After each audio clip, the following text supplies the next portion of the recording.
Hello everyone, welcome to the Clashing Kingdoms MENA 1v1 tournament. I am Tripped Up, joined here by Jiro to Death. Jiro, how are you doing? I'm doing great. Very excited for this entire weekend trip. We definitely have quite a lot of work to do this weekend, which I'm looking forward. I've been missing, casting a lot, so this is gonna be great. And it's the classic duo, me and you. Indeed, right? So we got to start off here with the MENA 1v1. We didn't get a pre-show in there, but we're heading right into the action. And the first match is going to be quite an interesting one, if we're going to get right into it. It's going to be C0-MR versus OXM. Yeah, and as you can see, OXM is PR number 14 for the MENA region, so quite high. And if we're looking at C0-MR, right, he is PR 212 for SEA. Yeah, but for MENA, he is 1, though. That's the thing. He is actually PR number 1 in the MENA region, so he is on top. He has been on top for quite a while here. I know he's been the champion of quite a few tournaments, so he is the one to beat. And OXM being, as you said, seed 14, definitely has the spot to take it down, but at the same time, that is going to be quite a fight. So I wouldn't say he's favored, but at the same time, I do believe he can put up a good fight here. But yeah, that is an interesting thing to note, that he is PR'd in another region, which shows that, back before MENA was an official region, they did have to play on different regions. Some went to EU, some went to SEA. So, yeah, you do what you got to do. But now they're here in MENA, and they're ready to prove what they've got. And C0-MR, like I said, he's got the 1v1 Winter 25 title, so he's been championing a lot of tournaments recently, and I believe he can continue to do so. But OXM, he's going to be looking to take it down. Yeah, and I mean, he also, C0-MR got a great spring championship run as well. Trial of Scold, 17th, Bearded Brawls for MENA. First place, which is another community tournament, which is, like, great, So many good performances, so it's probably not going to be anything changing for today. He's probably going to keep running the bracket, or we'll see. I mean, we got monsters like FXL, we got, there's all kinds of players in the MENA region, and they're so aggressive, so that's what I'm definitely looking forward to. Oh yes, we have seen quite a few regions that don't exactly take to the aggressive mantra, but MENA, they're definitely more on the aggressive side, and I love to see that. They're not afraid to throw out some strange options. Last time I was watching a MENA tournament, they were just throwing themselves off stage. I thought I was watching gold gameplay as far as, like, how aggressive they were, because like, they'll just throw themselves off stage with the ground pound, but they were doing that, but actually, like, in a good way, so I don't know. They've got some... It's like unranked 1v1, but with pros, right?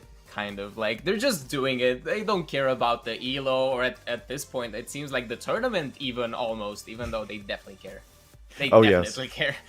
Yeah, a little bit more on the line here than some silly little in-game numbers, right? This is for not only the glory, but also for the money, so you definitely want to be playing your best. But at the same time, they're taking to the, like, they rather than playing to win, they're playing for fun too, which I appreciate that, because some people, take the playing to win a little bit too seriously, so I'm glad to see that they, aren't too serious about it. At the end of the day, you're playing a video game, right? So you want to be having fun while playing the video game, and not being an 8-minuter, because that's not fun. Nobody wants that. Come on, let's be real. Like, even if, let's say, you're the best player alive, but you're just gonna 8-minute everyone, like, come on. Like, sure, you will be quote-unquote respected in the bracket, but outside of it, I don't know. People might look at you like, oh, look at this guy, this Sonic player, Yeah, I mean, it's all in the eye of the beholder, right? But yeah, I do agree. But we're waiting here for OXM to get in the lobby. We got C0-MR, who is all readied up. I believe he hasn't chosen religion yet, but I believe he'll probably be playing Mordex. I know that's usually his pick, but at the same time, I think he's got some other things too, so it could be variable. Yeah. But I do believe that his Mordex is usually the pick he goes for, so I wouldn't be surprised to see that. Right. I mean, I'm seeing some Mordex 15 times classified here, and some Asuri as well. So, but that's for SEA. Things might have changed. You never know. Yeah, a lot of Mordex on the record. And then OXM, funnily enough, has Ada as the only legend reported on the Brawlhalla Pro stats. Yeah. Now, Ada being a very strange legend, you know, like technically would be good. It's just those stats are leave much to be desired, I would say. The signatures can be kind of iffy, you know, like that spear They're in good, sig is though. good, but then you got that emote, which is the spear down sig. So you got a lot of mixed feelings about Ada, but the fact that he's played him so much in tournament shows that he definitely has the back pocket. But at the same time, I don't believe that that's his usual legend, at least from the tournaments I've seen him play in. So we'll see how that develops. But yeah, we're just waiting for it to get in.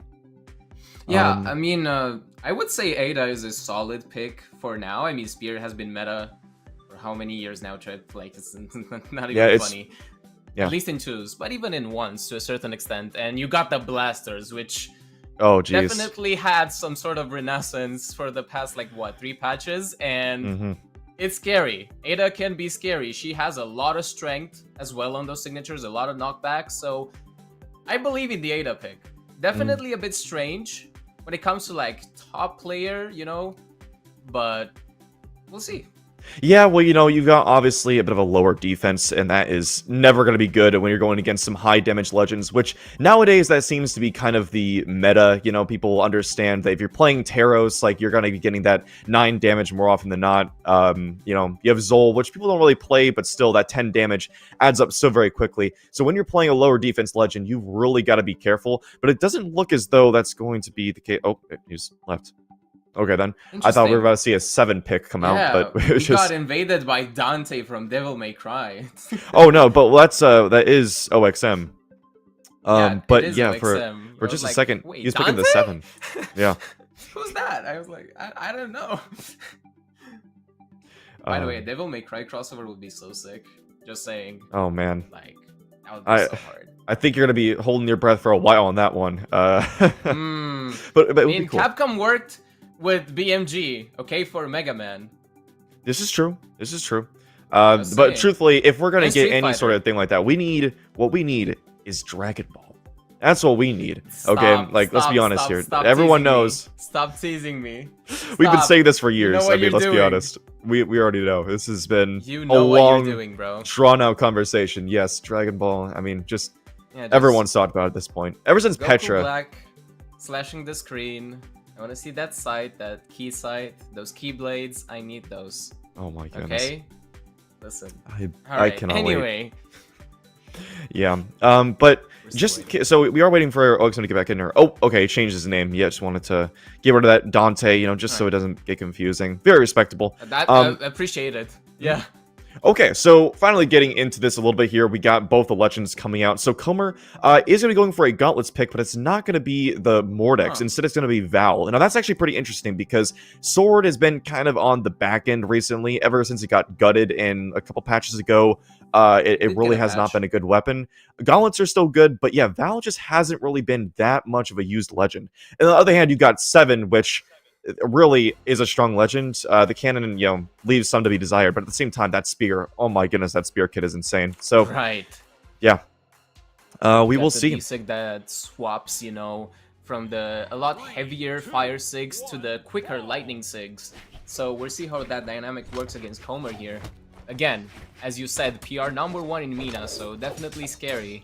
Oh yes. See what he can do on the sword though. Good start with a few light attacks. Few dares, nice air. Into recovery, nice conversion. Pretty good damage already. Yeah, and he's piling up damage, as you can see. I think the strength for Sword right now is those dares and nairs. They're still pretty good, even, you know, considering all of the nerfs and stuff like that. You still got the true combo, so I would say Sword is definitely still solid. And it did get a buff, I'm pretty sure, in the last match, so yeah, that is true. Solid. But nothing will compare it to how it was before it got nerfed. But anyways, so we see OXM, he's kind of staying more to the ground, and like you said, Comer's been more in the air. Nice side air coming out to confirm that stock. But yeah, like you said, the strengths of Sword are going to be those aerials. The Nair and Dare able to build up a lot of that just consistent chip damage, and then of course you've got the side air, which you saw confirm the stock, and just, yeah, right there, hunting down there. Oh, that was getting risky right there. Comer not afraid to get off stage. Comer, or OXM rather, picks up the cannon, but inlights in the wrong direction. That might have actually been a stock right there.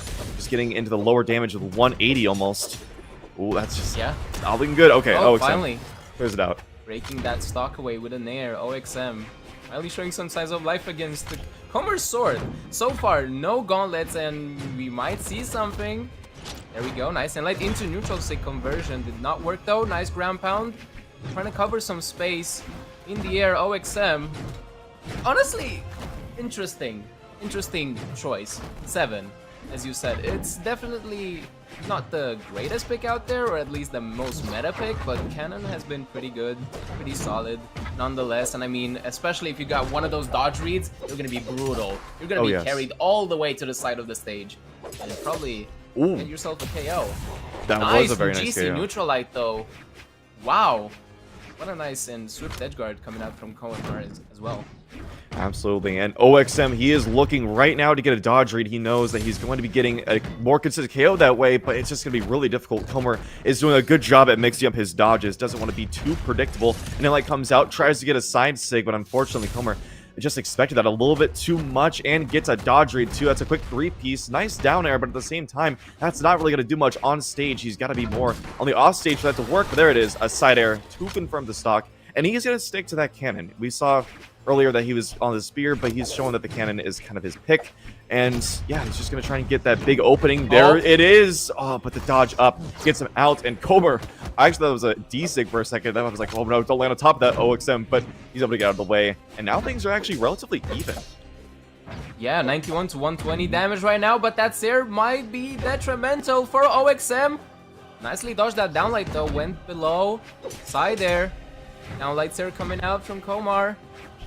Maybe edgeguard situation, even though OXM is playing nice and patient, even though he is on the cannon. GC downlight Seer into weapon throw, barely dodged by OXM, but that recovery is gonna do quick work of his last stock.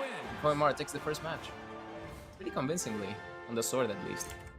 Yeah, but at the same time, OXM was able to fight back pretty well. And you know, we saw, I was mentioning this at first, before he started to go only with the cannon, that OXM, he was basically staying glued to the ground for the most part against C0-MR's sword, which is a good thing because he's got, you know, the dares and the nairs to really chip any damage if you're up in the air. So I think it's a good thing that he's staying low to the ground with the spear so you can get that D-Light. That's really what you're looking for, of course, is to get that D-Light combo. So maybe if you can work a little bit more spear in there, because I do believe that to be the stronger of the two weapons, not only in the meta, but also in kits for 7. Like, the cannon kit is just kind of awkward, you know, the signatures... They're as cool as they are just really strange and hard to hit. They're very awkward. Yeah, the down sig, yeah, that's the one caveat. But like the in sig and the side sig having like the projectiles sort of, and it's very strange. But we're getting a bit of a map swap here, or swap, not swap. Getting over to the small worlds, and here we go. And OXM already starting things off with a good weapon starve and a combo as well. That's big damage. Nice dodge rate as well. Almost got the recovery. That actually might have been a KO, honestly. So C0-MR thinking his lucky stars, he's able to get out of the way, but OXM looking to extend, gets a nice sideline and a side air. That is a quick stock. What is that? 20 seconds? Jeez. Yeah, that's pretty swift and nice stock coming up from OXM. And I was about to say, Trip, even though you had quite the monologue, which is fair, you had a lot going on there. OXM, it feels like he just played the first match to download first, right? He got a few reads, he got a few one of those aerial options, got it out from C0-MR. But now, as you can see, he's already in the lead. What a GC, what? Downlights, what? GC sidelight into Seer, that was so crazy on the sword. I'm stealing that. Thank you, C0-MR.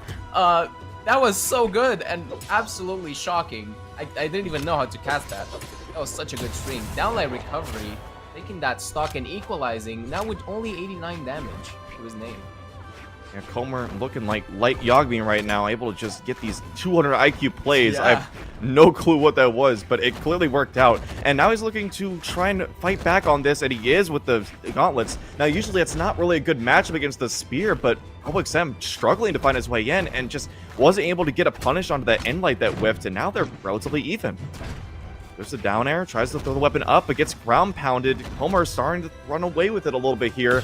The momentum is just a little bit too much for him. Even though he had an early lead, OXM is starting to falter. Yeah, I mean, not too far behind though. OXM can definitely do this, especially on the spear. All you need is that spicy D-Light Seer, and that might take the stock away, even though it is on Small World's End. Maybe off the top with a downlight recovery, actually. But man, C0-MR just piling up damage, but nice Nice retaliation with that recovery coming out from OXM. Back on the cannon now. Maybe hoping for some of those spicy reads. Nice and light. He absolutely needs a read. Okay. He's staying more glued to the ground. Neutral. Like I said, he wants to get the side light opening, but Comer able to punish that. He just he's reading those. It's the punish. Oh no. Ooh. Nice on. Side light goes punish. That recovery almost hits. Getting to the 150 range. There is a higher defense, of course, on 7, but it's not going to take too much longer for the KOs to start coming out. Nice 2-piece recovery. Silent, nice. Double silent recovery. Such a nice confirm from C0-MR, knowing exactly where he's going to dodge away and catching that perfectly with that silent recovery. That's the bread and butter for gauntlets. So, yeah, the dodge away there, not that inspired. But sometimes you panic. Trust me, I know. Yeah, that's understandable. But at the same time, you know, no option is technically a bad option, because sometimes it can be a good mix-up. But yeah, a lot of the times, those more obvious dodges can get caught, especially against gauntlets with the more sweeping horizontal options like that side light. And Comer proving that so right there with the quick KO. And getting back into things, now he's up 2-0, and this should be relatively similar. But OXM, if he can get that big cannon string, that has been what has been changing the tide for him. If he can get a big string in the beginning and just keep that lead a little bit longer, then maybe, just maybe, he could take a game off of Comer. We're gonna have to see. Oh, almost got the spot dodge there. And I mean, just like the amount of damage that would have been huge. Wait. Nice ground pound. Okay. Getting testy off stage, but still, I'm liking it. Okay, oh no, down air. No. Oh no, grapple! He doesn't even need it just to go back to the stage with the recovery. Swift stock coming up from C0-MR, and what a lead. Only 76 damage on his name. OXM needs to do something quick now. Oh my goodness! And C0-MR is just styling on that sword. My goodness, is this rain? I'm seeing some rain stuff. Oh man, and this is looking like a quick 3 stock. We're just not even 1 minute into the match. Yep, that was a perfect stock right there. He's still at the 76 damage, and he's looking to continue. Look at that. Oh my goodness. Comer looking like sword is still a top tier weapon. Maybe it is. He's proving it so. OXM, he's trying to fight back though, trying to get himself back on the stage, but once again, the side light pushing him back off stage. He can't find his way back on. Goes for the GCD light, but no, he didn't have the dodge read. Okay, there we go. 2 weapons on the stage, grabs 1, side lights in the wrong direction. Okay, didn't get picked up by the side sig. That's good. Looking on stage, definitely looking for a gravity cancel in light or a ground pound. But whoa, weird interaction on the stage there. The gauntlets are going to get better of them. Oh man, oh man. It seems like OXM's nerves are to the ground right now, because he's not even getting those, you know, true confirms, true combo confirms, at least on the Anon. Maybe trying to get a stock, something for mental, you know? I mean, you still got elimination bracket after if you lose, and I mean, that's pretty much it. That's a quick and swift 3-0 from C0-MR, PR number 1, as you said. So, honestly expected, but decent showing from OXM. Looking forward to lose this bracket, you know? Yep, that is right. This is winner's quarters, so he still has plenty of chances down in the lower bracket. But still, yeah, I mean, that is just as dominant as it gets. Really, when it comes to that PR number 1, you just, I mean, that's your king right there. That's the king of your region. So yeah, it's really going to be scary. And as you saw, just Comer, it was able to get underneath him every single time with the sword, the gravity cancel D lights, building up consistent damage, pushing him off stage with the side lights, in lights. I mean, just that was a sword show right there. Really great showing from Comer. But yeah, so now that we got that, we've got the next match, which I'm really excited to talk about, because we've got possibly the strangest thing in the entire tournament. We have PR, well, not PR, but we got Seed 61 up in against is that PR? Yeah, PR8. So Rio versus Nad. Rio being the Seed 61. So they beat Abodrag 3-2 in the last round to get here. That's pretty impressive. I mean, Abodrag being seeded 13, that's PR 19, so that is a big upset right there. So Rio, I learned that they're a 2300 Fate player, so definitely Fate being a very strong legend. But I mean, honestly, this is giving me like hope that, hey, maybe I can get a top 8 one day, since I just got 2400 recently. And I mean, if he can, you know, a PR 61. Yeah, I mean, to be fair, Elo is a little bit different in MENA or the lower regions than North America, where we come from, which is just, we don't really want to talk about ranked in NA. It's just we're just gonna leave that unmentioned. Brutal. But yeah, so still being 2300 in MENA is very, very good, and That's still Fate, commendable, yeah. yes, and Fate being so strong right now. I mean, we saw in recent tournaments how much Fate has been played. Scythe being so strong, Orb being so strong, Right. those Right. the stats, the high damage, of course, the signatures, and Fate has everything you could possibly want in a character. So I'm not surprised to see that. And then on the other hand, like I said, we have, sorry, was that? We got Nad, right? Yes. And I've seen him a couple times, and like I said, he's PR8, so he's worth his salt. This is going to be a hard match, even though we have this upset coming out from Rio. It's going to be hard. This is going to be a much harder match, I believe. Yeah, I mean, yeah, PR number 8 still pretty commendable, and as you said, Abodrag got cooked by PR61, so I mean, again, this is the thing with tournaments. Any kind of tournament, whether official or community, upsets might happen. You might see even Markimu get cooked all of a sudden by a 2200. Nobody knows what happens. You know, it can happen. This is the excitement, though, from tournaments, and this is the excitement from meta shifts, or like from even seasonal shifts of tournaments, right? You might see new up-and-coming players in Moose Wars, in all these kinds of tournaments. And then all of a sudden, they become a crowd favorite. They become the underdog that you're hoping to see in top 8, or even better, right? In top 4. Right. I mean, there's plenty of players that have found their way up on the community tournament side before getting into the more official tournaments. So, absolutely. And it feels like Rio is trying to make a statement here, obviously getting that huge upset. Yeah. And this would be, I mean, an even more detrimental upset to get against PR8. I mean, that's just huge. So if you're looking at the bracket here, most of the people in this winner's quarters are in the single digit of the seeds, right? So having 61 up here is beyond insane. I mean, again, I'm very excited. Seems like Rio is locked in on the Knicks, by the way, which is a very fun pick. You know, again, Blasters, top tier, undisputed top tier. You got Sight, top tier. Again, undisputed top tier. And, oh, would you look at that?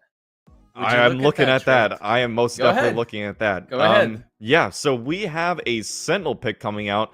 My favorite, love to see it. It's actually The Rock, you know, the one and only crossover for this character. Very based. And yeah, so two characters. Well, okay, Nyx is seeing a little bit more play now that Blasters are good. But yeah, Sentinel just not really seen very often. I'm glad to see it. He's pretty good, though. Probably see more of the guitars play, I would assume. Sentinel's guitar kit, in my humble opinion, is actually the best guitars kit in the game. Just hands down, it's insane. So I'm hoping to see Nad abuse it, because my goodness, that is what it deserves. It needs to be abused, so maybe it can get a nerf. I mean, I know that it's strange to be calling for a nerf for your own character, but it's just, I'm not biased. Anyways, getting to game number 1, we've got also an interesting map pick coming out. We've got the Mishima Dojo. Not exactly a common pick, but hey, I'm here for it. Again, diversity. We love that trick. And seems like Nad is already doing a lot of damage on this hammer. Not even on the guitars. Is this Custer's Curse? He's just gonna show us hammer prowess. The stomps are coming out. 127 to 14 damage. This is getting ridiculous, Rio. Get some damage in. But it seems like he can. Nice air coming out as well. 149. The scoop upwards. 165. The scoop into... excuse me. Stomp into scoop. All the way up. Getting rid of that first stock. And man, Nad is cooking. Showing off the PR number 8. Absolutely. And he's being very, very aggressive. Rio is just not finding his way around.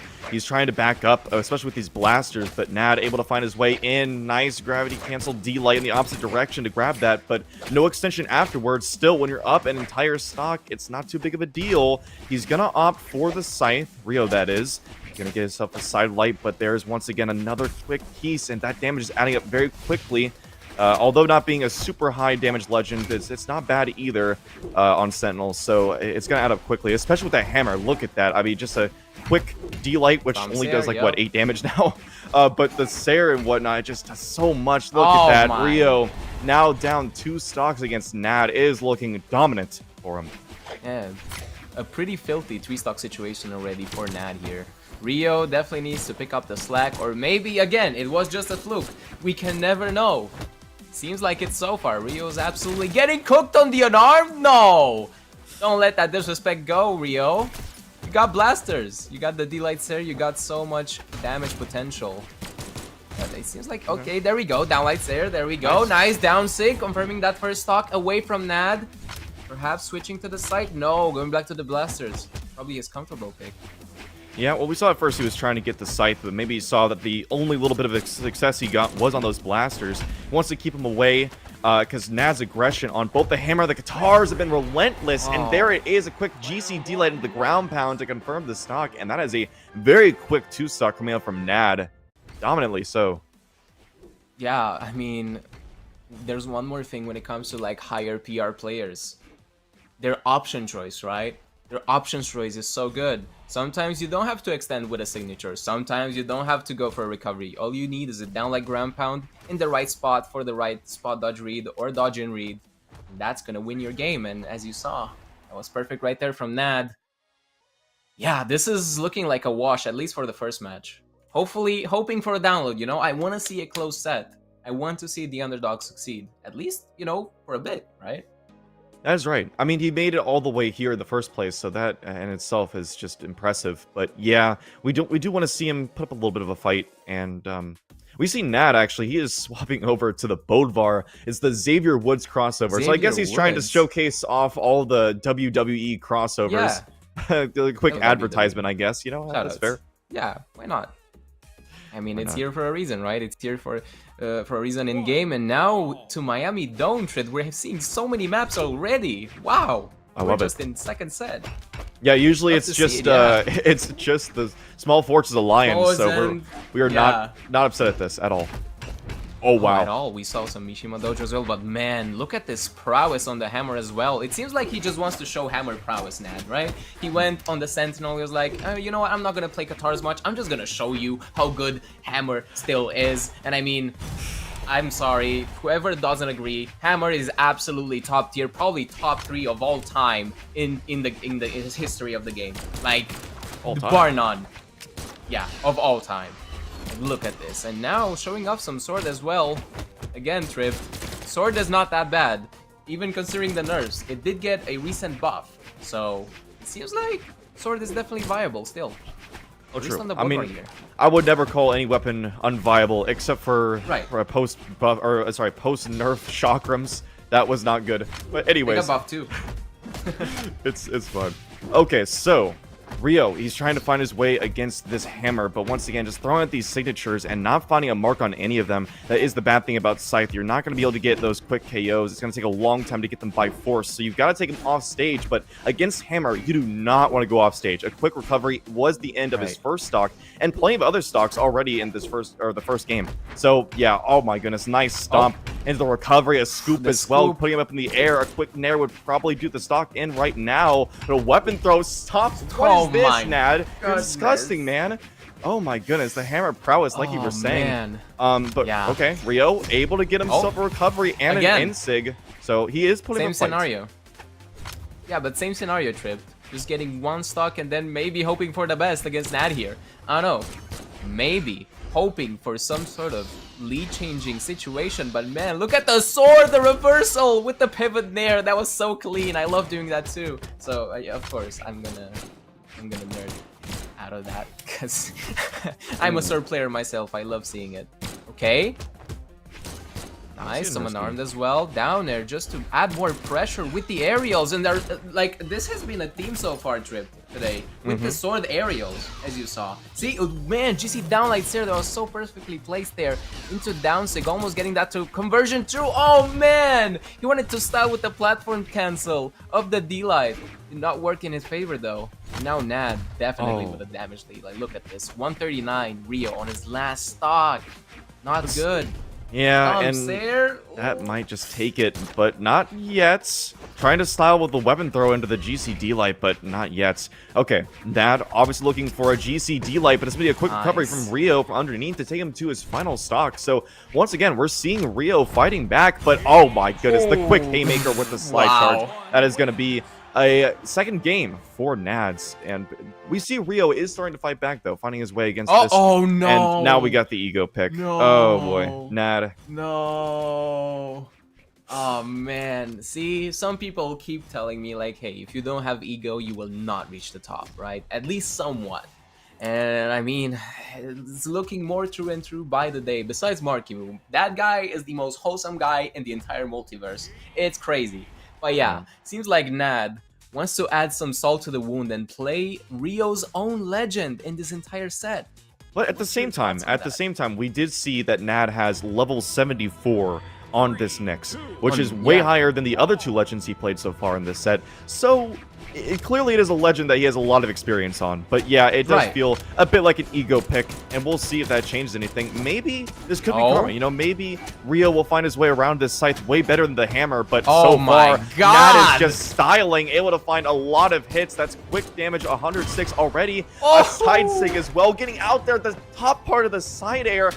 A ground pound too. Nad is just dismantling Rio. It is just unfortunate to see. Oh my god, not the soul. Oh no! This confirms a trip. This is an absolute confirm that this was an absolute ego pick, even though considering the level 74 Nyx, and oh my goodness, Nad just wants to put up a show on this low PR player. I'm not gonna lie. Like, look at this. So much damage already on his second stock. 89 damage, but Rio's fighting back. And what I was about to say, Trip, to you, is that, hey, maybe Rio got some experience in this mirror match situation, but it seems like maybe this experience doesn't really matter when you go against such a high caliber player such as Nad. Like, look at this, just dancing around with those sidelights, probably just poking his mental even. This is just mental pokes with those sidelights. He's probably not even trying to hit them. Nice recovery though, not KOing off the top. GC down like ground pound into recovery, just piling up more damage and more mental toll. But nice D-Sig to retaliate all that and finally get that third stock away from Nad. Okay, yeah, Nad is just, he's asking for it, you know? Okay, nice. Didn't get a follow-up after that, but still a good read coming out. But unfortunately, yeah, it's going to be a quick D-Light into the recovery. KO confirm, and Nad is looking to continue things with the scythe. And we got a huge string. Rio on to final stock, potentially on his winner's side run, so he's got to pull out all the stocks now. Gets himself hit with the down air. As you can see, Nad is hovering right above him, right in the zone that he cannot touch with the blasters. That is not good for Rio. He knows exactly where to keep himself. Nice down air. Didn't able to get the side air, but, or sorry, side sig, but still. Oh my goodness, yeah, this is not looking good. And there it is, the GC D-Light into the ground pound. So many of those in this set, and we've got a quick 3-0 coming out from Nad. I mean, that is what we expected, right? Like I said, we got the seed 61 versus seed 5. That's a huge difference right there. Huge difference. Yeah, this was an absolutely monstrous 3-stock. And 3-0, I mean. Was it a 3-stock? God, I think it was, right? My brain's melting. But yeah, what a showing for PR number 8. My God. My God. Yeah, but at the same time, we do have to recognize that Rio put up a great fight. And, you know, obviously that was a huge underdog situation. So it was going to be a really difficult thing either way, you know, whether winning or losing. But that was still very good showing from him. And he will be going down to the lower brackets. So still in the tournament. And there is a chance we'll be seeing him later on. Maybe he could pull out some other upsets. Because the other people in the lower bracket right now are still way higher seeded than him. So it's going to be a battle. But if we've seen anything, he does have the ability to do it. So we'll see later on. But for now, we've got to move on to the next match, which is going to be a bit more of a usual one here. We've got FXL versus C0-MR, I believe that's pronounced. I apologize if not. I think it's Zornks. Yeah, Zornks. It's like Zorro, but Zornks or something. I don't know. I like calling him Zor. Oh, and it looks like we are going to take a small break. For all of you guys, maybe get some popcorns, get some sodas, get some pop, you know, going. I might do that as well since it's very hot in EU. My God, I'm melting. But yeah, we're gonna see you in a bit.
Alright. Welcome back, everyone, to the Clashing Kingdoms for MENA region.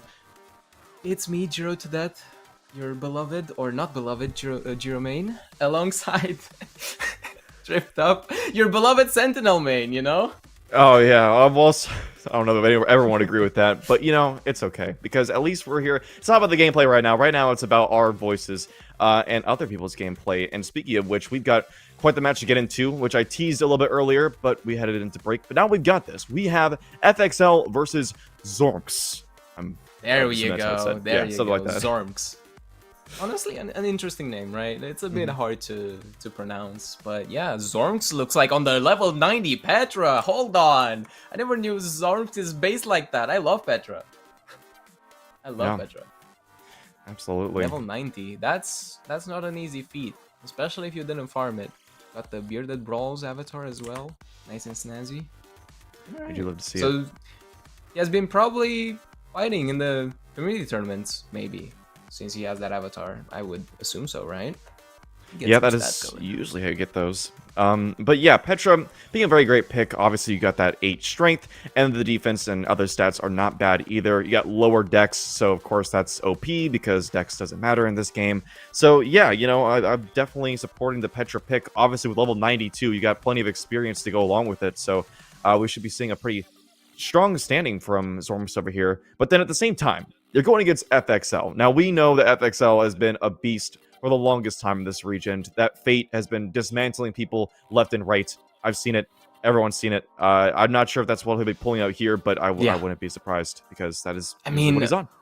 That's the thing, though. FXL is such a versatile player. Like, I don't know if you know, but Ski0-MR, for example, has one of those community lineups tournaments with all of the legends and all of the weapons, right? And FXL almost always wins the MENA region. It's crazy, and I'm pretty sure he won every single one of them. So he's like so versatile with the weapon choice. He can probably play whatever, right? Right. But we'll see. I mean, I would love to see the Fate, obviously, because of Sight and Orb, and I love both. Well, you're gonna get one of those things. I do not want to see an Orb mirror match, though. That's the thing. That's fair. And yeah, we're seeing some Sight. Some Sight and Gauntlet, specifically because on the Mordex. Level 80, by the way. Level 80 to 90. Absolutely. Really nice and balanced. And if you can see this on the screen, I'm not sure, but we got the 1v1 Spring Champion of 2025 in the form of FXL. So he has been, once again, dominating a lot, just as other people in the tournament have. So it's going to be a tough fight. Zormx, definitely a good player, but at the same time, FXL is favored in this match. It will be a hard-fought fight, but FXL is favored. I would agree, but again, I'm very excited for the Petra pick, and level 90, I'm curious if the experience on Petra will be enough to dethrone FXL, at least in the first match. We'll see. I mean, obviously, due to how pro players usually work or how their mindset works, they're gonna use the first match as a schematic of what the rest of the set is gonna be, right? So we'll see what happens. We'll see if Zormx can maybe stop that sort of adaptation, right? Absolutely. All right, let's get into game number 1. We're on the small fortress of Lions, the map we've seen all too much, but actually in this tournament, we've barely seen it at all. So I'm glad to be saying that. And we're going to be seeing a Scythe v Orb match right here. Now, we got the larger hitboxes of the, or larger hitbox, but the longer range of the Scythe to kind of counter out that Orb. But okay, back over to the Gauntlets quickly. And we'll be seeing a Gauntlets mirror match here. A lot of sidelights are coming out. Well, I mean, just proving me so. With the sidelight into sidelight, yeah, this is... Oh boy. Gauntlets gameplay. Yeah, right? This is gonna be, sidelight simulator, sidelight recovery, sidelight, into another sidelight. Oh man, guess what? Another sidelight. And sidelight recovery coming up from FXL almost. Getting that kill off the top. What a genius weapon throw! Coming up from Zormx though. Stopping that true combo confirm to get more breathing room on this stock, even though 216 damage will definitely KO to the side with a neutral light on the gauntlets. And now FXL perhaps hoping for gauntlets, but no. Immediately stuffed away by an Enlight on Orb by Zormx. That's definitely an aim. It's a bit tough. Zormx, he is going to be looking for that side light into cider, of course, be very common. KO confirm. On the other side of the stage, it's not going to work just yet, but now getting into the... Oh, whoa! Okay. I guess FXL took his hands off the keyboard or something. I'm not sure what happened there, but Oh, I think he's lag. lagging. Yeah, that's Oh unfortunate. boy, lag machine. That is the reality of this game sometimes. Even in tournament, you do have to deal with lag. But hey, I appreciate Zorms being a good sport here because he absolutely could be taking advantage of this right now. But okay, FXL back into things. The ping is back down, no longer red barring, and he's proving it so. Look at that, able to get a quick extension with the gauntlets. That's big damage. Zorms finding his way back, able to get an end light, but not too much afterwards. He's building up a lot of damage with the end lights, but the extensions have been leaving much to be desired, which is really what you want on the orb. You want those nairs and side airs, you know, you want the end lights, D lights, all the sorts of combos that Orb is so good with, but yeah. Wow, what a great dodge coming out from Zorms there on the side light. Excuse me, side air coming out from FXL. Oh, Nair to extend that all the way, probably getting the KO with the recovery all the way up to the heavens. What a nice play coming out from FXL with almost no options, mind you. He used that chase dodge to go all the way up. Shout outs to that song. And man, that was so good. Oh, but immediately ground pounded back all the way to heck by Zorms and now equalizing stocks. Man, just back and forth, all the way up from all the way down, you know, Trip? This is how the set goes, it seems. That's right. It does not take long. Okay, so things are relatively even right now. No one's got the big momentum lead. I say that, but then FXL immediately getting a good dodge read with the jump down air. Wasn't able to get too much off of it, and things still are relatively even. But now that he's got the scythe and Zorms is unarmed, it's going to be really difficult. Still, he's pressuring off stage, not afraid at all. Gets a nice nair. Doesn't get too much off of it afterwards. FXL is pushing out towards the stage. He's wanting to keep things off stage. Even though he's against the gauntlets, he knows he can get a quick side air to bring him close to the KO zone. And yep, there it is. A web throw as well. There it is. FXL is going to take that one. Yeah, pristine. Just pristine movement there and pristine Sairs on the side. Alongside that, just nailing that weapon throw. Just nice. And man, such a strong showing for the first match. Absolutely. But at the same time, Zorms was fighting back pretty well. And, you know, he's got the good karma on his side after allowing FXL to, you know, fight through the lag and get back into a green bar situation. So, you know, I appreciate that. And even if he goes down in this set, he'll still be up in our hearts, right? So that's a goat right there. That's our goat. And FXL, he is to be restarting the game, I believe. You know, after that lag, you do need to put out some, you know, restarts. That's very classic. So. No problem there. But what are your thoughts so far about the matchup? I would say they're pretty even, right? That's like even. My first initial thought from the first match. Yeah, I honestly think, like you said, it is more of a download type of thing on that first match, kind of reading each other out. So the real question is going to be whether Zorms can find his way around that playstyle, or if not, FXL has the read and hopefully won't be lagging and might just sweep things away. We'll have to see. As we get into the second game, he's just going to be restarting, but shouldn't take too long. I mean, hopefully, again, maybe he's resetting his router as well. Honestly, I would do it when it comes to like tournament top 8 situation. I agree. No, I absolutely agree. So, it's tech. Yeah, you gotta give that router a few smacks, you know? Sometimes it just doesn't work, and for no reason, and especially when it's always tournament day, you gotta lag, or something has to happen, right? So, yeah. We love the universe sometimes. If you took a look at the damage right there, you saw that a majority was coming out from the gauntlets on FXL. So we saw earlier, or like we said earlier, FXL usually is on the scythe. We have the Fate and, of course, the Mordex. So seeing him more on the gauntlets is pretty interesting, but we enjoy to see it. And then on the other side, we have Zorms, who is mostly on the orb. And I actually agree with that, because in the gauntlets situation, especially when he's been sweeping things away with the gauntlets, it's not really that good to be in a mirror match. But when we have the orb with that, of course, the larger hitboxes with the sider, for example, the side light can reach out really far and kind of sweep underneath, like the side lights, for example. So I do agree that the orb is the better pick. So the question is, will he swap to something different, maybe just a different orb legend, or will he stick to the Petra? Honestly, I'd be okay with either one. I think either one is a good idea, you know? Yeah, I mean, as you can see, the damage distribution here, 77 damage only on the gauntlets. Is gauntlets the pick? Are the Petra Sigs a reason good enough to stay on the Petra? Because I would argue, if you want to fight those gauntlets better, you need distance, right? You got the orb distance, right? You got the Silite series, you got all that, you got all of that entire toolkit just to push you away and, you know, towards the KO zone. But That's right. I don't know about the gauntlets. Unless this is just, you know, a good old gauntlets ditto that he wants, I'm not sure. I would like a Dusk pick, you know?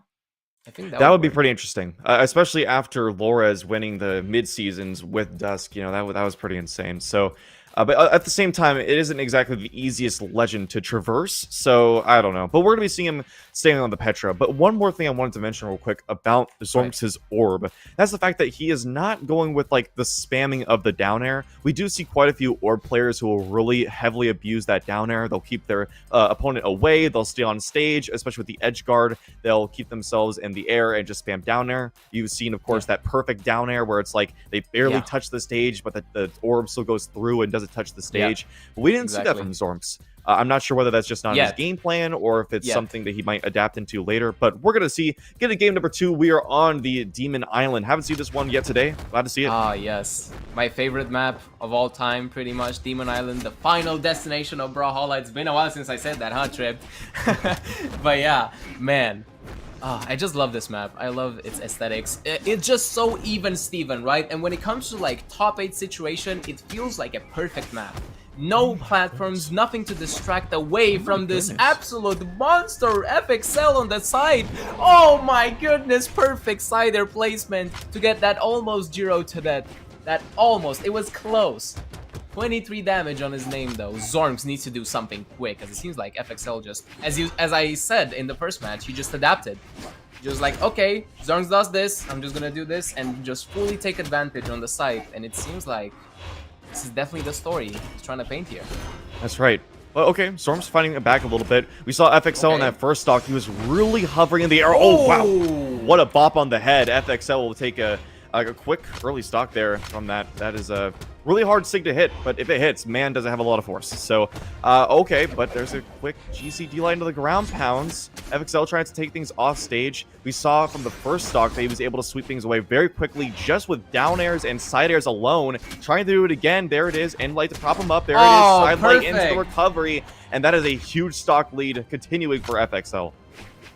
That was absolutely perfectly played by FXL there, just knowing that he's gonna get that, you know, desperate dodge in and down, getting that sidelight, the soft sidelight into recovery just to confirm that stock away, and probably getting some more damage unless Zorms just wants to equalize so fast. As you saw, Trip, he likes to equalize stock so fast. Oh man! Oh, that was so scary. That recovery coming up from FXL, almost clipping the bottom hitbox recovery all the way, but it didn't work. I think it was just pixels away from connecting. Silite coming up from FXL. Okay, 151 to 129 damage, 144 now. Zorms. Oh no, dodging into nothing and not hitting the wall to get those options back. FXL with the quick tweet 2-0, sadly. Yeah, it's strange because I think FXL must have been listening to me because I said that he was mostly doing everything on the gauntlets. He's like, all right, bet, let me just not use the gauntlets at all. So, but now we've got, so we've got the Thor coming out from Zorms. A level 70 Thor. Okay, Jeff Wardo's got some competition over here. But still, I do like to see it. You'll have the hammer, which is much better KOing tool than the orb because the side air, even though it's a consistent KOing tool, it does take quite a while. So it's good to see the hammer in there, especially since the gauntlets weren't really doing much of anything on the side of Zorms. So yeah, you know, I support this pick. I think this will do a little bit better. At the same time, you are having FXL swapping over to his Fate. So not only are you going to have the Orb Mirror match now, but you're still going to have that Scythe. And that is the one bad thing about Hammer. It is really heavily countered against Scythe, especially with a player that's like hovering in the air, hitting those down airs and side airs consistently. It is able to traverse those hitboxes of the Hammer pretty easily. So it might be a difficult matchup, but at the same time, if you're able to get those quick successions of side lights, stomp stairs, then it won't take too long to get those KOs, especially with Fate being a 4 defense legend, which really, I'd say is the only downside of Fate at this point is the fact that you got 4 defense, because everything else about Fate is just so good. So good. Yeah, such a solid Sig kit and just everything. You got Sight, you got Orb, you got so many true combo options and just so much damage build-up opportunity on both Sight and Orb. Like, it's ridiculous. Those signatures sometimes KO so fast, it's like, man, did that actually KO? Yes. Those stars are no joke when they hit you. Oh. Oh, looks like we're going for a reset. By the way, I have some insider info. Maybe that's why this reset is happening. FXL is currently playing on a poorer device than what he usually has. His PC is not fixed yet, and he did tell me that I shouldn't expect much. I did talk to him a bit earlier today. So yeah, all of these resets, the Wi-Fi, the lag, it sucks to see, you know? Well, that one, so he didn't restart his game or anything, so maybe it was a map thing, potentially? We'll be seeing a different map here. It's going to be Miami Dome. Okay, so you got the platforms. This might be good for Zormps, actually. Obviously, it's a little bit harder on the hammer, but when you have FXL, who has been hovering in the air with that scythe, if you have those platforms, that is going to be really good for the juggle game on both the orb and the hammer, so this might actually be good for Zormps, but only time will tell getting into the third game here. Here we go. Yeah, here we go. Now, FXL with the first weapon, just throwing options there, the nairs and theirs, and I mean, this is why the allegations will never stop about side players. Oh, you're just gonna mash down like a nair and down air, because that's all you guys do. And I mean, hey, to a certain extent, it seems that way because we got that quadruple or triple nair there coming out from FXL. The side sig, as I said, those stars, when they hit you hard. And look at the damage already, 156 to 98. Zorms needs to get that weapon ASAP or something. There we go, back on the orb with the orb ditto. Side there though, coming up from FXL. Okay. Oh, sweat beating. Sort of.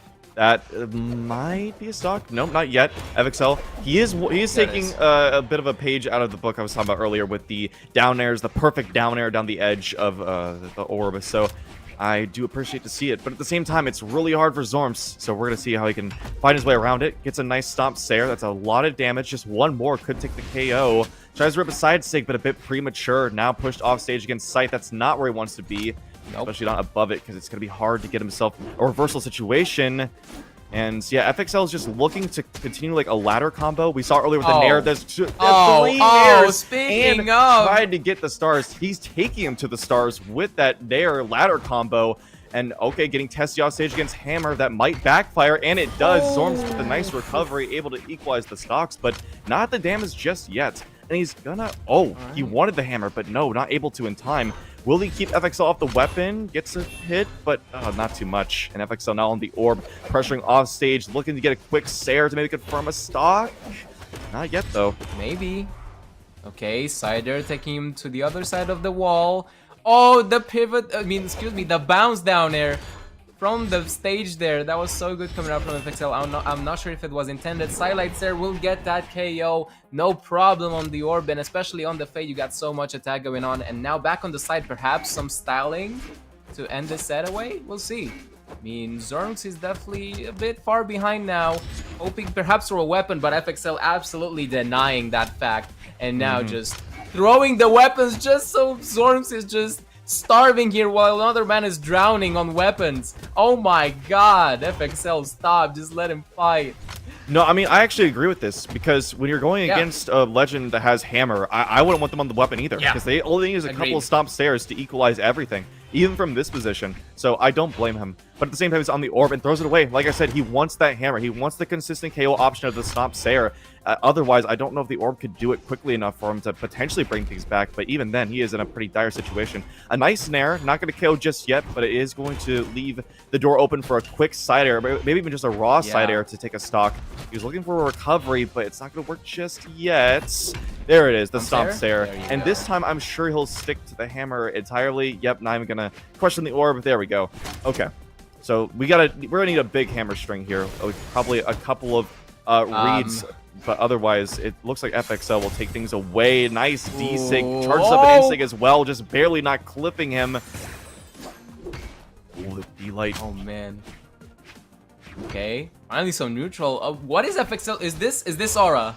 I don't know, it seems like FXL is just running way to like fully frustrate Zorms in this detrimental. He Never lagged. mind, it's just lag. No, no. Oh, that's tragic. Oh, that's tragic. I don't even know what to say about that. I mean, he gets the win, but yeah, FXL of course gonna be restarting after that. Stings, man. That's just unfortunate. I mean, Zorms, Dude. like I said, he did put up a good fight there, and he was able to get himself some side lights. But I have to wonder if that was during the lag, because like you said, he was just kind of standing there. It was kind of odd. FXL was just standing there because he has not done that at all in this entire set. But I believe that was the lag, and proving so with that lag off the stage, very very unfortunate from FXL. Restarting. Yeah, and we can only hope that it doesn't happen again, because yeah, unfortunately, if you're playing on a bad computer, you know, it can happen quite frequently where you're just gonna lag off the stage. Yeah, and let's say you add bad computer to bad Wi-Fi or Ethernet, and then it's like legit unplayable. Like, granted, Brawlhalla has some of the best netcode out there in fighting games, like low key. Like, yeah, sure, it has its issues, but it's so good when it works. It's almost seamless. For the most part, besides the rollbacks. But yeah. Yeah. I mean, the rollbacks damage would be distribution. Hard, but yeah. It seems like Zorms definitely pivoted all the way back to Hammer instead of the Orb, which is very interesting to see, right? You got unarmed damage too. Damage. Look at that, 138 damage on the unarmed. That's ridiculous. Versus 2, by the way, 2 damage. We're seeing some Seiku's numbers here on Hammer. Yeah, unarmed, yeah. Yeah, I mean, that's understandable, but yeah, I mean, you know, with that 292 damage on the hammer, and you could see how much more damage that FXL had to put out on his scythe. Now, at the same time, there's an entire stock unaccounted for since he fell off the edge, but at the same time, that just shows the power of the hammer. All you need is a couple stomp stairs, and it takes him down to the KO %. So, yeah, it's gonna be hard for FXL to play around this. If he's gonna continue lagging, we can only hope that he won't in this set, so he can play with the best of his ability. But yeah, it's just unfortunate. I feel bad. Yeah, that's just life. That's just life. Honestly, I remember back then when I played on 45 hertz windowed, like a small window. Yes, my PC hertz. was that bad. I played on like integrated graphics, the 4x3 square monitor. I played like that for about 2,000 hours tripped, and I had the fun of my life. Yeah, so sometimes, hey, maybe FXL just playing for the fun, even though he's like, you know, I have a bad PC now, but you know what? I love Brawlhalla so much that I'm gonna compete either way, and he made it all the way to top 8 with lag. Do you know how insane that is? Like, that's crazy. Some people out there, including myself, even when the game runs perfectly, everything is to my side, I still cannot get top 32. That is right. Like, that's ridiculous. At the same time, you know, this is a really good player here. FXL being C #2 and also being PR #2. So he is a really, really good player, regardless of the lag or not. That just shows it. Being you know, in the lag right now, still able to get 2-1 in this set so far. And like I said, I can only hope that he doesn't deal with any more lag. But it's seeming like there's potentially he's just been dealing with it the whole time, you know, and that's based. I gotta say, like, if he's been lagging this whole time. And he's just fighting through it, man. He's a warrior. FXL is a warrior. Like, I could never, honestly. I would be tilted simply from the lag. I would not get top 8 simply because of the lag. Even if I would be like the best player out there, right? There's so much like mental pressure simply because of like, oh man, am I gonna stutter like the next 2 minutes in the match? Am I gonna be like one stock red situation with my nemesis or whatever in the bracket, with my bracket demon? All of a sudden I can beat him. Oh, psych, lag, and set is done. Like, bro, that would break me. I understand. Yeah, I don't know. He's got to have a mental fortitude for sure, because that's ridiculous. And FXL, he's props, okay. So he's locking in the Mordex. I guess, you know, even though he technically lost last game, he still had the momentum. It's just, yeah, he logged off the stage. So it's interesting to see that he's going back to the Mordex rather than playing on the Fade again. Maybe it's honestly, maybe it's lag karma, right? Because he didn't lag maybe on the Mordex, the other match, right? The first one he did. I'm pretty sure he did lag a bit and then came back. And it seems like, you know what, maybe Mordex is not going to lag my game. You know, some hopeful things like that. And now back on Small Fortress of Lions. Well, actually, there is Or another maybe thing. he There is does, the huh? fact that Gauntlets is also a pretty heavy counter against the hammer, and we saw that Zomer was mainly playing on that hammer to get that win there. So yeah, I mean, honestly, it's a good counter pick. FXL already taking him off stage. A ground pound's gonna hit him on the head, and that is a very quick, like 15-second stock. My goodness, FXL showing that if he doesn't have the hammer off stage, or if Zomer doesn't have the hammer off stage, it's going to be really hard for him to contest. It's rough, and now he's on the scythe. A big scythe string could just completely lock him out from getting a comeback. Yeah, maybe we're gonna see the first ever world record septuple nair on site, you know? 7 nairs in a row. I mean, at this point, screw it. Just give us 10 nairs in a row, FXL. I think you can do it. If you try hard enough, yes! I love the read so much with the pivot nair, with the reversal as well, and he tried to just make it back all the way to the stage. What a stage tour for FXL here. Zorms, man, yeah, he is getting absolutely demolished by the side right now. He was lagging when he did that too. So did you see how he almost fell off stage? Like he was way down there and barely got back off stage. So he did all of that, all the reason, everything, and was able to track him in the air while lagging. FXL, I don't know how he does it. I don't know how he does it, but Zomer, he has got to fight back very quickly here because he is currently on the winner's side stock. Oh, another big damage string. FXL gets the inlight as well, poking him up in the air, bring him off stage. Zomer, I mean, I don't even know. Even if he has a response to this, it's got to be a huge one. Yeah, Zorms right now needs some kind of miracle, even though, again, we cannot state this enough, FXL is playing while lagging, ladies and gentlemen.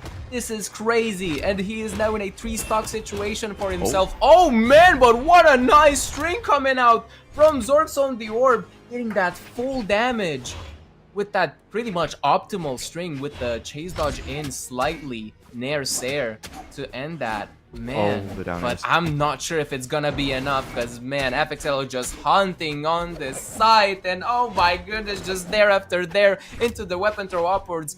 Hopefully, just ending this stock, ending this agony away from Zorms because it just feels worse and worse, honestly. Again, my mental would be gone. No, he was trying to clip farm while lagging in tournaments. While lagging! Are you serious, FXL? I don't know, but there it is. Light. GC and Light. Yep, that's going to take the stock, and that's going to be a 3-1. But honestly, let's be honest, it was going to be a 3-0. I mean, still, Zorms did put up a good fight, especially in that third game, so I can't discredit him there. But at the same time, FXL is going to have a dominant showing and go through, and Zorms will be falling to the lower bracket. But like I said, still in, so we might be seeing him later on. But yeah, FXL. Through the lag, through the torturous lag, because, man, I mean, like I said, multiple stocks he's lost in this set just to that. And, I mean, he's got to fight harder opponents. An entire match. Yeah, he's got to fight harder opponents. He lost an entire match to lag, and the fact that he still got away with a 3-1 is absolutely insane to me. Like, give this guy a good setup, and he might win BCX. I'm just saying. Like, if he's playing like this with lag, what can he do without it, right? You gotta think of it like that. The ages, yeah. Or unless maybe there are some players out there that legit play better with lag because they're used to it. It's crazy, right? It's crazy to even say that. That'd be great. Yeah, I can imagine that. Like, yeah, I could have a better setup, but I'm gonna prefer the bad setup because I'm just used to lag. That would be That's just I don't know. Next level, next level dedication to like how you play and like your flow state, like your flow chart, I should say, in a match. Because you can definitely get a flowchart going. And speaking of flowcharts, we're gonna go back to the charts and we have Heretics and Hebi. Ooh, we got Hebi. Oh, I love to see it. Hebi is one of my favorite MENA players of all time. His aggression is off the charts. His cannon is an absolute masterpiece to watch. Absolute cinema. I gotta do it once, and especially for Hebi, I gotta do it. Like every single time I casted him or watched the tournament that he was in, he was an absolute joy, and I'm hoping for nothing less. That's right. Like you said, that cannon is usually his pick right there. And yeah, I love to see it. You know, Canon not really being the best in 1v1s, but you know, some people are able to rep it. I would say it's and good. I very much appreciate that. You know, that's a good weapon. You got to get those big strings quickly. But Hebi, like you said, he's got the aggression. So if he's aggressive enough to get those dodge reads, then he could just sweep away stocks very, very quickly. And I'm hoping that'll be the case because I'd love to cast that type of gameplay. That is what I love to see. Yes. Yeah, but Heretics though, still that is PR number 4. So that is a big fight right there. This is definitely a big matchup for Hebi, who is, I know he's seed 6, but PR 8. Okay, so pretty similar PR, but at the same time, still technically an underdog. Hebi will have to fight a little bit harder maybe to take this away. And you know what's weird? I cannot find him in pro stats at all. Yeah, I couldn't find him earlier. I was doing the same thing. Yeah, I'm like, oh, where is he? Come on, I need my pro stats game. Come on. I love pro stats. Shoutouts to pro stats, by the way. Great site. Very helpful tool, yes. It's so good for casters, yeah. Like, it's a godsend. Yeah, and it's also shoutouts to just good for Korhala as well. anything. Shoutouts to Brawlmans. Shoutouts to all of those. Very good sources. But yeah, looks like we're waiting, right? Yes, we are. We are waiting for. I believe that's Heavy we're waiting for, right? Because I think that's Heretics. Essentially, it's a different name. It's Itami. Is that another anime name? Is that Heretics? Is it? I am not sure. Yes. I'm pretty sure. Yes, Itami. Yes. It is indeed Heretics. So maybe we're gonna check pro stats as Itami now. Maybe. Yeah, there we go. PR number 4. We found him. There he is. And PR 1700 in EU as well. Good one, pro stats. Good one. Yep. We got a top 4 performance in Spring Championship for ME. That's great. With Winter Championship as well. ME number 5th. Got some bearded brawls. Trial of Heimdall 97th. You know, maybe he was sorting out the kinks. Itami, you know. He's a Wushang player from what I'm seeing here. So interesting. We got gauntlets. We got spear gauntlets. I mean, I don't know. Should we repeat ourselves? I mean, sure. Screw it. They're so good. You know, you got Silite Simulator. You got so many Silites. And one more thing. You got Silites. Oh, well, anything else to add? Yeah, I was about to say, if you forgot to mention sidelights, so you're about to forget it there, but thankfully you mentioned it. But yeah. I got it. I got it. But it is pretty interesting because, you know, Wushang, at least in tournament, like high-level tournaments, Wushang in ones isn't really played all that often. And I believe it's because he's just been receiving like nerf after nerf in the Sig kit, you know? Yeah, because of 2v2s. Because I mean, in 2v2s, he's just an absolute menace. Still is, really. Definitely falling a little bit out of favor, especially when Taros came into the meta, being more of like, now you want to have a hammer on the team. So at the same time, though, you still have the double gauntlets, which runs pretty frequently in 2v2s, and of course Wushang being a spear legend as well, you're definitely going to want to have that. But in 1v1s, like I said, really not a legend you see too often. You still have some players that do use it, but it's just not as common. And yeah, I'm interested to see if you will be pulling that out, like you said, and how that'll go. All right. It seems like production needs another break because we don't. We do. Anyway, but yeah, we'll be right back with some more Brawlhalla action. We got, as I said, Hebi and the other guy that I cannot find right now. There you go, Heretics or Itami. That's why I was confused. It's either Heretics or Itami. But yeah, we're gonna see you soon. Stay right here.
Alrighty, welcome back to the Clashing Kingdoms MENA 1v1 tournament. I am tripped up, joined here by Jiro to Death, and we have got one more match to get through real quick. We went to a quick break, and that is going to be Hebi versus Heretics. Yeah, and I mean, again, I talked a lot about Hebi before the break, and I'm very excited to see him play again. I'm very excited to cast him. You know, that's gonna be like absolutely a joy to witness and just, you know, be there to see that absolute cannon prowess tripped. I hope everything's good. You okay, man? Yeah, for a second, for some reason it like logged me out of the Discord, and then I came back in. Oh, so that's I'm fun. Here. Yeah, you know it is. Don't click those $50 links. Don't do it. Don't trust me. Don't do it. But why not? It's a free $50. I mean, come on now. Who wouldn't want a free $50? Guys, you should do it definitely, right? Yeah, it's totally real. Yes. Do it. Would not recommend it. Yeah. No. But anyways, yeah, we're still waiting for Hebi to get into here. But like you were saying, yeah, we talked about a lot about Hebi and that the cannon prowess that he's shown quite a few times in these tournaments. And then Heretics, who we saw, has been also a higher PR as well. So he's very, very high level in this tournament. That's the thing, though. I haven't seen much of Itami myself, right? I haven't looked at his gameplay much. And I mean, it's Wushang. Maybe I was like, oh, you know, I'm just going to skip this. Because it's a personal bias, right? It's a personal bias. I don't really like Wushang like that. Mostly because he's terrorizing me in ranked. But that's another story. Yeah. Honestly, I'm excited though. I love seeing, you know, new faces and new players, and I mean, he's probably most definitely not new, but new for me. Okay, so got me some slack. That's fair. But yeah, it'll be interesting to see how they utilize the signature kit if they go for Wushang, because like I was saying before the break, that Wushang has just been like nerf after nerf because of the 2v2 dominance that it's had for just how many years at this point. I mean, it's just ridiculous. Yeah, so please. It's understandable. It's fine. At the same time, it definitely leaves 1v1 Wushang players, as few of them as there are, in a bit of a rough place. You know, I understand. I do not care. I'm glad, okay? I've been suffering to Wushang signatures in 1v1s as well so much. It's ridiculous, dude. This is a Scythe player talking, by the way. This is a Scythe player talking. Hey, listen. I have 4 defense to deal with, okay? Those signatures hit hard. And that's a good choice. I mean, Wushang is a good choice, don't get me wrong. He's still very strong, especially those signatures. Oh, yes. Especially those signatures. The gauntlets ones, they're ridiculous. And they have such crazy hitboxes, so many active frames, crazy options. You can just neutral sig with gauntlets all the way back to the stage from the wall, and you basically cannot punish it. It's very, very, very fun to deal with, you know, as it probably sounds right now from my voice. Yeah, I sense no sarcasm at all. Yeah, totally not. Right. We're still waiting, so that's why I'm yapping. I'm sorry, chat. I'm trying my best here. It's okay. Yes, we are indeed stalling. But yeah, you know, and Wushang, of course, having so many crossovers. I'm interested to see what character is actually going to come out, because we say Wushang, but it could be Chun-Li, it could be Aang. I mean, it could be Poe. It's just so many different things that you could choose there. So yeah, because, it's fun to see. You know, of course he has 3 crossovers, right? Of course he does. Well, I mean, it's lovely. I'm not salty. It's very well. To be fair, it is an easy character to do that with, because all you need is a character with a stick and hands, which that does encapsulate a lot of crossovers. I'd say probably majority. You know, most people have hands, so you know I understand why that's the case. But yes, I do agree. Maybe spread the love some other places. You know, maybe give some other characters some crossovers. That'd be nice. That'd be nice. BMG, please. Yeah, I know you want one, because you only have what's his name? Oh no! I got Yoshimitsu. I got Leonardo. I'm Yoshimitsu. Sick, honestly. Yeah. Leonardo, not my favorite though, but still a pretty cool crossover nonetheless. Right? We got the TMNTs in the game. Like that's crazy. You know, sometimes I gotta start yapping, chat. I'm sorry. I'm gonna start yapping about crossovers because it's crazy though. Like genuinely, this conversation is sick. Because whenever we're like, oh, okay. What do we have in this game as crossovers? We got so many. It's ridiculous. Everything under the sun. If we somehow reach the realm of anime, the floodgates are gonna open beyond, or like imagination. It's gonna be yes. crazy. I'm hoping. Is that what we Crossing my need? fingers. Is that gonna be the savior The of mainstream? Brawlhalla? The mainstream era? Yeah. That's gonna be the Yes. mainstream era of Brawlhalla. I'm telling you, man. They do that, they're gonna save the game. It doesn't need saving, but like, it's gonna get into the upper echelon of fighting games, in my opinion. It already is. It's just no one respects it other than us because they're all sleeping on Brawlhalla. You know what I mean? Like, that's just sad. But you know, Yeah, maybe you're right. Maybe you're right. If we get some Dragon Ball in there, then all the like millions of man. Dragon Ball fans will instantly be like, Oh my "Yo, God. Brawlhalla." So yeah, no, that'd be it right there. That is what we need.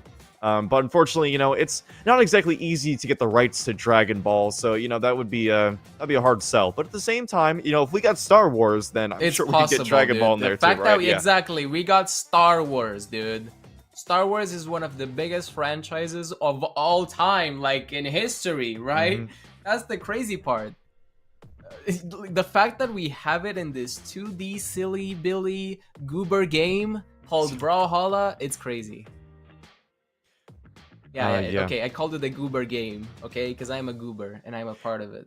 I think we can Makes all sense. admit. I mean, it's a 2D silly fighting game. So yeah, I mean, it's not necessarily a bad thing. It's just It's a very silly fun game. though. But yes, it is, and Yeah, very it's very competitive fun. too. And finally, we have Hebi getting into lobby, so we are able to start here, and Thank we you. have Heretics who'll be locking in the Aang, the level 100 Aang, mind you. So he's definitely had a lot of time on this Wushang.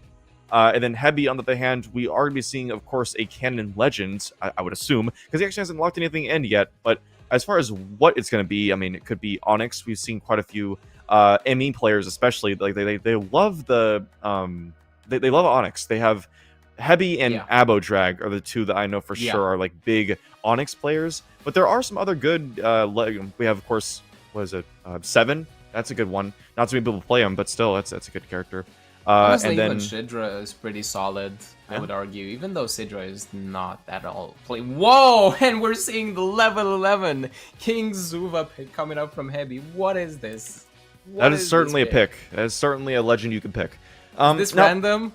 Okay, to be fair, King Zuva did get buffed as far as the kit goes. So, Zuva of course, is Hammer crazy. is still really good. Yeah, like the Hammer kit is really good. The Boots kit low-key sucked, but Honestly, it's a little bit pretty better. good now. Yeah, no, that's what I was pretty saying. good Yeah, now. they Like, the did buff it. side It's better.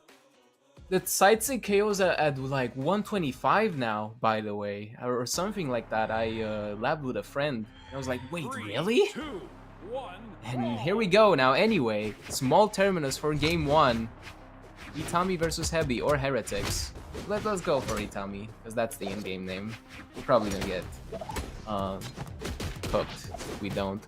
Okay. Yeah, we can go with We that. already got plenty of damage here on the spear from Itami. It definitely looks the level 100 prowess on the Wushang shows itself here. Cider tries to confirm, gets that Cider though. No options left, and that's almost a perfect stock coming up from Itami. Definitely not what I expected against Hebi.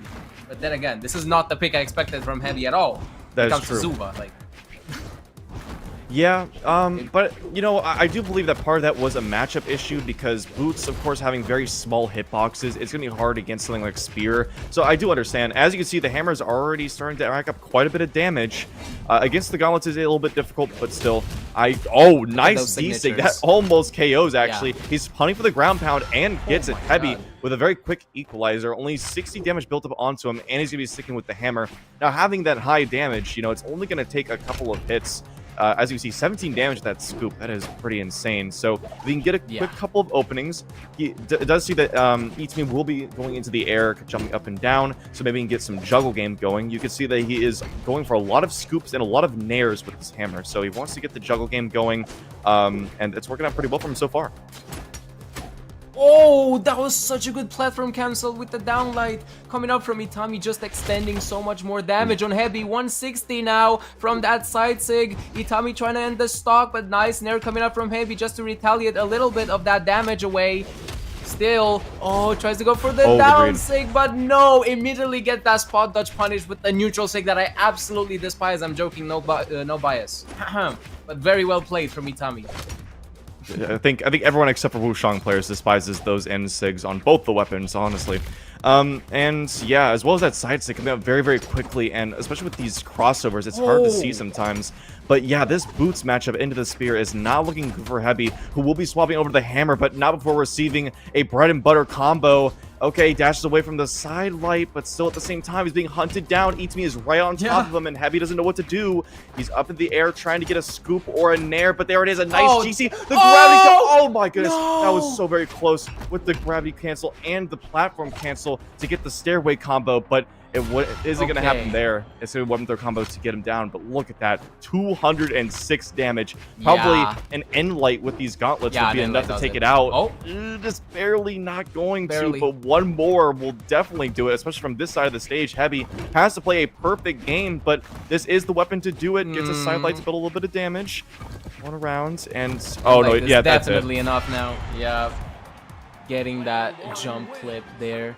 And Itami takes it, honestly, so convincingly. It's crazy. That spear is so aggressive, Tripped. I couldn't even, like, get to cast properly, like, spear, because I was expecting, you know, some backdashes, some D-lights there, some D-light baits or something like that, like a N-light, side light. No! My guy Itami just hunted Hebi with the spear. It was crazy. It's almost like he played Sight. Yeah, I thought you were saying no to the fact that Hebi just pulled out level 17 Diana. Which, I mean, honestly, same reaction. No, like, or maybe? I mean, okay, to be fair, Diana is a very good legend right now. Like, very cheesy legend as well, which, of course, if you're going to be fighting Wushang, which is very cheesy in itself, fight cheese with cheese, you know, fire with fire. I understand. But at the same time, I mean, like, I would expect him to go over to a canon legend, which is obviously his expertise, and yeah, we already see getting to game number 2 on the Mishima Dojo that the spear is online as it was in the first game. Itami, very, very aggressive with it. Yeah, so much damage, just so much pressure coming up from Itami on the spear. Am I a spear player now? I want to play spear after this set, dude. Like, this is so fun to watch. Nice silent neutral sig though. Nicely jumped away though from Hebi. Hebi needs to do something quick though. Like, look at this. 150 damage to 16. 169, nice. Into the sider, into the wall with no options left. Itami with an almost flawless stock on the spear. Now swapping back to the gauntlets to maybe switch it up and like show us some gauntlets gameplay. GC down light nair into down sig. Almost caught it with the hitbox. Down air. Nice. Oh my god. Yeah, Itami is locked and loaded here, Trip. Yeah, and it's hard to find an answer to it. He's over on the blasters, seems to be the more preferred weapon because he tried to disarm himself from the bow pretty much instantly.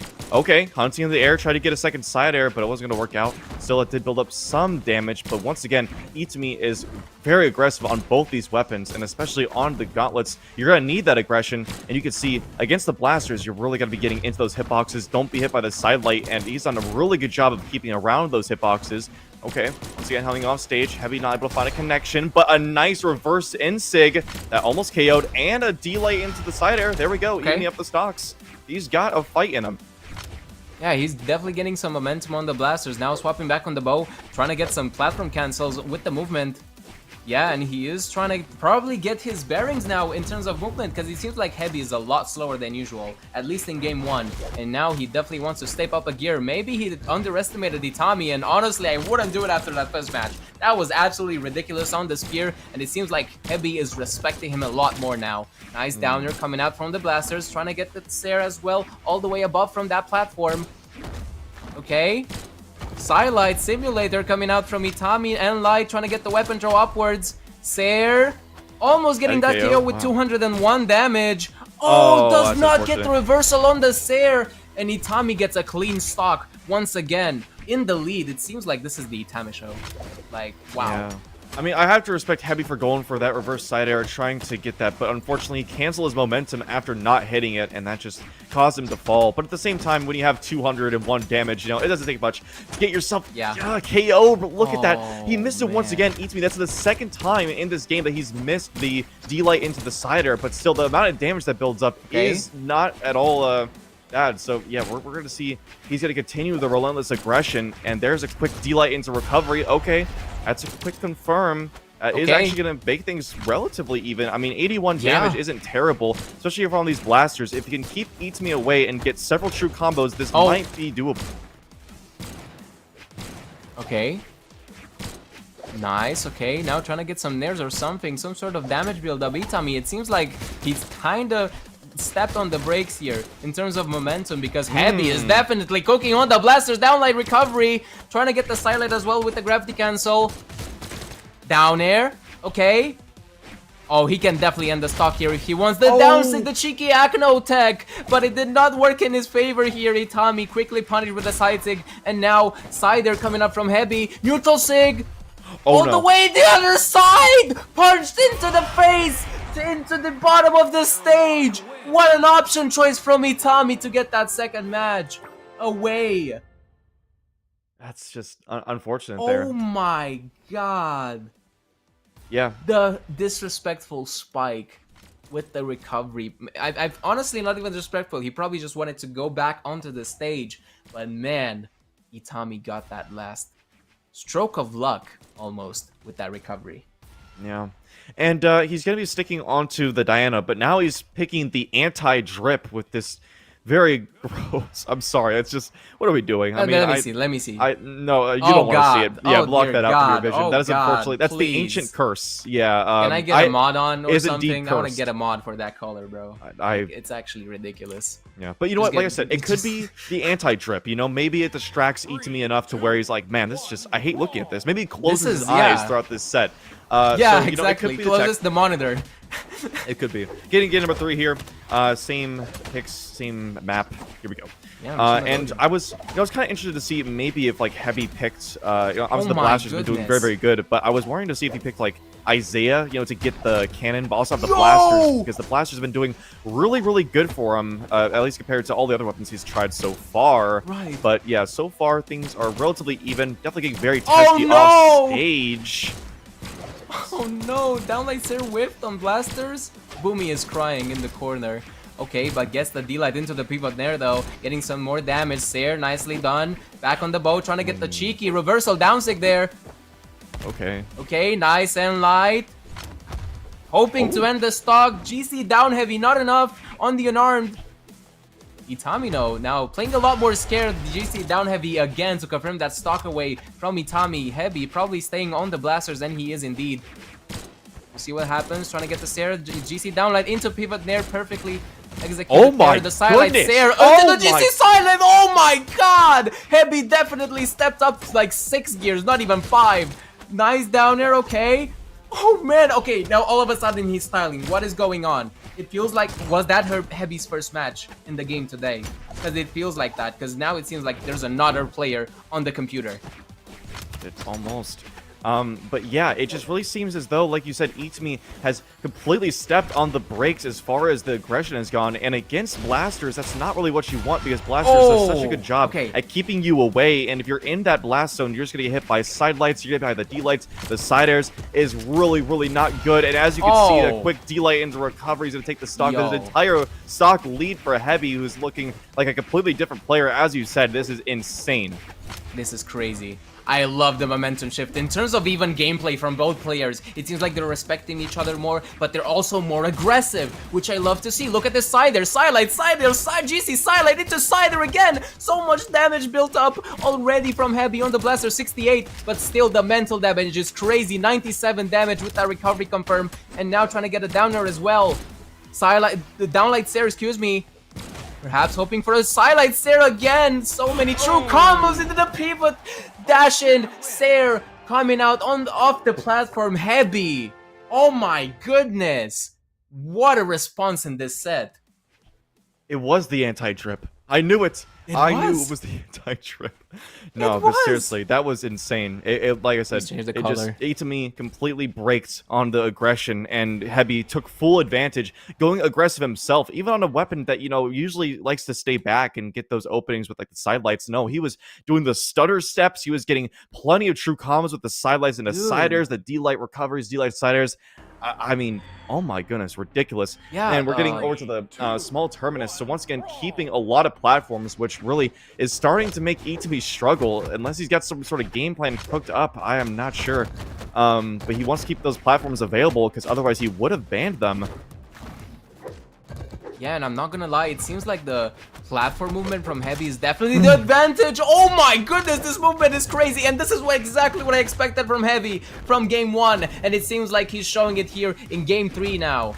Or excuse me, yes, it is game 4. Excuse me, it is game 4. Yeah, a little bit of a flub there from me, excuse me. And now back on the blasters, it's fine. We're gonna get back to the momentum. Same way Hebi got it all the way into this set. Downlight, trying to get the interesting pivot down air there. That's the third time he's dropped D-Light into side air. And also, yeah, another thing is, Itami is not getting these reads as often after the side lights. We saw in the first 2 games that Itami kept getting all the reads. He kept getting a lot of like side lights into nairs, for example, the D-Light as well. But now he's just not able to get those same reads, and that's causing a lot less damage to come out on Itami's part, who is just getting swept away. But unfortunately, it's actually kind of going more the favor Itami as he brings up the air. The recovery's not going to do it, but scary. It got a little scary there. And he's actually starting to bring things back a little bit. Hebi wants to get onto the blasters, but can't so far. There it is. Oh, he does. Tries to use the platform cancels there to get a cheeky Sarah as well, but doesn't manage to. Itami staying a lot more grounded as you noticed. Is he gonna drop it? No! This time he finally gets the double downlight into the recovery all the way to the top to get that second stock away from Hebi. Now in a 3-stock lead. Itami looking so healthy now, and all of a sudden it seems like momentum shifted once again in this set trip. Like, it's crazy. Okay, the slide charge down heavy on from Hebi. And now we're looking at so much better movement from Hebi. I love to see it, but man, oh my goodness! Itami going absolutely crazy on the unarmed as well. But Hebi retaliating quickly with some blasters damage on him for himself. Nice nair. Oh, not enough there.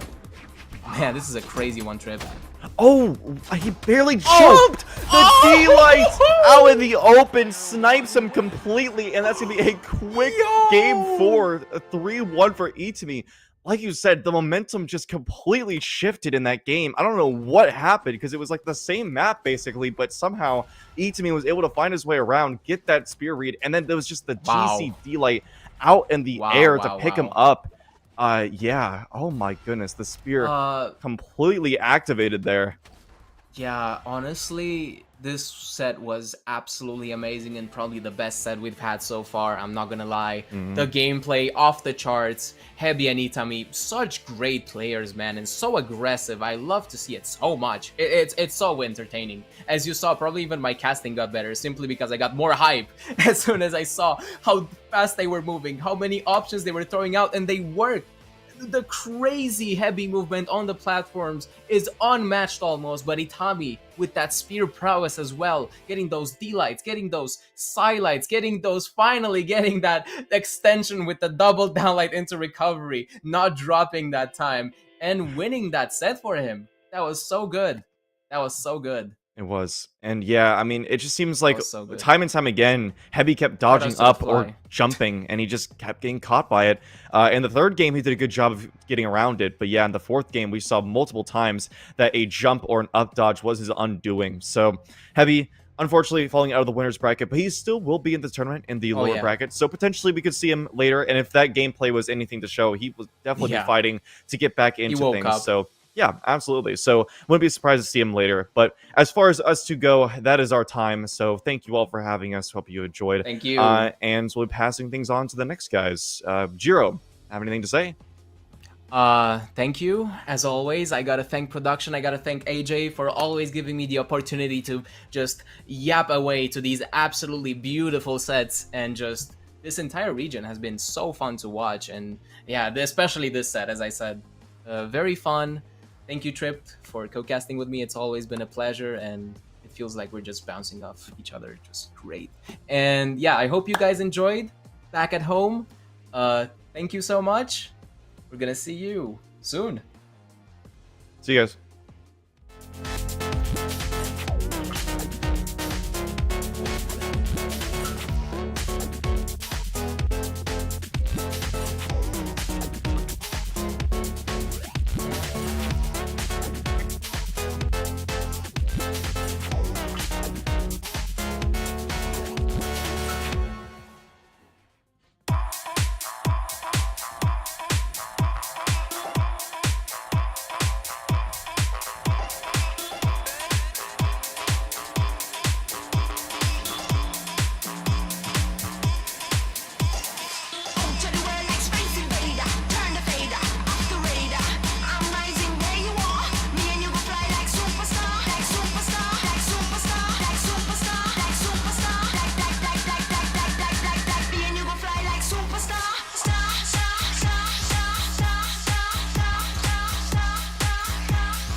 Space invader, turn the fader, off the radar.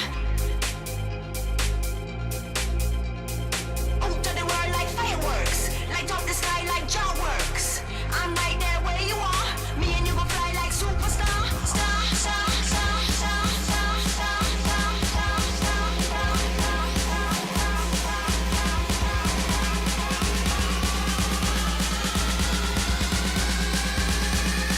me and you gon' fly like superstar. Star, star, star, star, star, star, star,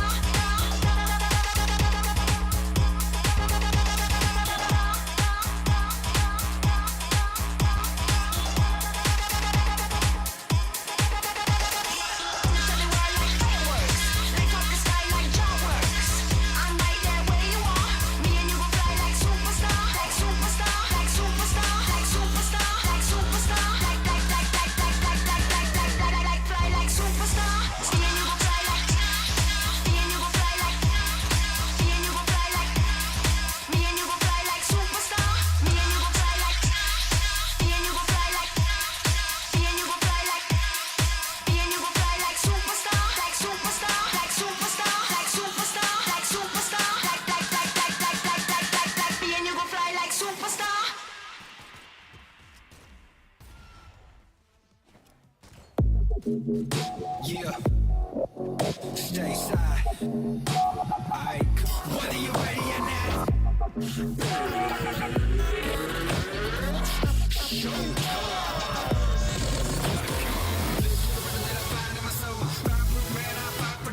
Nothing less but a no that is this. It's a test that you will be exposed. Game tight, solid, rise to the top. Game tight, solid, rise to the top. In a moment, every second that you find on the clock, champion on a mission and a hope to stop. I see through your eyes like a window. Nothing inside, no heart when it gets cold. Try to take mine, that's bad from the get-go. When I put it on your heavy versus they stand up. Think about the outcome, think about your health, bro. Think about your family, think about your ego. Wanna be the boss when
Hello, hello, hello, everybody!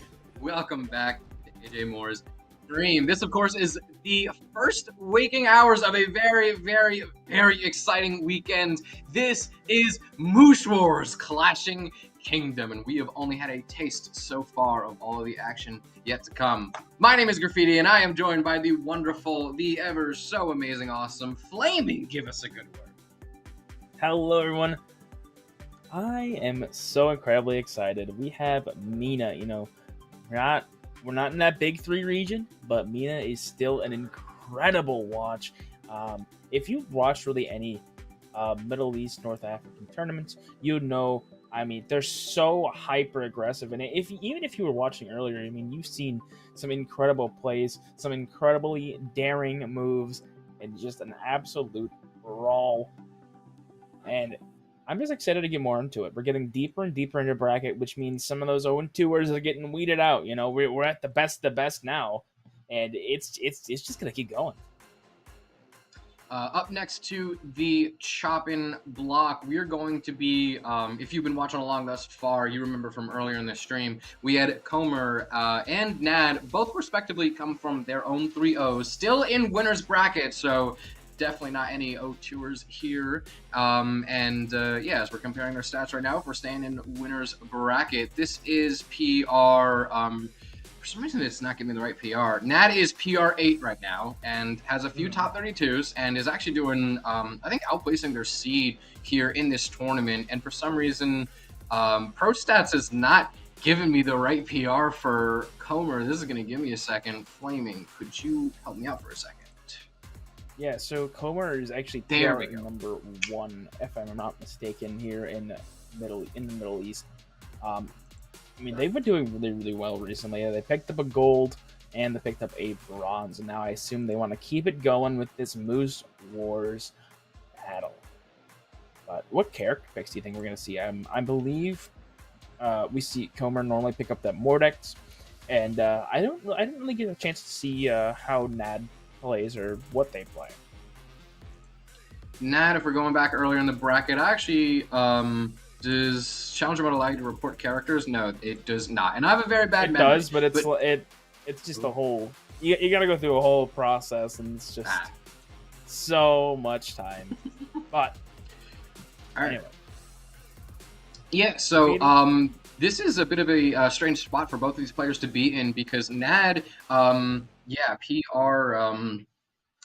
8 only got 9th both times at the Winter and Spring Championship. Comer is also, I think, a little bit new to this this spot. I think it was a year or two ago when there was like a little test tournament for the Middle East region.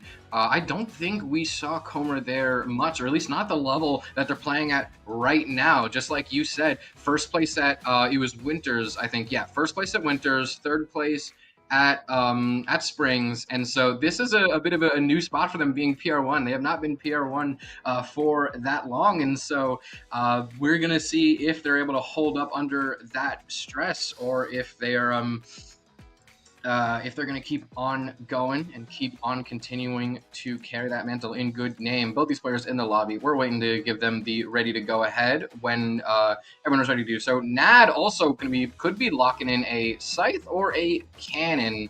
Nad, I think was playing an Onyx or a Cannon Legend earlier, and picking a Scythe against Comer would be a very tall order. We have seen a few ego picks in the past few sets, but against Comer, I don't think ego picks are what you're looking for. Oh, absolutely not. I mean, I've seen Comer play. I think recently it was Frostbite 17. That sounds about right. That was a Middle East tournament, and that was just if you saw that grand finals, man, that was absolutely incredible. But now we're on World's End. We're in a winner's side top 8. And we are going to get going next game because it looks like we're gonna get a reset here. But I'm excited for this Mordex pick. I've seen it; it's very, very consistent. It's very, very good to watch, and we'll just have to see. But JV 4 stock right off the bat. Graffiti, how do you think this set's gonna go? I think it's gonna go very quickly because we're on what is it? It's pretty good chance we're gonna want to go to a Small World's End, which is very good for Scythe. For those of us who've been keeping up with recent tournaments, Small World's End is an incredible stage for Scythe. It is still left unbanned, and yes, Nat agrees. We are going to Small World's End, but also for similar reasons, it's very good for Scythe. It may also benefit Canon to the same extent, though. That is an argument to be had by someone smarter than I am. But still, I think this game could go very, very quickly, and is a huge gamble for NAD, taking current PR1 to a stage that benefits their main very nicely, especially since Comer gets the first pick a weapon. Neither one of those on the big, string, carry you off the stage, give you a tour weapons we were talking about earlier. So how is this going to go? NAD definitely wants to switch, though. Yeah, but instantly that cannon. Run out of signature, trying to build some quick damage. Catches a couple siders there, but now Comer on the corner, tries to get something, dodges in, very risky, but Nad unable to punish it, trying to play a little bit more towards the corner, trying to keep Comer a little bit more at bay with this cannon. Sidelight Sayer's gonna whiff, turning the corner once again. They don't really want to play center stage, they don't really want to play off stage, they kind of just want to play in this pocket and kind of enjoy themselves really. But now we're on the Scythe v Cannon, whiffing on the neutral like both players, trying to build a little bit of damage, but D-Light neutral will be the stock for Nad. And Comer's going to drop down to that second. We got a little bit of taste as to what a lot of this set could be. Both players with their respective combo weapons and damage building weapons. Potentially also Gimp weapons. Trying to be very careful around each other, knowing any mistake could be a stock, and not even really playing that much for center stage control. Nad could be bringing Comer off the side of the stage here. Comer finds a way back, and Nad sticking with sword, actually. Guessing probably doesn't want to overextend too much. Nad is playing this very carefully, and that's something that I can actually respect a lot. They know what they're up against, and they know that they're trying to find any in they can, but they're not getting too impatient for it. I actually have a lot of respect for how careful Nad is being, considering the fact that they're making a pretty big gamble here, Flaming. Picking up that nice recovery, getting that KO. That cannon definitely feels like more of a comfort pick. This sword is, I think, just kind of there because, they have the Sidra. I think they'd rather not have to play the sword, but, if they can get a quick KO, that would be absolutely fine. But Comer's starting to slow it down a little bit, trying to play around it. Beautiful evade on the gravity cancel side. Sig didn't have the options, avoids the D-Sig, but the ending's going to clip send off stage. Neutral Sig once again for Nad, catches the D-Light, but unable to read the side air.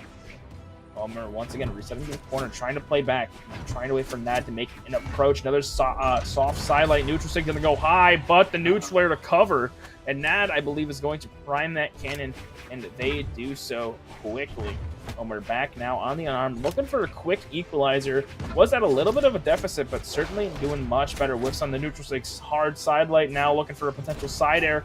Able to make it back, but sidelight, trying to go for the triple, but unable to get it. Ground pound comes through, and we have a 1-1 game here.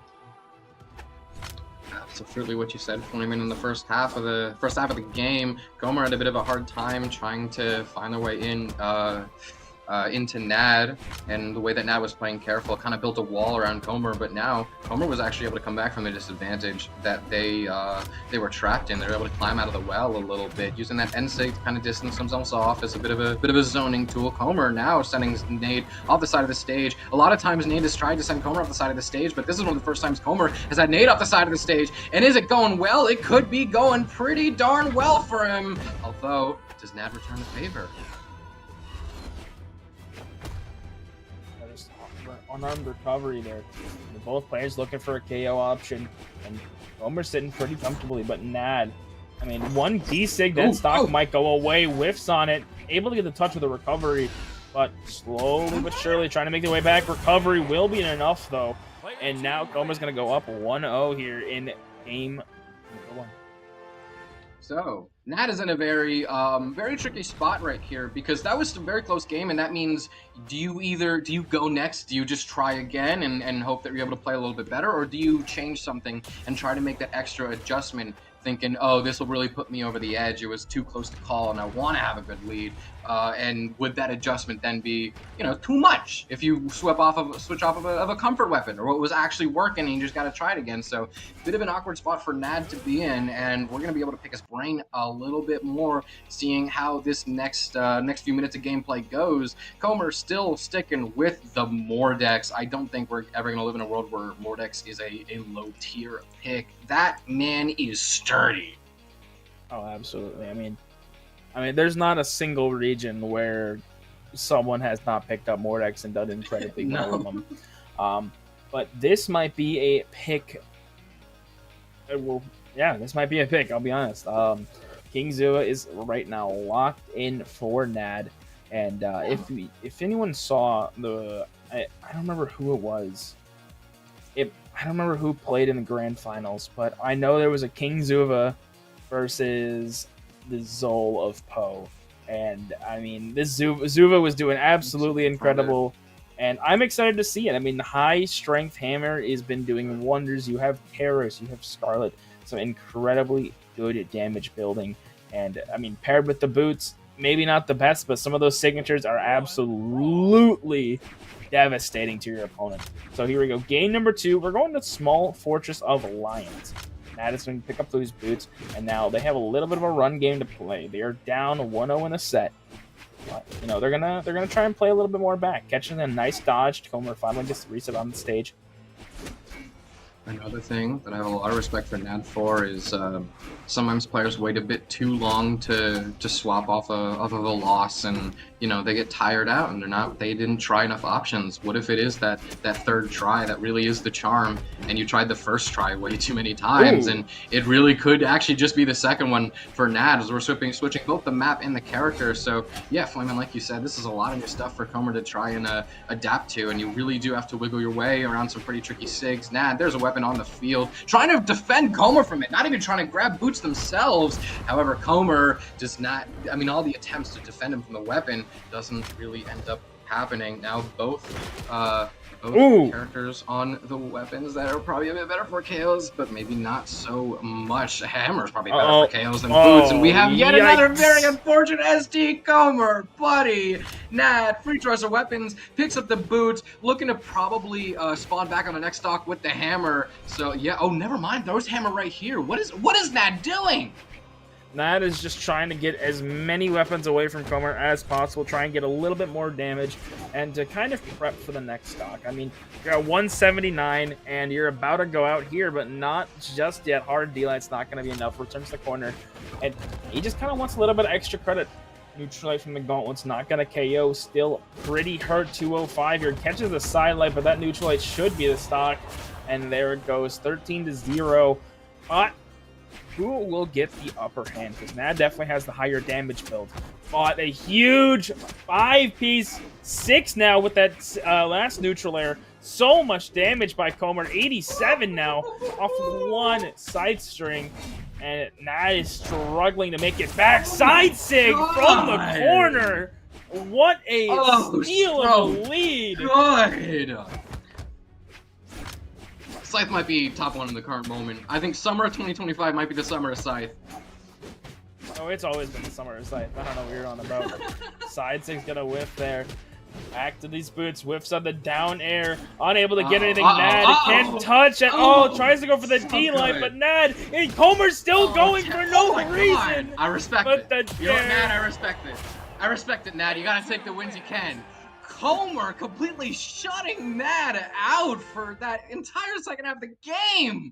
Really a bummer, because Nad's hammer was doing some really good work, and I don't know, I personally, I'm kind of biased towards hammer gameplay. I think it's really fun to watch, and I really like seeing the different ways people pick it up, but Comer's sight, especially after that SD, that entire, that entire game was like a, 3-stock in spirit. Because after that SD, Comer just locked it in. You said, no, I can't go out on that. And Comer brought it back.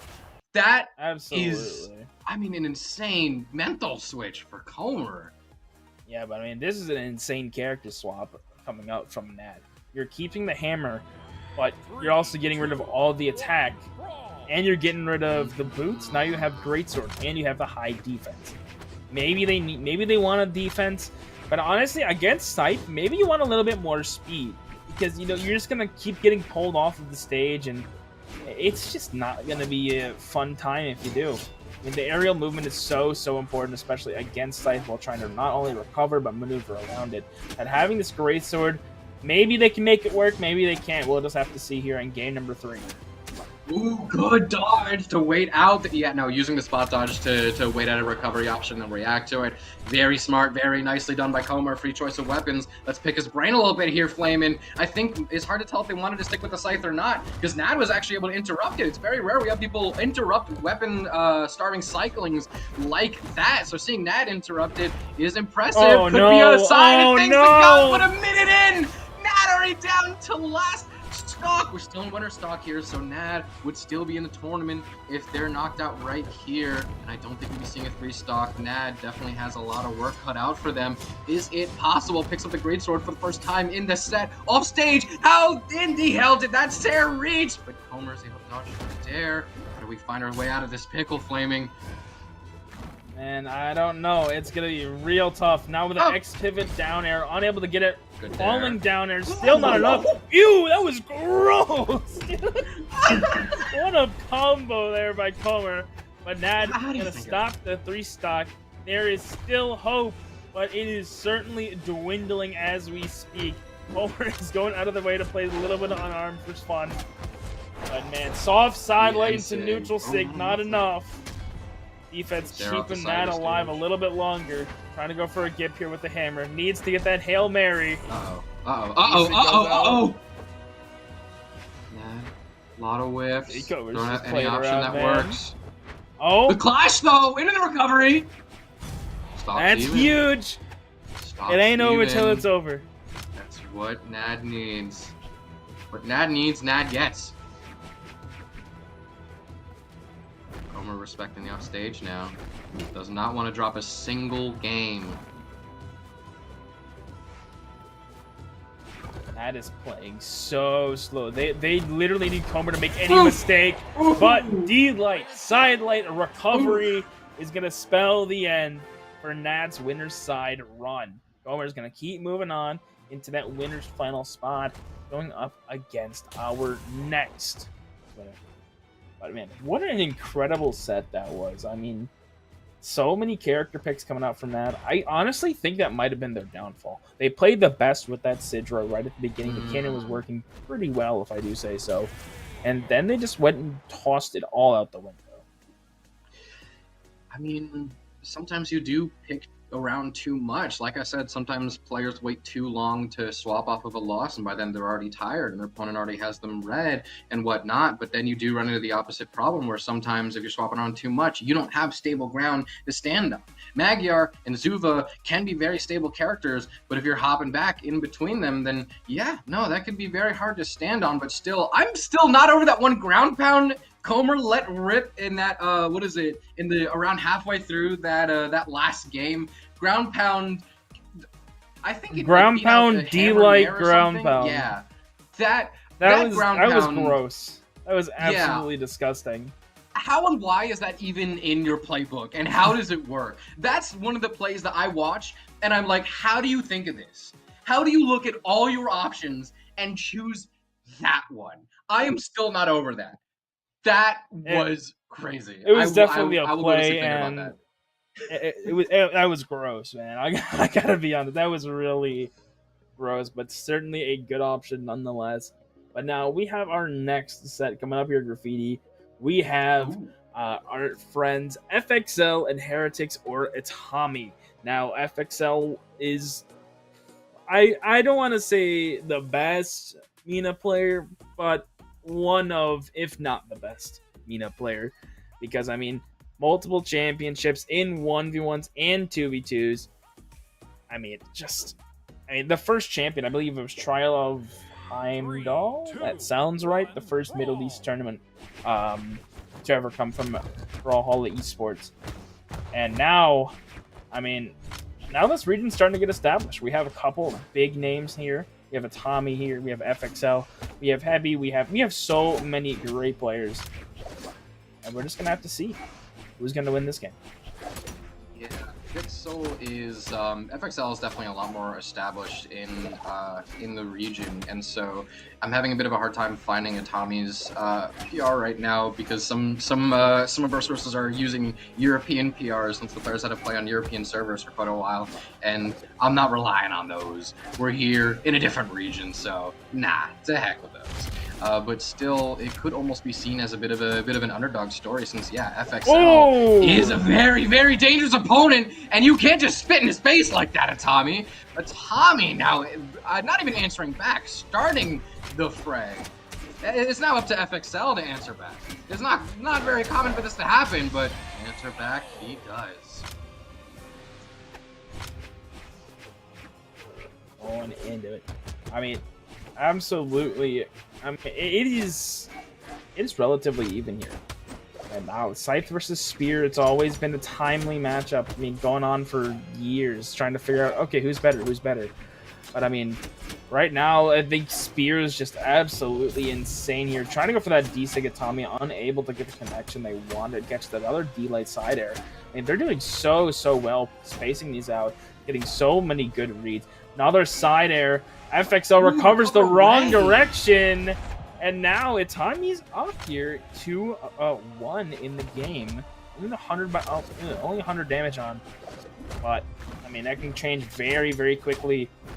Another deal. Oh no! What a he's so good at those. Itami hits D-Lights left and right like it's nothing. Gets hit by recovery, but also to correct a mistake that I made earlier. Itami, I think, both Winters and Springs has made top 4, so it's not actually really an underdog match that much. Really, Itami is very close behind FXL, so if anything, that makes this match a lot more tense. Itami is coming for the crown right here. FXL, like you said, very big contender for best in the region, and could be a world-class competitor by the end of the year if he keeps going like this. The guy just keeps getting better and better and better every single day, and Itami looking to step up to him and try and take that crown from him. Misses a D-Light for the first time in a millennia. I don't know, it'd be pretty hard to take the crown from the Mordex. Ooh. Sidesig gonna whiff there. FXL looking for a KO. Sidelight recovery, the classic gauntlet string. And FXL's gonna take game number 1 over Itami. Now, Itami actually played really well, catching so many D-Lights. I love some of those reads too. They knew FXL was gonna spot dodge and catches the gravity cancel D-Light into the side. I'm sorry, I think it was the gravity cancel D-Light into recovery maybe. But regardless, I mean, they played absolutely incredibly with that Spear. We didn't see a whole lot of gauntlets though.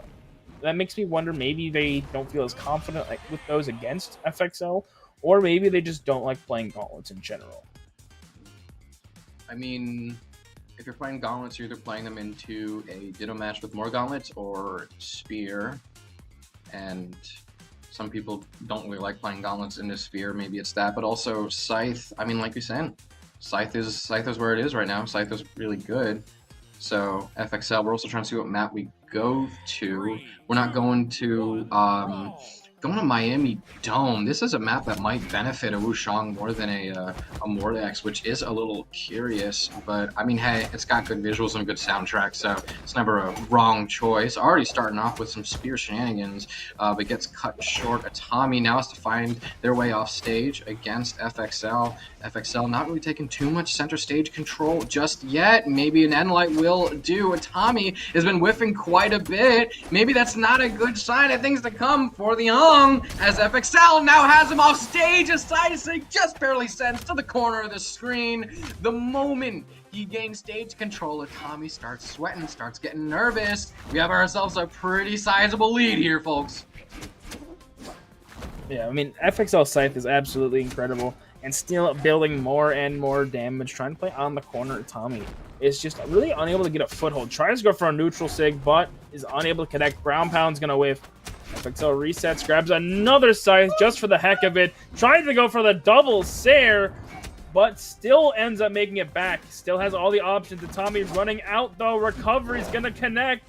Itami barely catches the neutral air. FXL still is alive off the neutral sig drop.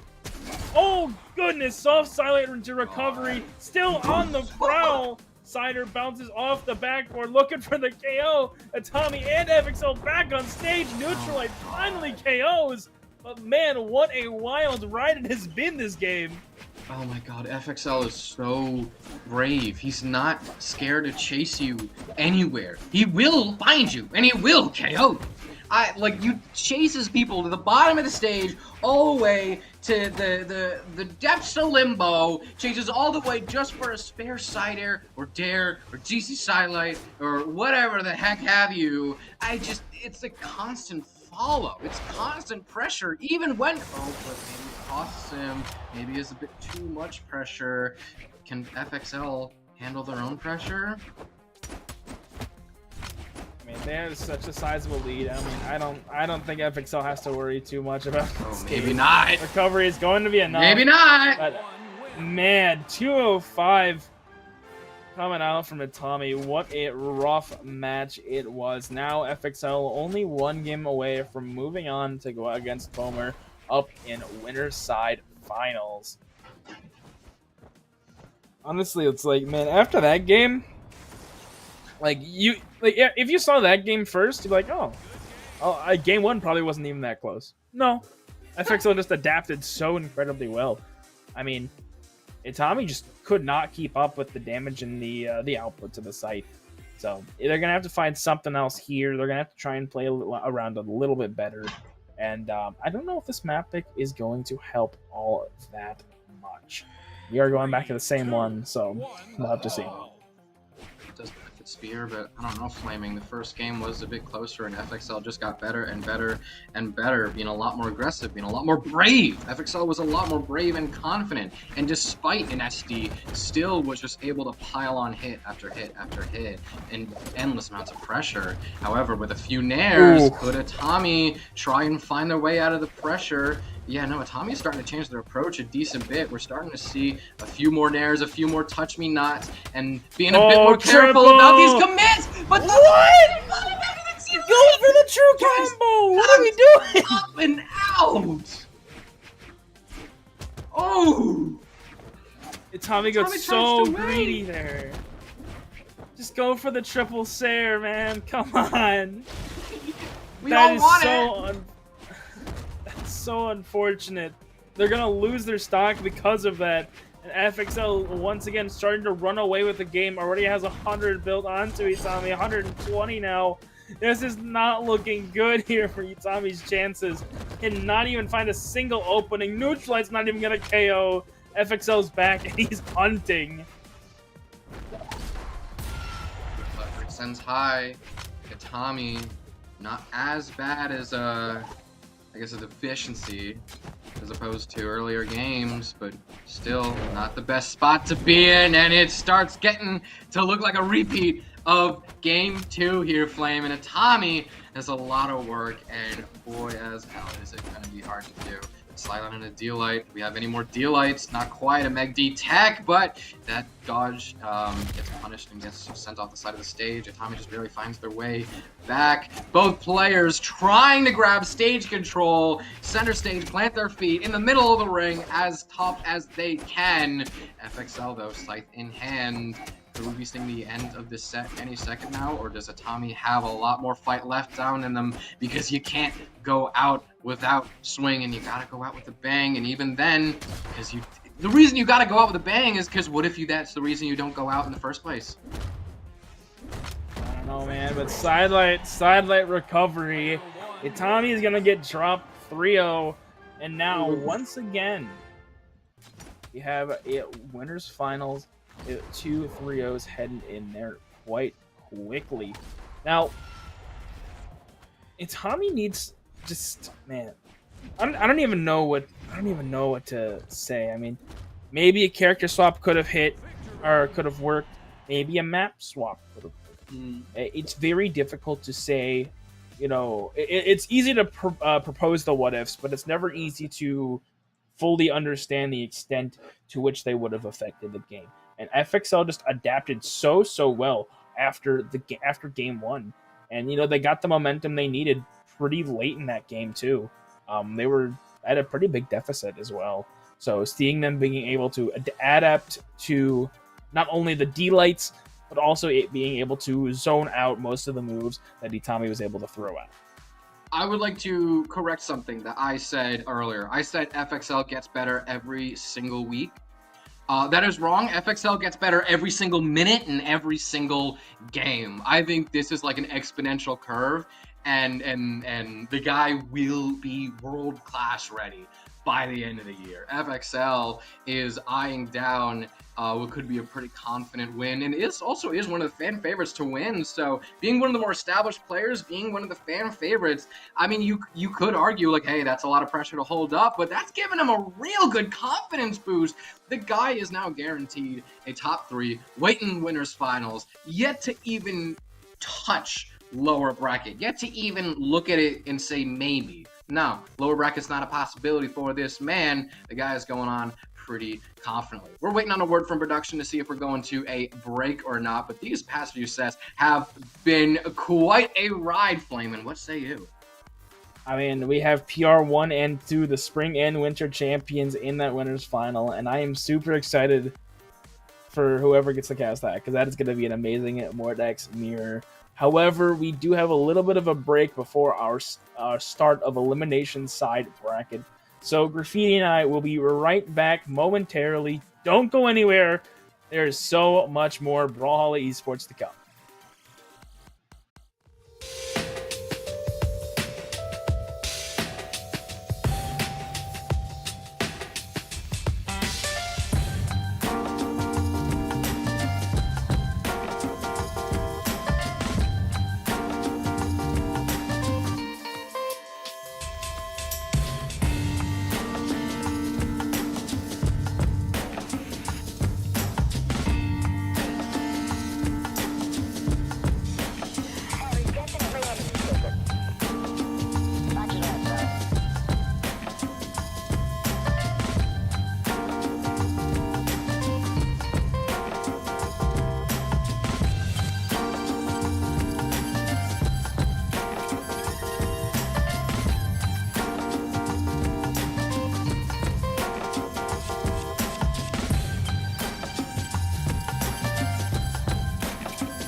So Flaming, how are you doing?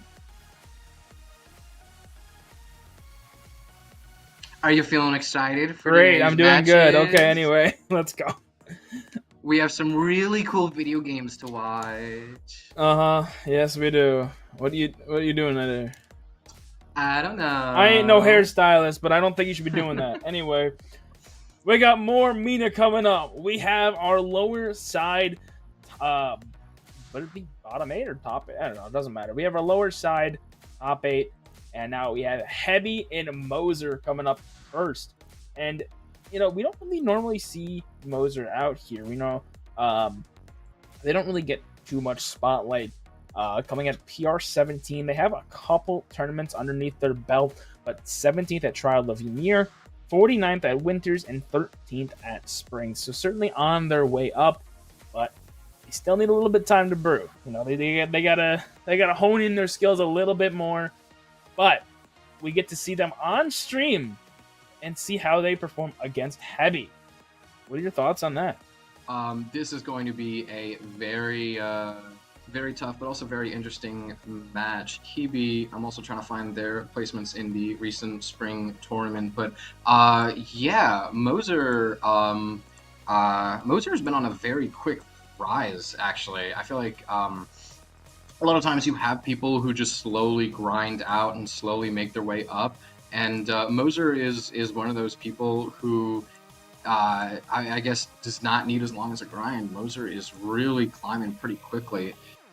So I'm actually already very impressed by Moser's performance, pretty regular top 32 performer pretty early in their career. So this is already very impressive from Moser. And also, we could also be waiting on OXM and Yellow Flash. That's also going to be a very interesting set. But Hebi, yeah, Hebi is a very interesting player right now, because as we saw them play earlier, they were playing very well, but also some of their I feel like they've improved a lot since Springs and Winters, because you watch them play and it's like, oh, they're really, really good. And then you see their results and their tournament results, and it's like, that's not the same person. So I feel like come summers and autumns, we could really see Hebi also rise to a much more powerful level. Yeah, so both these players have been improving very quickly and have had a fantastic start to their competitive careers. But also, if one or both of these players needs a bit more time to get into the lobby, we have another lower side match we could be going on to. OXM versus Yellow Flash. These two sets are also pretty similar because it was a set that we had... what is it? It's a set where we had a player earlier on stream play who is now facing a different opponent in lower bracket. Sometimes lower bracket matches, sometimes they are rematches of winners bracket matches, and sometimes they are not. We have two new competitors entering the ring, Moser and Yellow Flash. Let me also peek around the black bracket to see who beat who. Yellow Flash beat Rayo, and Moser beat Zorms. So, or Zormex? I honestly couldn't tell you. I feel like a substitute teacher butchering people's names. Aaron. Please correct me if I mispronounce your name. I feel like a crappy substitute teacher mispronouncing all these names of all these cool people. But either way, we're waiting for these players to hop in, but also if we could be going to OXM versus Yellow Flash, that is also going to be very interesting. Yellow Flash. This point, it's just going to be whoever gets in the lobby first. Yeah. No, honestly, open invite, come one, come all. OXM is also on a very quick rise, but also is starting to be a lot more consistent. Sometimes when people have a very, very quick rise, sometimes they do kind of bounce around a little bit. We do have players like Hebi and Moser who have been improving very quickly, but are sometimes not as stable or as consistent of a placement. So they'll jump a place, maybe lag behind a bit, and then make another jump. It's 4 steps forward and 1 step back. But with a player like OXM, looking at some of their results, they've been making some pretty big improvements, but also they've been a lot more stable, a lot more consistent than some of the other players we've had here. They made 17th at both Springs and Winters, and they've made top 8 here thus far, so they're looking to improve that. They are not comfortable sitting with just 17th, but eyeing them down on the other side of the ring is going to be Yellow Flash. Yellow Flash, a bit of a similar story, but also kind of what I was saying earlier, where sometimes they're not as consistent, and that does worry me a little bit because they've made it this far. They've earned this spot, and they definitely want to go farther. They're looking to boost that PR21, brother. But still, OXM has just been a bit more of a stable player. So Yellow Flash fans out there, I might be a little worried. I mean, I'm sweating because I have my AC off, but I still might be a little worried. You know, that's perfectly fine, but you know, we're just gonna have to run with it. Sometimes, you know, we're gonna get some crazy upsets, and sometimes, you know, we're just gonna not have crazy upsets. I mean, we'll just have to see who's gonna come out on top. But I do want to say, Yellow Flash did end up getting top 8 in a MENA tournament about a couple weeks ago, maybe 2-3 weeks ago, picking up a 7th at Frostbite 14. That's the tournament I was talking about earlier, and it was actually Hebi, the one that pulled out the Zuva and absolutely had a just an incredible run there. But yeah, I'm certainly excited because this is kind of like the tale of two underdogs. This is really just who's gonna have the explosive performance and who's gonna explode on stage. You know. Out of these two players, OXM being just a bit more established, but still, like you said, everybody's still looking to start their esports careers off right. These players, I think we're just waiting to give them go ahead. They're ready whenever. And also, we're going to be looking at what character picks they could be locking in. Looking at what we have on paper, Yellow Flash doesn't have many much data about their characters. OXM, Flaming, if you can remind me who OXM played earlier, I think we could be seeing a lot of Spear, or was that the Diana? I believe it was the Diana pick. That sounds about... Wait, no. I lied. Did I lie? Hold on. No, I don't think we saw OXL on stream, did we? Oh, no, we did. It was the first set. I don't think I was, unfortunately, here for the first set. But it looks like they've locked in Ada, so... Or they've locked in Ada before, so... Yeah. We'll see what character they're going to pull out here. My guess, probably something with Spear, so maybe Shong, Dusk... Heck, even Orion, maybe. I mean, Lance isn't super great right now, but I don't know. Maybe you know, maybe throw in a little bit of spice here and there. Yellow Flash, on the other hand, I don't know a whole lot about. They don't have too many stats, but they do have a 9th place at Spring Championship. So, I mean, it's pretty solid. I'll say that. This is also this is now an interactive stream. Chat, if you do want to help us out and let us know any character picks that these guys have locked in before, I am more than willing to hear that.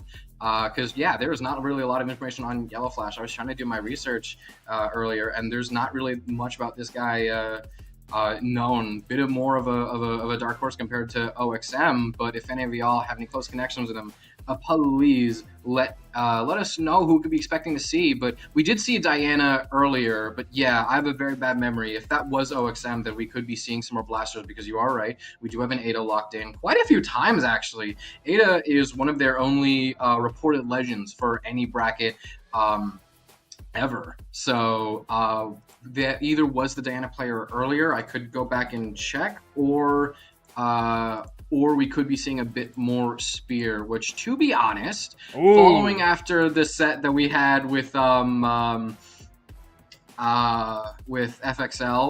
the Spear that FXL was fighting, their name is different in game and in bracket.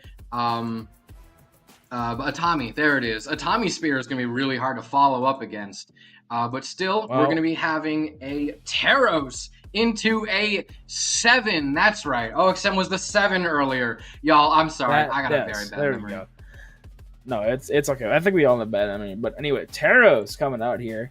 Lots of damage. Lots of everything besides nerfs. I mean, just a really solid character.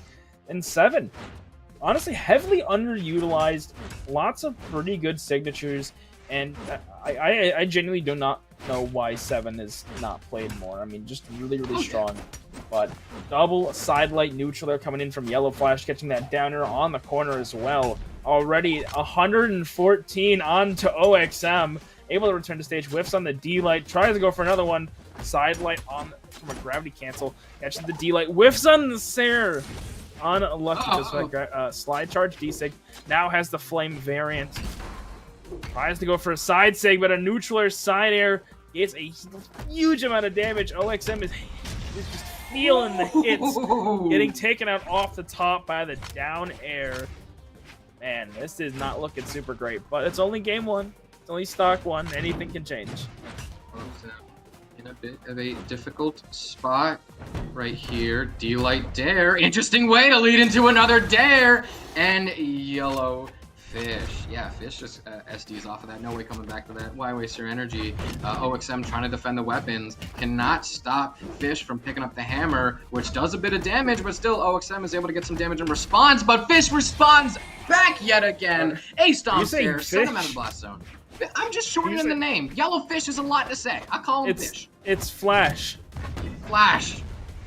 I'm blind. This guy, alright. But OXM doing a great job catching that D-Sig. Ooh, catching the nice recovery. Full reset on the board.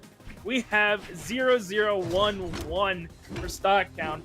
And this is going back and forth. This is why I said we can't call it off of one stock. Because it is so incredibly close. Catches the dare to stuff out recovery. And lights the wrong direction. But we are very, very even. 61 to 65. Stomps there, puts a little bit more damage. Side save! Flash with an amazing first game. How do you respond to that? You just say go next, man. That's all you really can do. I mean, that was a 91 damage in the side sig. Great play there by Yellow Flash. But OXM, they definitely picked it up after that first stock. And did an incredible job. Just needs to play a little bit more careful around the weapons of Yellow Flash. But going to platforms may not be the answer they are looking for.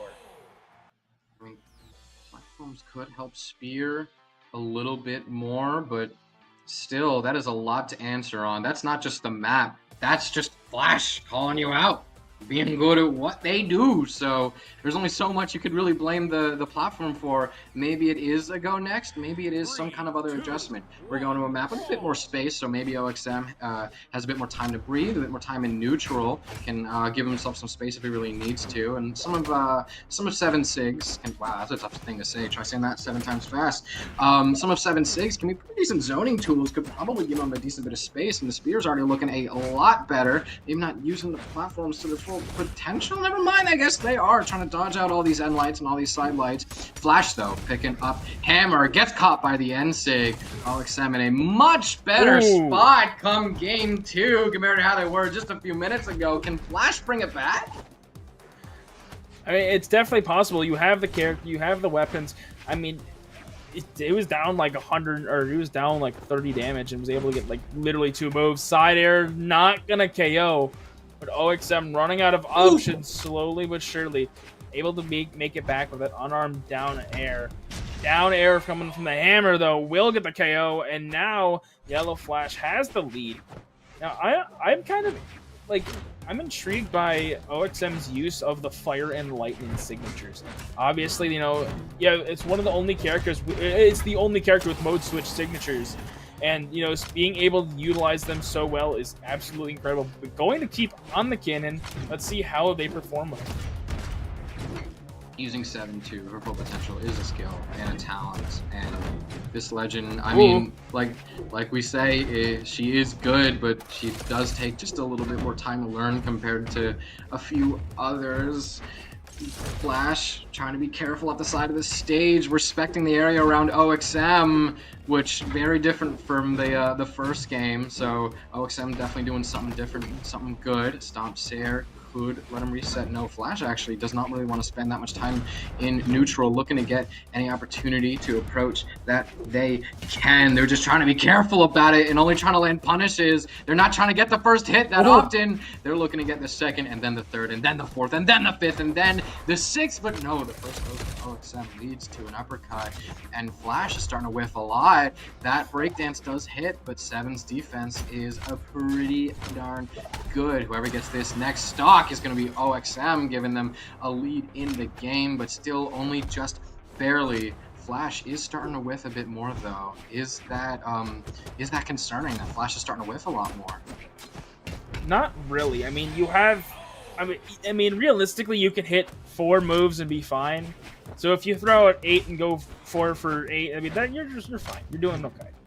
But I mean, you really do want to try to get a few more hits in here. Getting a nice 3-piece there, trying to go up for another neutral air. What I am noticing, though, OXM is throwing away their weapon quite frequently, and it's not helping them out. Dropping that down there, that's not going to be great. Now Yellow Flash back on the hammer. Neutral Sig connects. Going on the offensive. Tries to go for gravity cancel D-Light. OXM just was not there to punish. Whiffs on the side. Downer is going to send it downwards. Now Yellow Flash needs to make it back. Catches the reverse side air. And OXM drops 0-2 in the set. Honestly, I might be looking for a character swap here. I just don't think. I don't know if the 7's gonna work out.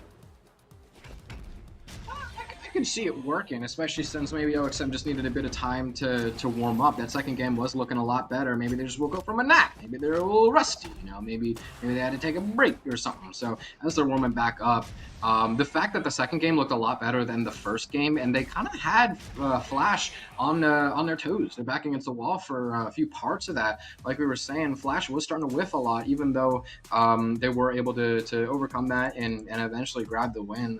Pretty nice Grand Slam. Still, OXM, I think, has already done a lot of the. Whenever we say like, oh, this guy's got a lot of work to do, I think OXM is already starting to do some of that work and is already starting to bring this pretty close to even. I think even started out that second game with a lead, so definitely has it in them. There is always more gas in the tank. Very strange to do a GC D-Light on to punish that N-Light, but hey, the guy knows more than I do. A D-Sig to try and give himself some more space. Yeah, 7 Sigs can be pretty good for spacing, so I'm very happy to see him, especially considering that we need to have Flash respect OXM's space, or else it's just going to be Stomp Sayer after Stomp Sayer after Stomp Sayer into recovery.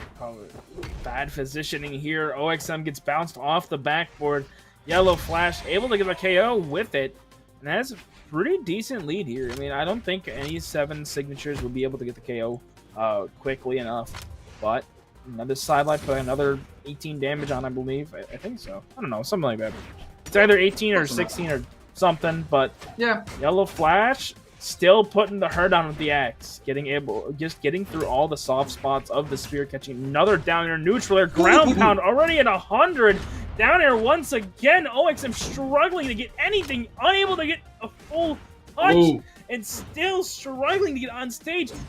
Choose to finally go to the corner, but man, Yellow Flash weapon throw not gonna connect. This is looking rough for OXM.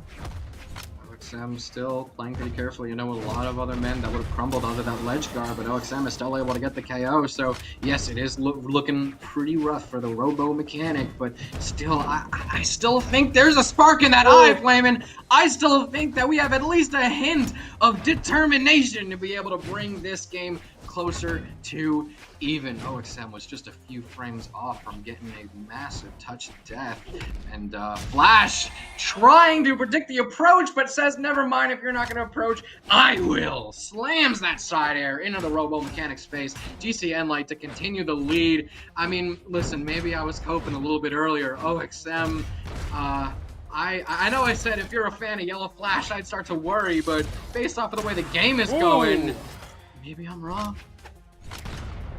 Definitely. OXM is picking up the pace a lot more. This cannon is starting to work its magic.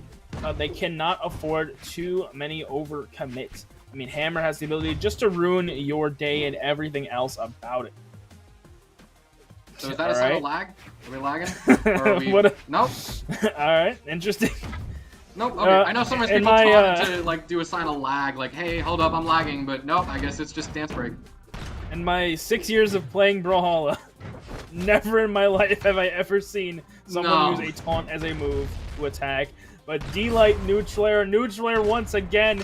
Yellow Flash on the last leg here.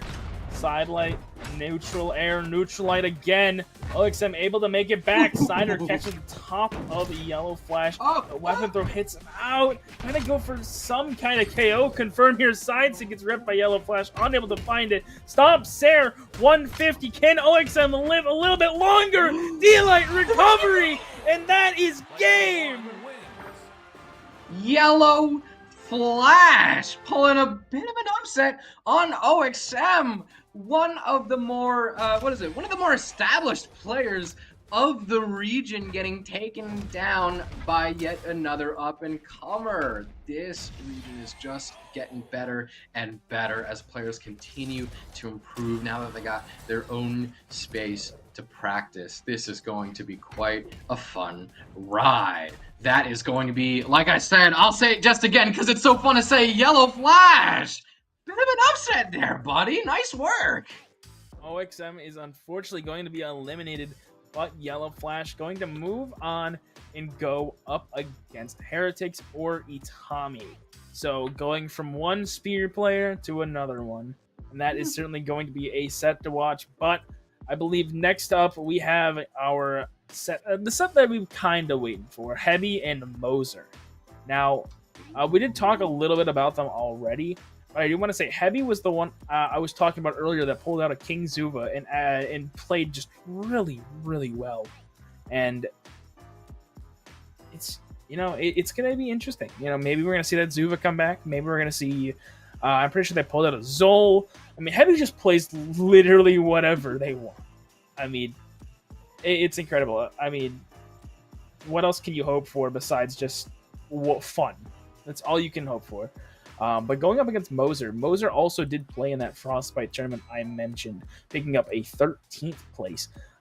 So they did pretty well there as well. So I'm excited to see what they're going to do here.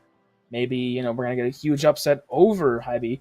Maybe Hebi is just going to say, go away, I want to move on. You know, we have no certainty here.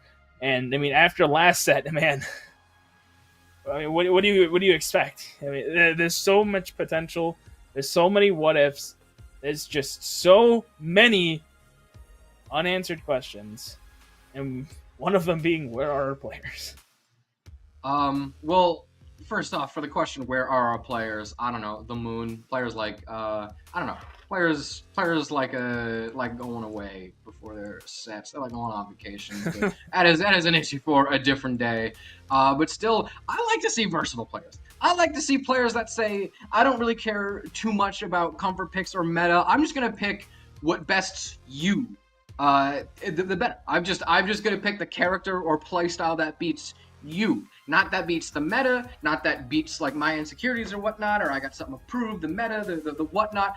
My pick is whatever is best against you. And I'm a big fan of versatile players that are able to do that, really have it to a science. Players that are that versatile and say like, oh, okay, if you're doing this and then that, and then, okay, got it, hammer. I'm a big fan of that, and that's one thing I aspire to be in my gameplay. I really like those versatile players, but still, I might have to go against my heart pick here, because Hebi has been a pretty established bracket demon and very consistent, especially over the course of the past year or two. Pretty consistent placing in tournaments, actually quite across regions. We have some Southeast Asian tournaments, we have some European tournaments, and of course we have some Middle Eastern tournaments sprinkled in there, and the Middle Eastern tournaments are where they do best. But still, some of these some of these Southeast Asian and European tournaments, they're not doing too bad. Let me see if I can find some. They get top 8 at C Showdown for 1v1, and they're able to, they were 97th in 2023. 97th at the Summer Championship for Europe. So back in 2023, if they were already swimming in pools with European pros 2-3 years ago, and they've only just gotten better and more consistent, I mean, 7th at Sea Showdown, 3rd at the Trial of Freya, Southeast Asia. So Hebi's definitely giving me the heebie-jeebies right now. This is a bit more of an established and talented player, and Moser is definitely going to have a lot of work to do because it's still pretty early in their career. And yes, I have respect for a very versatile player. That's one thing that I think a lot of us should aspire to not just be stuck in a hole, but be able to swim around and explore new options and try new strategies. Sometimes that could be a stand of like a main crisis. Sometimes that is a character crisis. Sometimes that is, I don't know what to do, so I'm just going to do what works today. Sometimes you wake up and the Bodvar just plays better than the Taros for some reason, and that's just what you play that random Tuesday. So I definitely am keeping a very careful eye on Moser, because Hebi, I think if we scroll down pro stats here, has one of the longest tournament histories of really any player here. So this is heebie-jeebies is real right now. Yeah, it goes all the way back Galaxy Cup Nova. I mean, they've been playing for so long. That was back all the way in 22. So, I mean, they definitely have the longevity. Maybe not as in the region as a whole, but certainly as a player. Now Moser, I'm not sure. I'm not sure how to think about that too much. But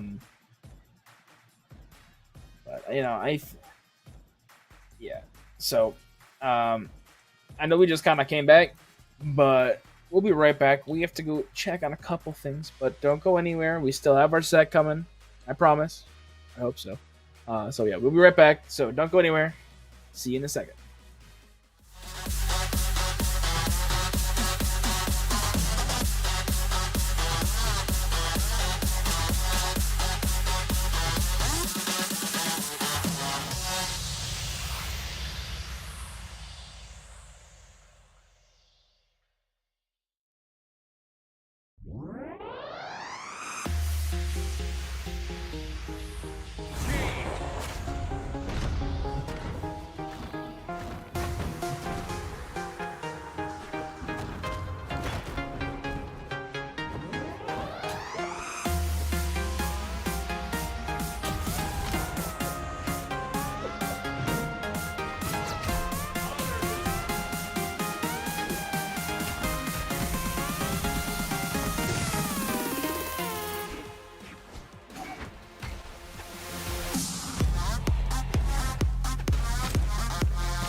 Hello and welcome back to Moose Wars Clashing Kingdoms, the Middle East edition.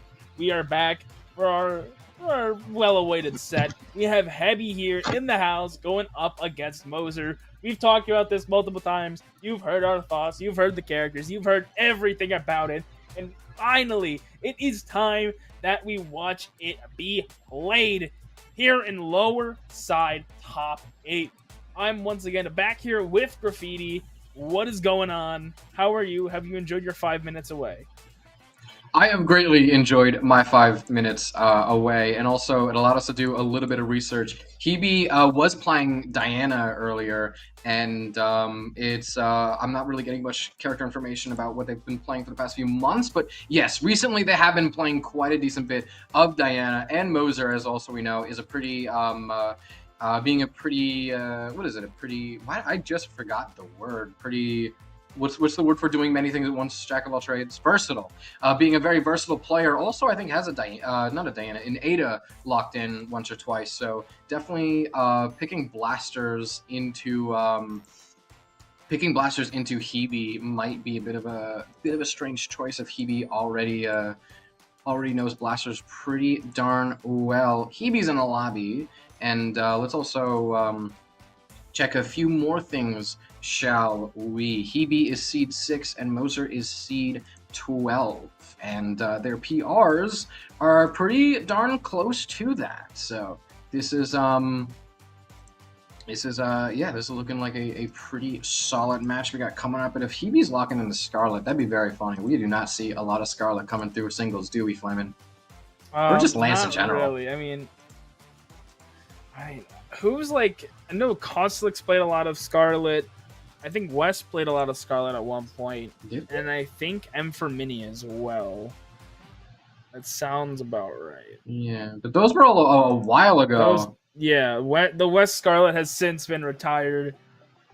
Kostelix, he's on his way back, but I don't know if he's super strong in the Scarlet department anymore. I think he just kind of plays Ulgrim. But we're just waiting on Moser now, and I know I'm kind of excited to see potential Scarlet. I mean, Hebi's hammer is really, really good, but maybe that Lance is a little off-putting.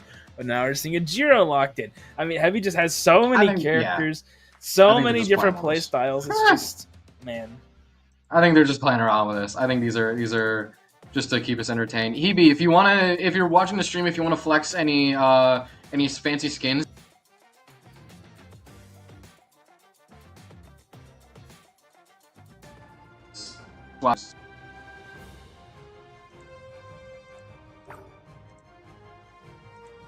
Hebi, if now you want to take your chance to swap between any fancy skins you got to show off, now is your chance. While we're waiting for the game to start. Or if we're having a Jiro Ditto match, that looks like what we'll be going to. Both Jiros around level 30, and we're leaving a lot of the usual suspects on this Terminus Worlds, and we're loading into game 1 here, folks. This is finally really after how long have we been waiting for this set? Like, yeah, at sorry least for the wait, y'all. But here we go. Sorry for the wait. Long awaited game. World's End, Jiro mirror match. What more could you want? But going into this, I'm expecting Hebi to kind of take this set. I don't really know how Moser plays, so maybe they'll be really good, maybe they won't be. You know, we're just gonna have to see what happens here. Game number 1 and so. Moser sending Hebi off the side of the stage. Hebi's able to regain center stage control. Very fancy combo, but a little bit of an overcommit. They're changing weapon throws. Moser picks her sword first. A very nice, that was, I think, the side sig. The side sig and the D sig feel similar to me. The N sig very clearly stands out to me. That one's easy to tell apart. Side sig, final frame coming out from Moser, and Hebi's gonna get sent out off the side, and they're gonna drop down to that second stock already here in game number 1. 55 seconds in. Hebi yet to pick up another weapon. They're kind of playing a little bit of unarmed. I don't think they want it just yet, but finally pick it up, go for another D-Sig, trying to find this KO pretty quickly. Both players gonna whiff on a side light. Moser getting taken out by that D-Sig, Hebi only 44 damage, but low defense. That damage does rack up pretty quickly. Now, just as a quick little reminder for everyone, this is lower bracket. Each one of these games, one of these stocks, one of these interactions means quite a bit more than if it were to happen in winner's bracket. Both these players are risking elimination with every single approach. But still, they're not really playing quite like it. They're doing mirror matches of each other's characters, and they're going full throttle, pedal to the metal with how fast they're playing right here. Both players trying to take center stage control, and a very nice snipe. Moser takes a pretty nice lead, keeps Hebi in the keeps Hebi down, kicks him while he's down, keeps him even further down. Scythe coming in here. Could send him off stage. No, could Hebi get the reversal? Hebi gets the reversal, but not quite. Moser just barely touches. Hebi back on stage, tries to go for the gravity cancel side signature, going to whiff on the D-Sig as well. Gravity cancel down Hebi, and Moser gets dropped to that last stock here in game one. But Hebi's taken quite a brunt of the damage here in this late game. I mean, there's so many signatures that would probably KO right now. That being one of them. I mean, Jiro does not have the strongest defense, and you know those signatures do hit pretty hard. But now in 167, this is not looking good for Hebi. Beautifully dodges the D-Sig, but so much damage and not much time left to live on this stock. Hebi needs a miracle. Catches the D-Light side sig, side air. How did he steal it like that? I was about to call it game set match. Game set match for Moser. Nah. Hebi steals it right back. How does he do it? How does he do it? That is the great question. What a play, man. That was Hebi's first game back, by the way. That was his first game back. That was insane. My goodness. All right. My goodness. Going to game 2, Graffiti. What are your thoughts? I mean, I was about to say that this this Ditto match might have been a little bold for Hebi, considering that Moser was in the lead for most of it, and Moser could have very easily closed out that game, and that's fully what I was expecting to happen. I know we say, oh, anything's winnable, you can always reverse it, you can scythe someone, but that was still so far to left field. Hebi actually taking some very nice control of center stage. We got a few chase dodges and a few end lights. Hebi's being pretty evasive as the weapon throw could give him a little bit more space. A very nicely placed end sig. The haymaker would have been clip of the day for certain, Flamin'. But both these players go back to scrapping. Moser's only able to get a few responses. Can't get much off of that end light, while Hebi's able to send him off stage with a side light. And the GC end light is going to be a pretty good way to set up for a weapon throw trap. And Moser can't touch back. Hebi is looking much better in this game. What was that last stock? I'm still not over that. The first 2 stocks he was playing good. Oh my god, but what a he's read. still keeping the energy from the last stock. Barely avoids the D signature, but gets to the ground pound. Moser finally gets a response to that first stock. 61 damage, not too bad in a deficit. D-Light neutral air from Hebi, but some more good damage. Tries to get the dodge read, but unable to. Oh my god. Sees the spot dodge, not gonna go for a punish on it. Another spot dodge coming out from Hebi. Down sig goes out, but Moser is just not close enough to get any good punishes or really anything off of it. Now back on the sword ditto, both players D-Sig trying to make the shadow clones fight each other. Another D-Sig coming out from Hebi. 157, still not enough. Another D-Sig, another one just to add some more flair. And Hebi takes the second stock away from Moser. I love these guys. This is awesome.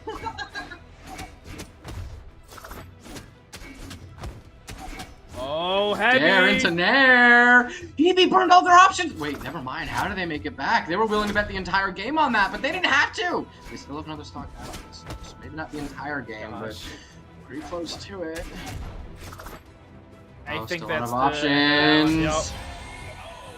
Oh! Moser! Nice!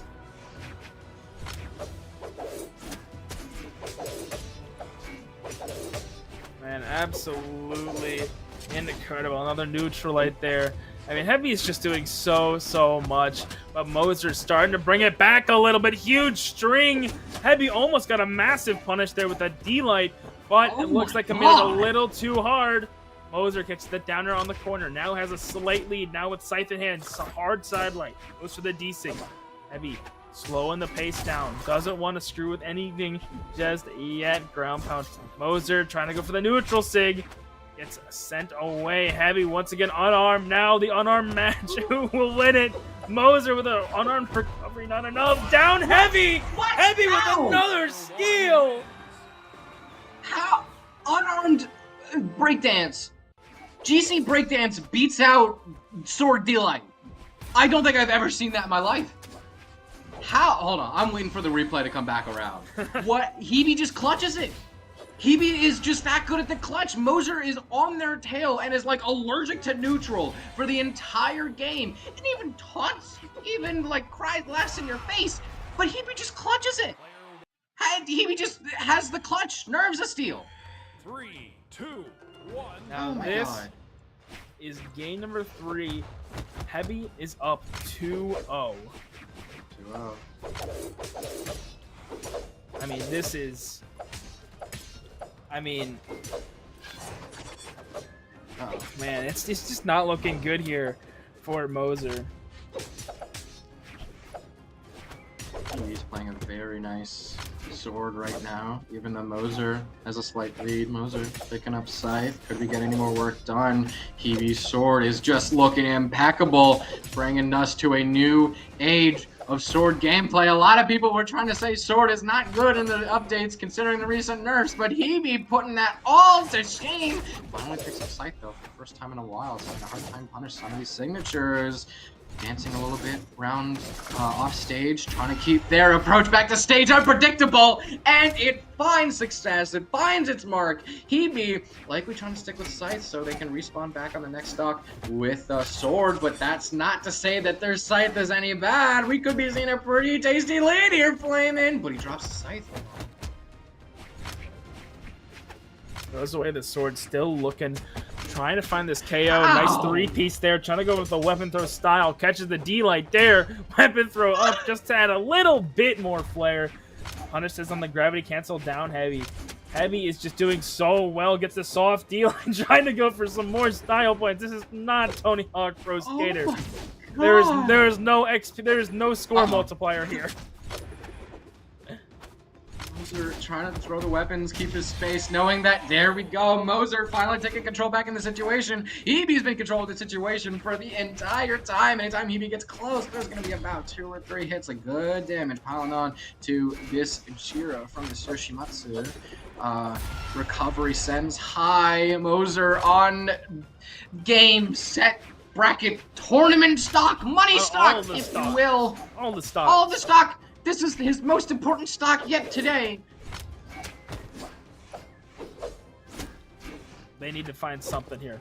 Hebi is just absolutely rolling through with it unarmed, trying to go for another ground pound, man. They are absolutely slamming Moser right now. 123, slowly but surely building more and more damage now on the site. Looking for that final option, hard side light into down air. Dude, Hebi is just doing whatever. Whenever. Hebi is the clip farm. Just dance. He's making this all look easy. I'm running out of the words to find for this. Oh my god. D-Sig almost hits, but it's the recovery that sends out. Hebi with some of the best unarmed gameplay I have seen in my entire life. Some of the best unarmed and flashiest unarmed combos I have seen in years of studying this game. Takes an amazing 3-0. Hebi, what was that? Man, that was just absolutely insane. Hebi just came out and just kind of said, all right, I'm home now. That was, like, look at the damage. The damage spread is absolutely insane. God. 192 on sword, 212 on sight, 210 on unarmed. Like, what are we doing here, man? Like This is just insane.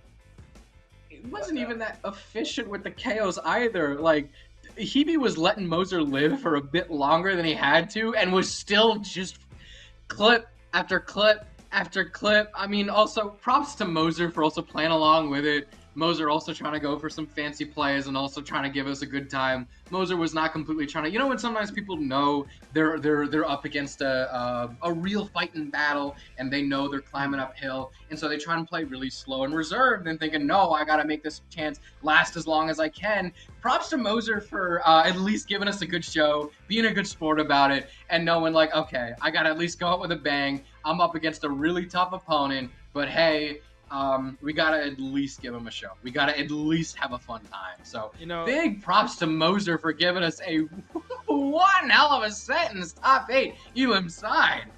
absolutely. And that was definitely well worth the wait. But with that being said, Graffiti, that is going to be it from us here at Moose Wars Clashing Kingdoms, the MENA edition. Now, there are a couple more coming up very, very soon from the rest of this tournament, but there's also a couple more happening later this week, and this is only the first installment of the Clashing Kingdoms. And coming up tomorrow is going to be the South American event, as well as on Sunday, the EU and North America event. So make sure, stay tuned for those as well, but also make sure to support your friends here in the Middle East and watch them fight for that first place finish. With that being said, Graffiti, anything else you want to say? Be sure to follow me and Flaming on social media. We're very, very, very pretty and funny people. You will want to pay attention to us. We're going to have a new set of casters, just like Flamin said, we're going to have a new set of casters come in and bring y'all all the way home to grand finals. And if the way this tournament is started and it's only going to get better and better and better, I will be lurking in chat with y'all. I'm very excited to see how this goes. Flamin, my money's on Hebi. I just like the way he's moving right now. We'll see. We will see. But for now, thank you all for watching. Don't go anywhere. There'll be more soon. But for us, it is goodbye.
Alrighty, ladies and gentlemen, welcome on back to Moose Wars Classic Kingdoms MENA edition. I'm AJ Moore, I'm with PJ, and we are now getting into the top 6 of this event here, my man. And PJ, how you feeling tonight there, my man?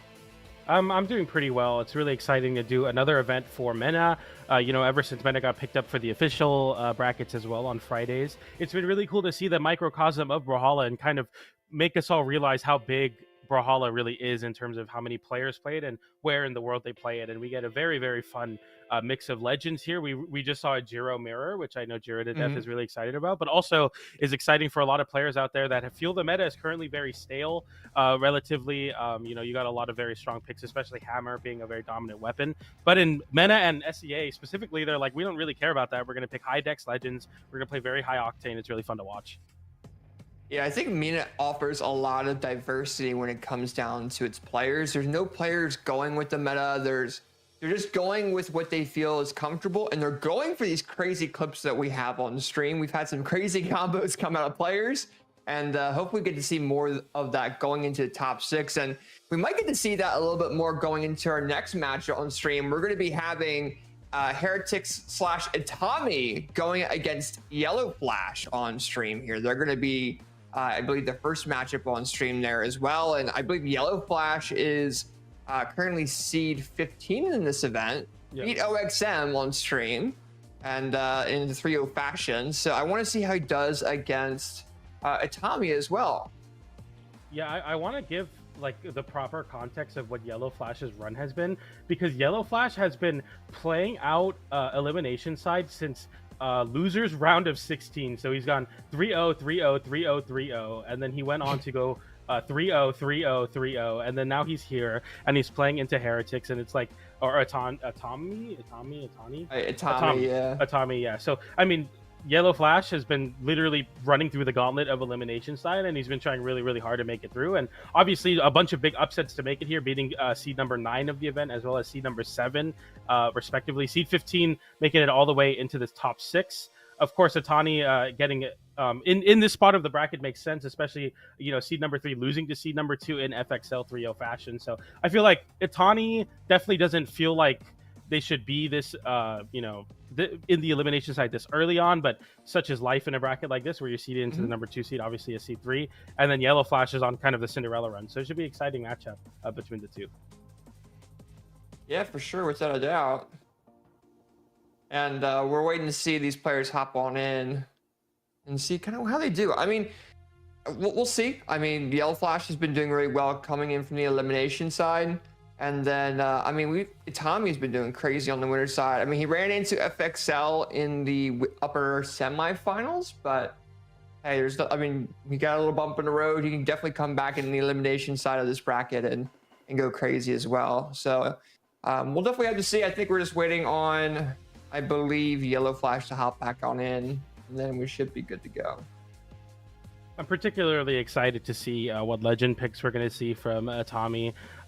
Or Itani, and as well, or Itami. Sorry, I keep saying Itani. I'm a big Shohei Ohtani fan. That's probably why I keep saying that. Itami and Yellow Flash. I'm excited to see what legends they're going to be picking here as well. I know that we got, I believe, both of them on stream before this, but I wasn't able to catch the Itami set in winners finals, so I'm excited to see Yellow Flash as well. I think on the stat to Itami, mostly on the Wushang, but times have changed here in Brawlhalla, and I can definitely see the argument for a lot of different legend swaps. I feel like everybody is on, the Taros train. Some people are picking up, Scythe is always going to be strong. We saw Loras win midseason on Orb and Spear, so Orb Legends in the limelight once again. So it's kind of this spot where, as much as we can predict what the meta looks like in events and regions like MENA and Southeast Asia, really hard to say what legends people are going to pick, and I think it keeps it pretty exciting.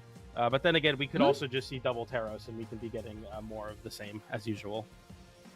Yeah, double Taros because of that high damage and there's a lot of defense on those characters too. But I mean, Yellow Flash, I believe, played some games earlier on Taros, so I want to see kind of if they do pick that up. I do know Itami, based off of pro stats, has played a lot of Wushang as well, so maybe we get that spear in those gauntlets. I want to see how those gauntlets do against the Taros, though, if that does become his pick.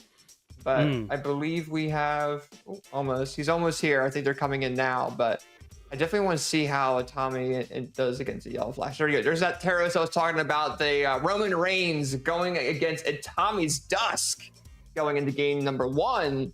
And let's see what map they go to. I'm interested. Yeah, really excited to see. We see 2 triplats in Miami Dome. I think this definitely favors Orb in a lot of spots, but Miami Dome also being very strong for Terrace. We go to Miami Dome for game number 1 between Itami and Yellow Flash. We got the Dusk, we got the Roman Reigns. I'm particularly excited to see Itami's take on the Orb here. I think Orb is in a really good spot, so it's exciting to see him pick it versus the best legend in the game right now. I think is easy to say. We'll see how this one plays out. Yeah, for sure. And so far, we got the Teros axe coming out of Yellow Flash there, trying to keep it up a little bit, trying to push that pressure onto Itami so it doesn't get that platform control to do a lot of the damage build up with that spear. Seeing Yellow Flash just kind of floating around a little bit, trying to bring him off ledge a little bit. Nice 3-piece combo coming in. Ooh, picks up the hammer now too, though. Is trying to go ahead and mix things up. Stomp Saturday does go ahead and come in. It's a lot of back and forth right now. Yeah, a lot of damage, and this is kind of what can be expected versus the Teros. And we drop the D-Light into side air, but the D-Light recovery, or not recovery, D-Light into down air will find the KO off the top. What we're seeing here is kind of like the slow trickle of damage where a couple hits lead to like very, very big damage swings for the Teros. And we see that here as a side light into end light comes out, but Itami able to get the D-Light into side air into the wall. Yellow Flash barely able to make it back. Tries a reversal. It does get a reversal on the recovery, but Itami swings back with a side air. Very smart play to close out that stock. Yeah, making sure that you take advantage of all the opportunities that you're really given. And right now, Tommy's starting to take the opportunities with that orb to their advantage. They're putting a lot of pressure onto Yellow Flash. Yellow Flash does come in with a hammer ground pound to launch Tommy off that ledge. Tries to get a KO option here. Goes back and forth. Tommy with that platform control. Oh, Yellow Flash missing that signature. Had a lot of recovery frames. And Tommy taking full advantage of that. And Yellow Flash with the weapon throw side air into stomp, into recovery. And Itami's down to their final stock. The edge guarding flowcharts for Yellow Flash as soon as Itami burns those resources has been very, very impressive. GCD light into recovery. Make it nice and easy, and that's exactly what you want to see on Teros. Get the damage, get the KOs relatively quickly. We see Itami fighting back, though, on the spear. Goes for the side stick. Immediate punish with the GC downlight. The problem versus the axe is the whip punish game will be so strong for Yellow Flash. As a D-Light into side air, will find it smart, but not find the KO. GC side light and the reversal on the recovery. Yellow Flash steals the game away with a big axe reversal on that recovery and takes game number 1 in dominant fashion. Oh my goodness. Dude, that's the way to do it, man. That was a fantastic way to really put on that pressure onto Itami, taking advantage of Itami going too far into that combo and just took full strain and stride with that. And reverse side air just to go and get that KO. That's pretty good there coming out both of those players there, but I believe they're going to go ahead and go into game number 2. But looking back at these stats here, I mean, you see Yellow Flash do a lot of damage with axe and hammer, and we're seeing actually Itami do like 79 on arm damage as well, a little bit too. Yeah. I feel like Itami is going to have to like pull out all the stops in terms of like cycling between the 2 weapons and keeping it fresh. We see a swap off the dust into the immediate Hattori pick, which is very scary. Obviously, you have decent defense in the defense stance, but it's obviously not something that you love. But you're kind of leveraging the fact that you have high speed now on the Hattori. I think that's found a lot of historical success, but hasn't found the same amount of love in the limelight of recent, especially versus the meta like Teros. You have to play very, very fast. Sword not in a great spot, but the ground pound comes in, and Itami shows, hey, I can still keep up with this legend pick. Well, I think it has a lot more combo ability with it too compared to some other weapons as well. And it's also known for being that vital weapon in Brawlhalla that a lot of players are used to and comfortable with. Because look at these 3-piece. It's going to land. The weapon throw lands there onto Yellow Flash. I thought Itami was going to go for something crazy, but allows Yellow to go ahead and get back to that leg. Oh, a GC down thing comes out. And Yellow Flash goes ahead and takes the lead over Itami. And realistically, that came down to Itami allowing Yellow Flash to come back to that ledge. That was really, really crucial there, especially because Yellow was able to kind of bait that he was going to go for a downer, instead mix it up with a GC down tick and punish the immediate jump from Itami. Like, we're already seeing the conditioning play into effect, the Teros fear factor. We got triple exclamation points, and Yellow is not going to be able to make it back there. Yellow Flash is going to fall. as Itami is very happy to even up the stock count without taking any extra credit, not taking any damage at all, actually. So we're in a good spot here, pushing the advantage with the Nair into recovery. Now we see the sharking on the platform. Yellow Flash has to land back down with the axe, land with an end light, but doesn't get the side light, and Itami gets a whip punish. The damage slowly building for Itami here, very crucial. Yeah, very crucial for Itami to go and take that lead over Yellow Flash. And Yellow Flash is just trying to be very floaty with Itami. But with him being so floaty, Itami's been given this big opportunity of doing damage buildup with that spear on that platform. And now you're seeing Yellow Flash in the red after a little bit of downlight cider combo coming in. Oh, but Yellow Flash with a risky ground pound KO onto Itami. It takes that lead again over them. Okay, we go for the immediate GC and sick cheese, but Itami just barely has enough invulnerability there to go right through it and get the ground pound follow-up as well. So very important for Itami, who once again equalizes without taking damage, but Yellow Flash taking that stock with that ground pound, very risky play, ends up being now Yellow Flash in the damage lead. It's funny, a lot of these players are willing to go to the final recovery or the final opportunity that they have in the air to really go and try to get some sort of punish. We're seeing a lot of crazy opportunities that these guys are taking, and it's starting to work a little bit now too. Yellow Flash with that punish there onto Itami. That weapon throw lands, and Itami's unable to come back. Yellow Flash taking his second game into their name by just taking advantage of the opportunities given to them by Itami.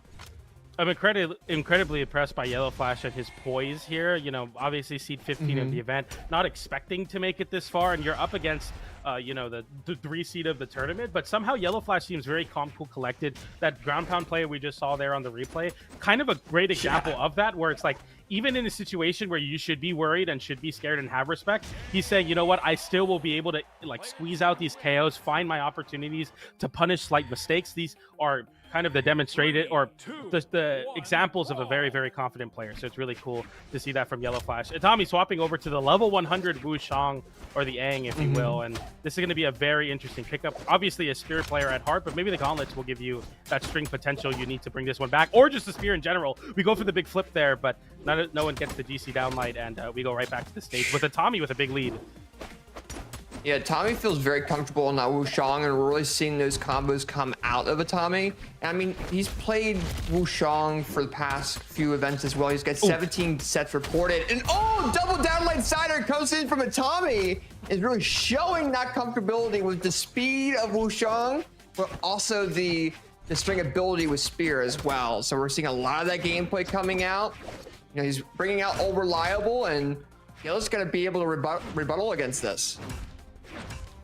Okay, here's the anti-airs coming out from the axe. Exactly what you want to see. The whiff punishes as well. Itami get a little bit too trigger happy, and Yellow Flash will make you pay for it. We see Itami going for a lot of those kind of landing aerials, especially the pogo, but you get punished by Yellow Flash one too many times, and all of a sudden you're even stocked versus a Teros that can easily output the damage. The D-Light comes out for the anti-air there as well, and now Itami struggling to find the same amount of success on the ground versus this axe.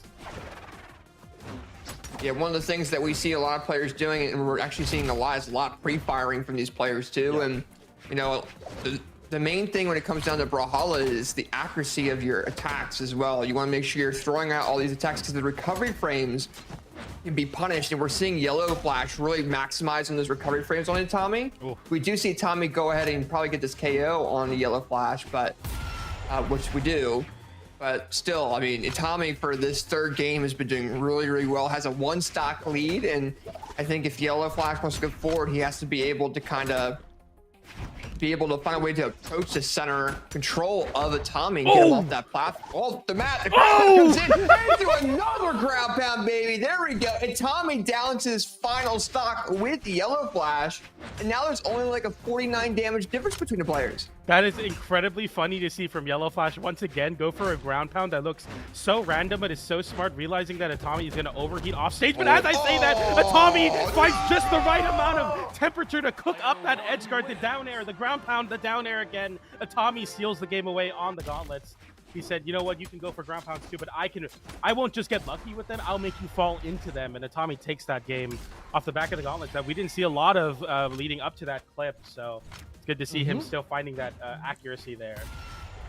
But even going down into that final combo, you see We saw a KO from Yellow Flash there, but if you see him, you see Yellow Flash go too far down, and Itami reads this Adair ground pound. As soon as that recovery comes in, he has no other option. So he just gets that full KO option there and does very, very well with it. And now they're figuring out what map to go to. I think they're deciding between World's End and Spaceport. I think they're actually probably going to try to back out what it looks like here, but we'll definitely see. But I mean, it comes down to Yellow Flash is starting to adapt to how Itami's playing with the aggression with that spear. If Yellow Flash continues to do so, I think he can win this 3-1, but I think Itami mixing in those gauntlets a little bit will kind of allow them to go into that game 5 situation as well. So we'll kind of have to see what the players really throw out there. But I believe they want to go back as well. So they're going to go ahead and go back. They strike the wrong map. There we go. And we'll see what map they're going to be going to here. There we go. Yeah. Small Fortress of Lions. Ooh. All right, let's see what happens in game number. I think this is game number 4 now. Yeah, because we have it's 1's in favor of Itami, 2's in favor of Yellow Flash. So I definitely think this pick will be very solid for Yellow Flash in his game plan of getting the whiff punishes and then kind of ushering Itami off stage. And, you know, either force Itami to recover high and then land into the Teros light attacks or get reversals with down airs and ground pounds. So all things considered, I really like this pick for Yellow Flash. It makes sense that we're going to end up here for him. But Itami now is going to continue to pick up the Ong here and we play very, very confidently. We see the Nair come out as well. Sidelight into GC downlight, gets whip punish from Yellow. But I love to see that from Itami, still going for the big reads and going for the big strings, realizing you need everything you can get versus this Roman Reigns pick from Yellow Flash. Another Nair reversal, but no big swinging hits that they're sending Itami off stage quite yet. Endlight and side air are the name of the game for both players, and the side air will send Yellow Flash off stage. We go for the dodge there, tries to go for the ground pound, doesn't find it, but gets the unarmed recovery to continue the juggle state. And now Itami, having a weapon advantage, goes for GC downlight, but gets an Endlight in the end, and 213 damage is enough as the weapon toss comes in as well. Well, and one thing that we're seeing right now from Yellow Flash is they're throwing out a lot of axe attacks, but not landing anything. Like, they're throwing them out, but they were having a really difficult time just landing those attacks. And they're going in for these very risky options. Now you're seeing Itami do damage build up with them as well, launching Yellow Flash into the 80-ish, 90, 100 damage range as well. And you know, for Yellow Flash, he's got to get back to platform, and Itami knows that, gets that 2-piece combo, and Yellow Flash has an opportunity of getting punished by Itami, but Itami is giving him a lot of space right now.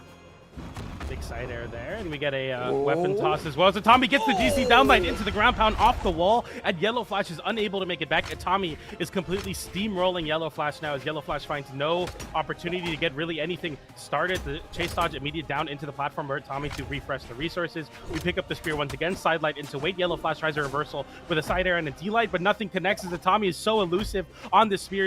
He's picking his spots perfectly. D-light, GC D-light, side air, another side air.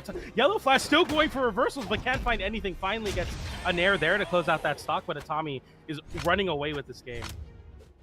Yeah, Yellow Flash's playstyle has been very parry. It's not like he's going in for any specific combos. He's kind of sitting back and letting Itami really try to push him.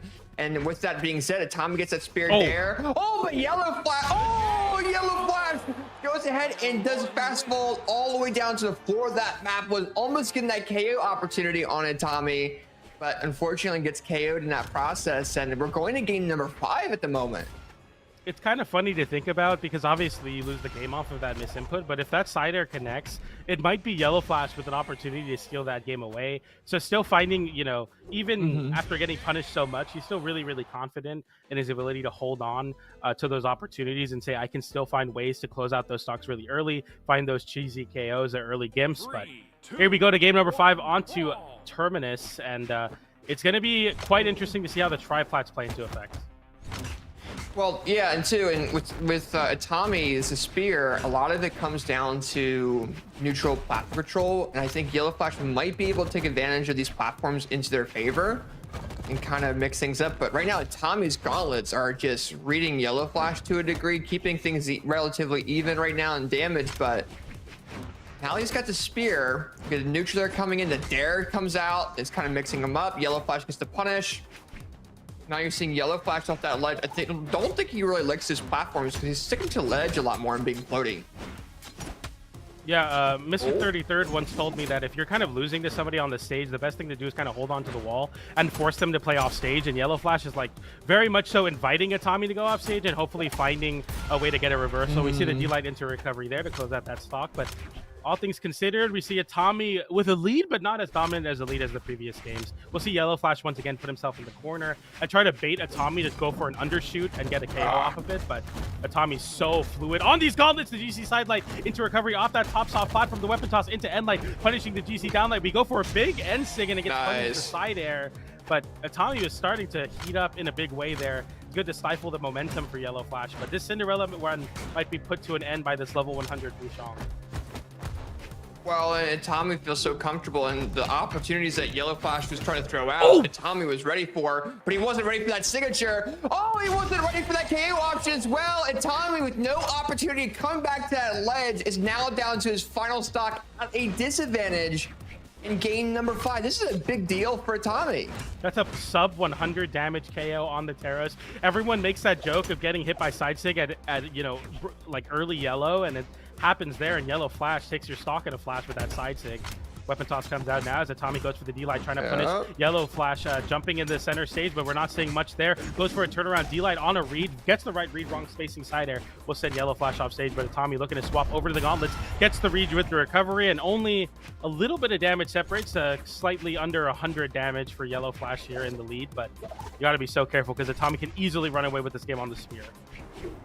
Well, and you know, it's less than 100 damage, but I mean, it's still a pretty decent lead. And as I say that, though, Tommy says otherwise. Oh, no! Yellow Flash with GC neutral. Tries to get this KO. No! Tommy GC down like grab pound. He let it. Oh, Yellow Flash saves him off that ledge. Yellow Flash trying to pick up a weapon, trying to go and get this KO out to try to take advantage of Tommy's mental. Oh, my goodness. And Tommy with unarmed distracts Yellow Flash. Yellow Flash with the axe side air coming in, and Tommy doesn't get KO. He's off stage now. It's so bad that he's okay, we get a punish with an unarm, and now we see Itami unarming himself as we see the weapon toss trying to punish Yellow Flash. Yellow Flash is swinging for the fences, but can't find much.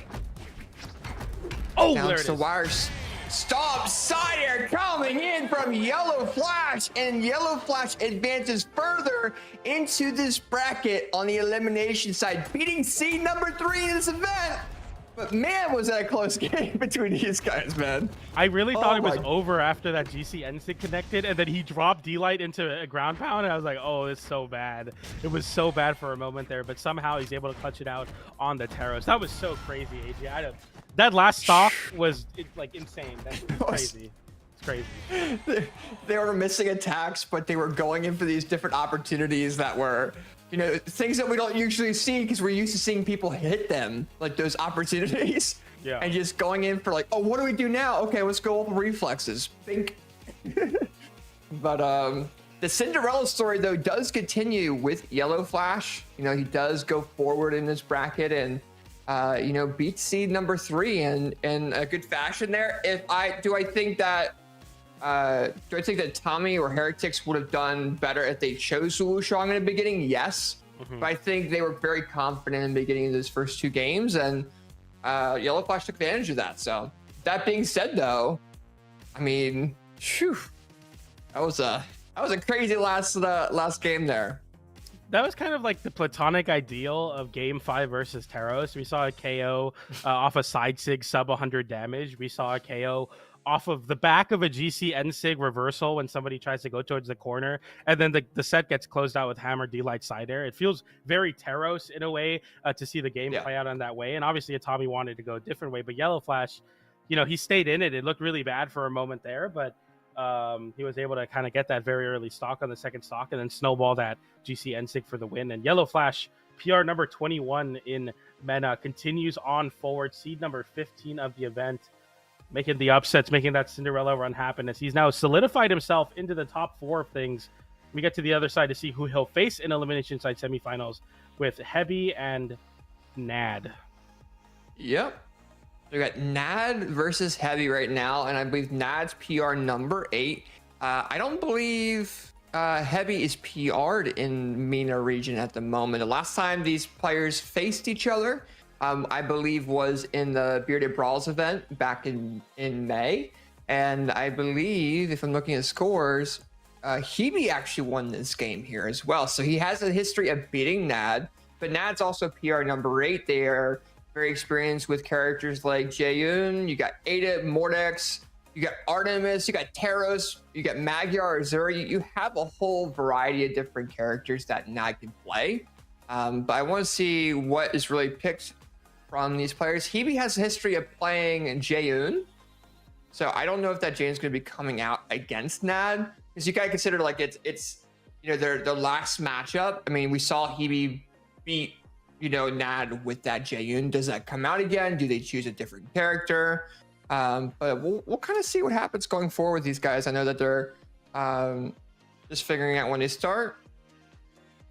Yeah, I know. We saw Hebi play the Yoshimitsu in the previous set we saw on stream. So keeping the sword on the Jaeyoon, but then picking up Jiro, which I feel like everybody all the time, it's kind of like the best kept secret in Brawlhalla that's not actually a secret, or well kept really. High Dex Legends are really, really strong. We see picks like Koji and Jiro find success because of their ability to kind of smother and overwhelm an opponent using a lot of speed. And a lot of players will definitely believe that this speed will be what you need. But we see Hebi here is going to be hovering on the Sidra. I don't really expect to see much Sidra. Cannon not in a great spot right now in the one space, but I do think more Jiro is or the Yoshimitsu at that should be pretty exciting. And then I'm excited to see who Nad plays. I mean, Hebi hasn't been active, at least what I'm seeing on the stat tool, since 2024. Last time they played was at an SEA showdown in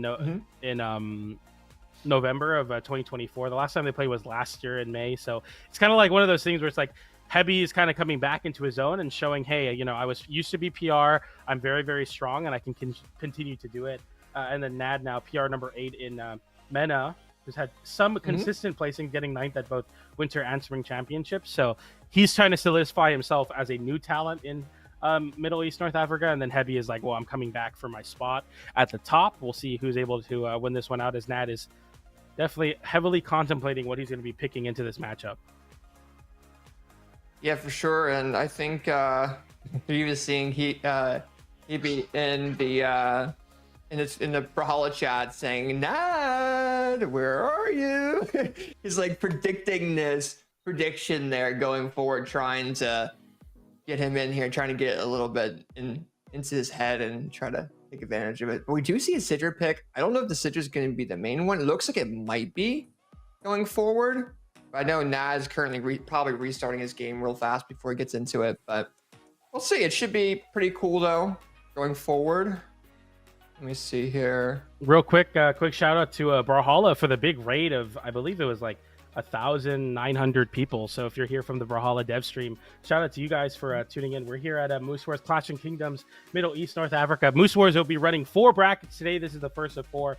2 on 1 on Saturday, 2 on Sunday. So every single region will be represented on the Moose Wars stream. Make sure you are here. Follow this Twitch channel so that you can watch some great community tournament action. I know all of the regions are going to be incredibly stacked with the top players from each region. Yeah, without a doubt. And, registrations are still open for the other regions. If you're South American, if you are European or from North America, we have those events available for you guys. Go to moosewars.com. Register for those if you guys are interested in some Brawlhalla gameplay as well. But appreciate Brawlhalla team as always. Thank you guys very much for coming in with the raid. And I believe, do we have Nad back? Oh, we got just players hopping in, trying to spectate this matchup here, because Hebi's been doing very well. I mean, we've been seeing a lot of really cool gameplay from these players, and let's see what happens going forward. Yeah. If anyone in chat can remind me, I don't remember who Nad was playing in the Set versus Moser. I know Moser got 3-0'd. Was it also a Jiro matchup? Am I remembering that right? It might. Yeah. Okay. So Hebi Moser was Jiro. And then who did Nad play? Nad lost to C0-MR and in a 3-0 fashion. I'm not too sure who they played it, but nonetheless, it'll be cool to see. I think Hebi's going to continue to stick on the Jiro, the Yoshimitsu. I just have to imagine that would be the case. I found a lot of success, obviously, with the 3-0 in the mirror, but it's very high maintenance to be playing legends like that. I think you have to be very careful, especially versus picks like Taros and high strength legends in the current meta. it's a good time as we see somebody in the chat doing exclamation point bracket. If you'd like to follow along at home, we're on challenger mode. Make sure you are on the bracket tab in Moose Wars Clashing Kingdoms MENA. I'm on tab number 8 in the elimination side, and then on the upper side, I'm on tab number 6. You can go ahead and follow along where we are now as we are in the losers quarterfinals match of NAD and Hebi. Yeah, for sure. And we'll definitely see what happens. And after this, we're going to have the legendary MENA region matchup of Comer versus FXL, Seed 1 versus Seed 2. Both those players have been going 3-0 so far. So that's going to be a great matchup. And right now, we're going to be seeing who might be challenging those players a little bit later in the elimination bracket. And these players are ready, man. They've been practicing very well. And I want to see how NAD does against Hebi as well. I believe NAD just needed a minute to pray. A lot of the Middle East players that are in the MENA region pray throughout the day on Sundays or during Fridays and stuff like that too. So we honor that as best that we can, and we can't wait to see this amazing gameplay coming in from these players. And I mean, and what you brought up earlier too, though, PJ, you brought up about how a lot of the high dex characters they're good, but they're like a really good opportunity for them. We don't see a lot of players maining them apparently recently as well, outside of like a legendary players like Zinker, who plays a lot of Koji as well. And he's legendary for it just because that's all he plays. And he goes through brackets. He'll pop up randomly in North America. He'll pop in an NA bracket, just wipe it through up to a certain point, and we won't see him again. And he'll come back and surprise all of us again. And he'll be underseated, and we'll run into him. But we do see a little bit Jura. We do see a little bit Koji, stuff like that come out of these players. And it's kind of cool too, because you see a little bit faster attacks come out, and a lot of players are not adjusted to it. And I think a lot of players going in from a traditional Brawlhalla character, going to something with high dex, it's very difficult to kind of swap a little bit too. Yeah. AJ, when you were talking about like legends of the game, high dex, I was like, dude, he's going to bring up Zinker. And then you said Zinker. I'm like, yeah, dude. Yeah. Zinker. That's literally the perfect example, by the way. Like, that's like the rite of passage for a lot of Brawlhalla pros is running into Zinker randomly, and then you're like, wait a minute, I'm like 0-45 on this guy. This guy's terrorizing the queue. And yeah, he'll enter a bracket every now and again, make a couple upsets, be super underseeded because he doesn't compete that much anymore. But yeah, shout out to Zinker and all the high dex players out there. I remember last year Impala was playing a lot of Koji towards the end. I believe at BCX he played a lot of Koji and like a lot of high dex legends in general. So yeah, it's cool to see for sure. But looks like Hebi's going to be hovering over the Diana here.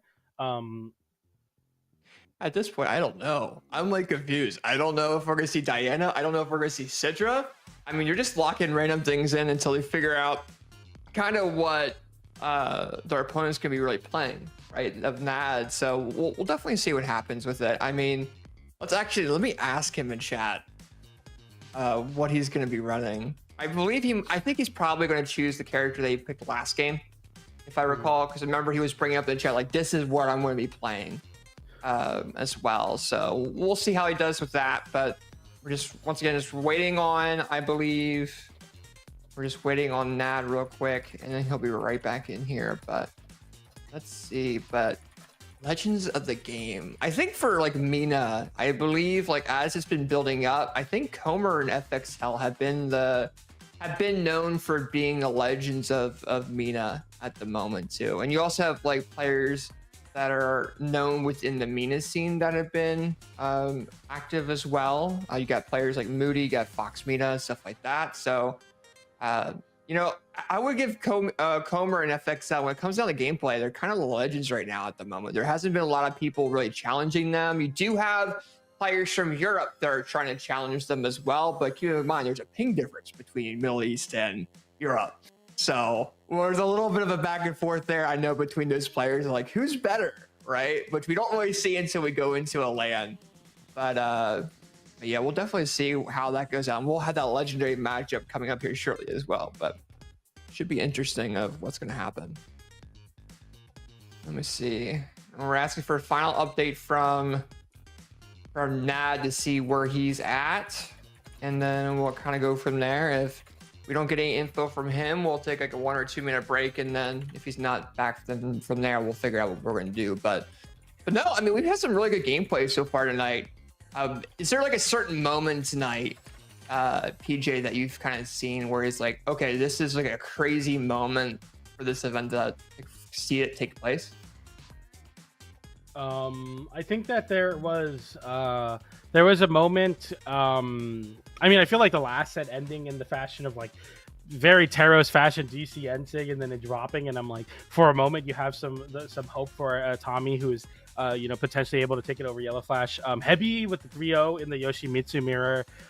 He got away with like GC side sig, like just above grounded height, like 8 times in a row, and then his opponent kept trying to punish it, and then finally Hebi just landed and side sigged him and KO'd him like super early, and I was like, dude, what is going on? It's like crazy. So it's been really cool to watch some of these matchups, and like I like to talk about a lot for MENA and Southeast Asia is it's kind of like a very like time capsule region at times. They're kind of doing their own thing in their meta, where they have a lot of strong players, but they aren't quite at the same level as some of the bigger regions, like the 3 main regions, for example. But they still put on a very, very exciting show, and it'll be exciting to see Hebi continue to bring that high octane gameplay. I hope to see the Yoshimitsu again, but he's hovering over the Diana. We could be seeing that as we wait for Nad right now to get in the bracket.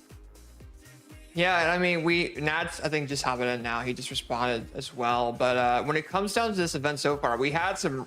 It's funny because like I see FXL's gameplay, I see how it's coming out.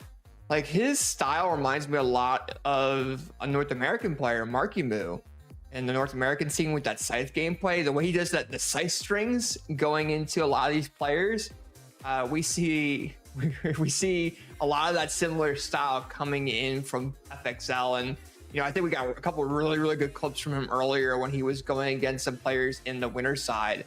If I recall, one against I think Itami, and then Hebi as well.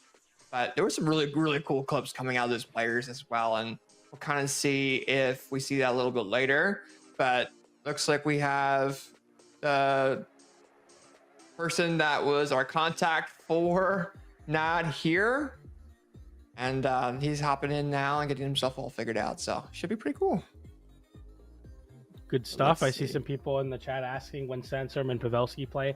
They play next set, and then next set they play next set, and you just got to keep watching until eventually it happens. But we're here. We're waiting for Nad to join the bracket here, as Hebi is waiting very patiently, and we've been theorizing the legend picks a lot, but I think that in the current state of Brawlhalla right now, there's clearly a lot of picks that are really, really good right now. And I know you, as an Asuri player, you might. I wanted to kind of ask you, like, where do you think Asuri is right now in the meta? Do you think Asuri is pickable, or is it like kind of tough? I think it's pickable. It's not like been too crazy compared to what it's been for guitars and stuff like that. I think Sword's kind of in a rough spot compared to what it's been in the past. Like when we had like we had players like Meg D going crazy as well. When that sword era at that time was around, it was really good. But I think Sword's kind of gotten a little bit lower since then. Guitars also is not in a crazy spot. I mean, we had a time where it got nerfed to the ground and then it kind of came back. But overall, I think it comes down to a lot of the heavier weapons are coming out again. And we're seeing a lot of the hammer. We're seeing a lot of the axe. I've been waiting for like North American players like Java to come back and go crazy because that's what they were maining, the Bodvar and stuff like that. So, we're seeing a lot of the heavy weapon era come out of a lot of the different regions, but we're still seeing the fast dex characters really come out and out prioritize the speed of those other characters. But if you have to make sure you land your attacks when you are on the high dex. Nad's here. There we go. Woo! Nad's back, ready to go, and we did a lot of filling, but we're here, we're ready to go, and I can't wait to see what Nad chooses here. Yeah, I was gonna get real bad. If you like got through your point and Nad wasn't here, I was like, dude, this is gonna be like, I didn't eat breakfast today, and like my head's starting to hurt. I'm like, oh, here we go. But we're back, baby. We're here. We got Nad. We got Hebi. Hebi hovering over the Sidra pick, but he's been kind of trolling us a little bit with picks. Okay, Teros on the Nad. Exciting to see. Big weapons. We got the cannon. We got the axe. We got the hammer. We see Hebi take on the defense stance, obviously, as you lose Dex, but you're not too worried about that because you still got 3, and Yeah, it's going to be exciting to see some Sidra gameplay. Cannon and ones should be cool to watch. Cannon's cool. I just don't know how it's going to do with its range, with the side air. You know, I think you have a lot of string ability with that character, or with that weapon, but we'll kind of we'll have to see how Hebi really plays with the signature sets and stuff like that. Nad's playing 9 damage Taros too. It's not 8. He doesn't have. He took a piece of defense and moved it to his damage to go into this game. So he's really going in for those high damage attacks. He knows he's going to go for this one piece attacks and kind of go from there. So. We see the pickup on the Dark Saber there, and we immediately see Nad swinging right back on the hammer, getting popped up and immediately landing back down with a down air. The kind of rock, paper, scissors that Sword has to play, and we see an immediate end sig, baby. We got it started right off here as the Taros goes for the ground pound there on the GC down sig to get back to the wall, and Hebi's just barely able to get out of the dodge to avoid that big ground pound, but Nad now in a very solid spot here as Hebi continues to rack on that damage, but GC downline into recovery, flips the situation, and Nad loses his stock so early. Hebi is so on top of it. Nad getting a little bit too trigger happy towards the top, and on Small World's end, you'll definitely get punished for that. Nice little 2-piece coming in from Hebi. The recovery from Nad comes in, taking advantage of that hammer recovery and comes back to make things a little bit even. And we're seeing a lot in MENA. We're seeing a lot of risky stuff off that ledge. They're willing to go in for those KO options. And a lot of players wouldn't do that type of option what Nad did because it's very risky. Hebi could have came back and gone crazy too. But absolutely. Okay, and immediate GC side light into the end sig off that end light as well. And Hebi's looking very comfortable using this high speed to kind of weave in and out of these big hammer hitboxes, and you have high defense as well, so you're pretty happy to take these trades. The end light sent off stage. Nad looking to land back down with a D light into side air, but he doesn't get the D-light, but gets the turnaround end light anyway, and a dash jump side air will send Hebi off stage. Hebi able to jump right over it, and GC side sig the other way. Hebi with a no-look side sig the other way, and Nad loses the stock. GC side sig too. He used all of his opportunities. He had a risk of getting KO'd by falling off that ledge. Did a lot of really good risk taking there to go ahead and see what he could do to take that lead, and now you have Nad in, you know, the yellow-orange now in the 80 damage range, and you're going to see Hebi now try to take advantage of that with that dare, with that cannon. Almost dare. GC dare. Not gone, but so is Hebi. But there we go. Hebi takes that game into their name, ladies and gentlemen. And that's the way to go ahead and win that game. That was clean. Very, very clean. Yeah, I love that there. The D-light into down air. Like, even though the ground pound might just KO there, going for the option that literally makes it impossible for Nad to make it back, as well as getting him away from Nad, potentially getting a chase dodge back to the stage. And we see an immediately swap from Nad over to the Fate here, which I've been talking a lot about. I'm an orb player myself, so I love to see the high strength orb being such a strong weapon, and a weapon that has really good string potential as well. A lot of people just think of sidelight into side air, but especially as damage numbers have been added, a lot of orb players are going to start optimizing their combos around those damage thresholds where it's like you can see how much you can go for. And Nad unfortunately forcing himself off stage there. Hebi tries to capitalize but doesn't. We see a pickup on the orb. Yeah, that was almost a huge risk off that ledge. I think he just mispunched off that ledge, but now you're seeing Nad come back and have this huge string with orb over Hebi. Oh my gosh, there we go. Nad coming in with not 0 death, but pretty sticking close to 1. Just having these neutralize silent neutralizer combos on the Hebi, and Hebi kept fast falling right into him. That's the high strength orb for you there. The recovery is going to be able to KO off the top very, very early, especially on Small World's end as Nad continues to weave in and out here on the orb. But side light side air to rack on damage, not even going for anything too crazy. But as I say that, Hebi getting ground pound there, then air sends right back up, but Nad lands right back down with the side air. And Hebi now with the weapon toss, using that to kind of take some space on the ground. But right now, Nad has been so dominant on it. The side air comes out, and Hebi now having to recover high. Almost gets hit with another off-the-top recovery, but Hebi able to make it back there. And now looking for the whiff punishes, looking for that KO, the D-Light, or a signature from the Sidra. Yeah, and right now we're seeing the Sidra pick from Hebi that we saw do so good last game kind of have a really tough time against the speed of Nad's Fate's orb. I mean, he's going in very quickly with these orb combos. He's almost like pre-firing them ahead of time. He's so used to throwing them out. Sidelight and the sider just lands and KOs. And now you're seeing Hebi down into that final stock already. this is looking a complete 180 from what we saw in the last game, where Hebi was able to really steamroll Nad's pick, and now we see the D-Light Nair will even up, not even up the stocks, but make it a little bit closer. But all things considered, it's kind of Nad's game right now, and Hebi getting a very fortunate side air into the wall to send off stage, but Nad able to pick up an orb immediately, sidelight into Nair. There goes for the end light as well, and Hebi is getting forced into the corner, having to weave into these weird spots as Nad's able to get right on top of that edge guard sequence with that side air, and immediately flipping that, trying to flip it with a down air there. There we go. Lots of. Now you're seeing Hebi try to take that neutral control away from Nat, because Nat has all this damage build up with orb, silent neutral air to side air. Does go and launch Hebi into the red, but silent side air comes in. That is true, and Nat will go ahead and take a game to their name, making this 1-on-1 in this set. Nat Faith is deadly right now coming out Nat. Yeah, I mean, the orb getting those KOs very, very early off the top, and all things, I mean, like, you're very happy to just continue to rack on damage on a high strength orb legend and then get side light cider to KO very consistently. So I feel like what you're looking at here is Nat just playing the game plan of Fate very, very effectively.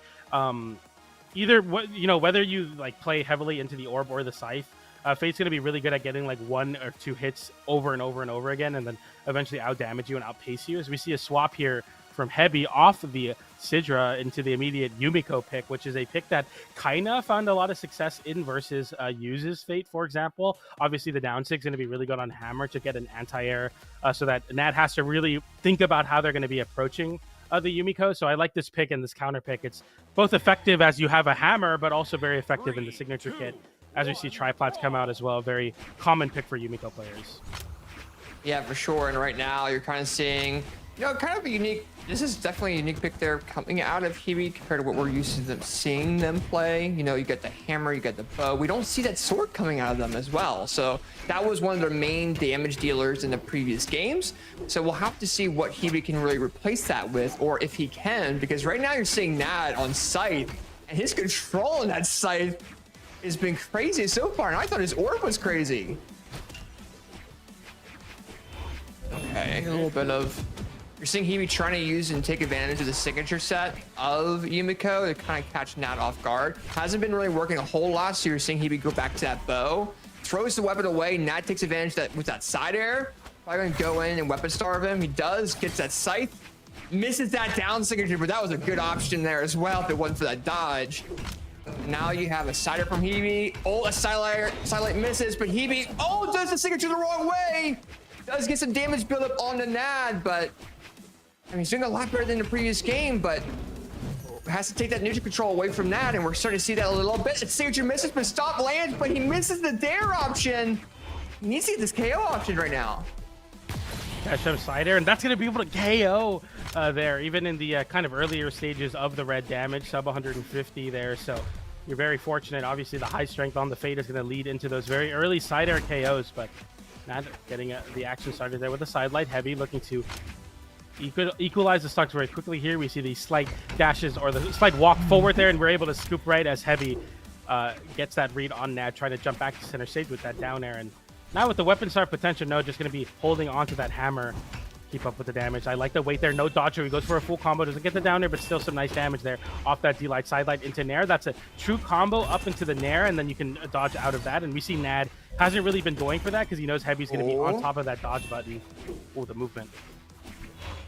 Yeah, we're kind of seeing a little bit of back and forth there. You're seeing both players respecting each other's space. They don't want to give up neutral path control as best as they can. They don't want to run into a string. You're seeing Hebi really have those opportunities with Hammer. I think Nad's picking up on that. Stomp comes in. Oh, but you're seeing Nad missing a lot of these sidelights. Hebi takes full advantage of that, trying to go ahead and get some combos. But now you're seeing Nad not used to Hebi spacing. Does get that sidelight side air, misses that recovery just barely. Hebi tries to go a little bit risky, picks up the hammer. Oh, tries to go for a ground pound, except a side air. And now Nat has that neutral control. What is he going to do with it? Gives space, actually, to Hebi to try to punish them back on platform. Oh, love that side air. Barely not at the KO at center stage, but the down air will surely do it off the wall as Nat takes that stock. And I feel like when the game kind of slows down and allows Nat to just slowly rack up that damage, it's really hard for Hebi to get anything going. I feel like Hebi, a player that, you know, likes to play into the chaos and get very scrappy, but when Nat is just slowing it down on the orb, it becomes so difficult to do so. Yeah, you're seeing a lot of you're seeing a lot of aggression coming in from Nad, and I think he's one of those players that's so aggressive with Orb that a lot of players don't know how to counter the range. Satellite Center does come in from Nad. The recovery comes in as well. Seeing Hebi come in, trying to do something. Oh, misses that signature. Nad takes a 3-piece punish combo. We have Nad with the platform control. Hebi having to come back, picks up that bow. What can he do with it? Neutral signature comes out, and it's one stock all. But Hebi, in 148 damage range, he's got to be very careful not to get hit by anything from Nad. Side like side air on the right side of things will be able to KO that. Won't quite do it as you're there in the center of the stage, but you're still looking to scoop here. Side like side air is the name of the game for Nad here. Who knows? You just need to one whiff punish Hebi, knowing that as well. The instinct comes out, but a GC side light into the side air puts Nad on match point as we see a JV2 to move forward into game number 4. Nad looks very, very solid. Yeah, Nad's doing very, very well. I love how aggressive that they are with that orb in that scythe.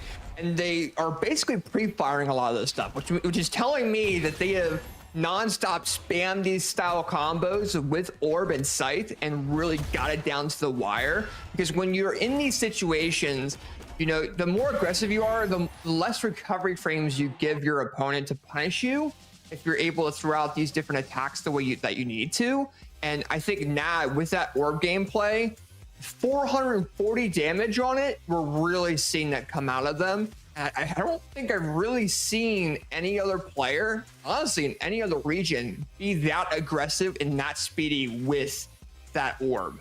Like, I don't think Radish has been that speedy with that orb like that, though, honestly. Like, he's doing, I think we're seeing Nad kind of bringing that level out that I'm not used to seeing. And he's also bringing like this unique style out where he's kind of, you know, respecting Hebi's range. You know, he understands the range of the weapon, but he's even allowing him back on platform just so he can get that string combo. Yeah, absolutely. And I think like this is kind of what you're able to do when you're playing a legend like Fate that has such high strength values that you can definitely lean into like playing super aggressively and then trying to outpace in terms of damage. Obviously, you don't have like the greatest amount of defense, but your stats overall are very balanced. Hebi going for a big read there on that slide charge. NSIG doesn't find it there. The D6 comes out immediately. Nad able to flip it right back into a orb pickup here as Hebi now realizes, okay, it's time to play versus this orb. Going to play very grounded here. You don't want to jump a lot because landings get caught by side air. We see that there, side like side air because of the you know, jump from Hebi. So looking very solid, but there catching a landing of his own with a D-light into side air. Another down stick comes out as well. The scoop, hoping that hammer is the key to this matchup, but it's not looking so great so far. But you have a slight lead in damage and you're looking for this KO option, but that can be so difficult to pin down on this orb, especially with this triplat. Getting the down air there, not enough to KO though. All right, there we go. We got a KO coming out of Hebi there, taking advantage of the hammer gameplay. It's starting to play a lot different with their movement and their spacing. You're seeing, you know, Hebi trying to push a lot more pressure on Nad. And I think Nad is on this site, and Hebi's going to go and try to take advantage of that because he knows that Nad's not crazy on that scythe as he is with that orb. But now we have Nad on the orb. It misses that silent, gives that recovery frame on the Hebi. Oh, gives more recovery frames to Hebi though for Hebi to move away. I mean, look at Hebi moving between these platforms on Terminus as well. Like they're not Terminus, but we're seeing that recovery come out of Nad, making it 2-stock all. But the way he's floating on these platforms to get his jumps back is starting, I think, catch Nad off guard just a tad bit. Oh, that's a big reversal there. That's a big recovery, but Nad is able to barely make it back, but right into the hands of Hebi as the GC downlight indecider comes out. And another one as Nad tries to avoid this down signature hit, but it's quite difficult to do so as the D-light indecider. That's 3 to close out that stock, and Hebi with a 0 to KO essentially. And now it looks like the roles have been reversal, and Nad is really struggling to find a way to deal with this one. Yeah, we're seeing a lot of... seeing Hebi really take advantage of it there, and I think it just comes down to different speed that he's offering with his character. But now you're giving Nad that neutral control again, so we might see a little bit more damage build from Nad. I don't think it's gonna be by much, but he's trying to go for the ground pound option. He's trying to mix things up to see what will catch Hebi off guard too. We're seeing this. However, the dodge in place as well. And okay, Hebi getting a big string there off that soft platform, almost getting the recovery there for a full Russian Mafia, but doesn't find it. That's a lot of damage built, especially because it is on hammer. You do see that boat come out of Hebi, and you're seeing now with that sight, but that Dare misses. Tries to go for a second one. Hebi does get a punch, but Dare neutral does come in. Oh, Hebi's able to touch, but now goes too far off that ledge. He gets punished, and we are now going into a game number 5 between Hebi and Nad in the elimination quarterfinals, and this is a big deal. This is to get further into this bracket and to have a chance to go ahead and possibly win this event and also get in the top 4. I'm going to be very interested and keen to see what Nad is going to be swapping over to, if we're going to be sticking onto an Orb Legend or if we're going to be swapping off entirely. The Fate had a lot of success in the previous games with Hebi, putting on a crazy 506 damage, and we see an immediate swap into an Amethyst pick here, going into the defense stance of things. Cannon, axe, heavy weapons. We'll see how he's able to deal with it.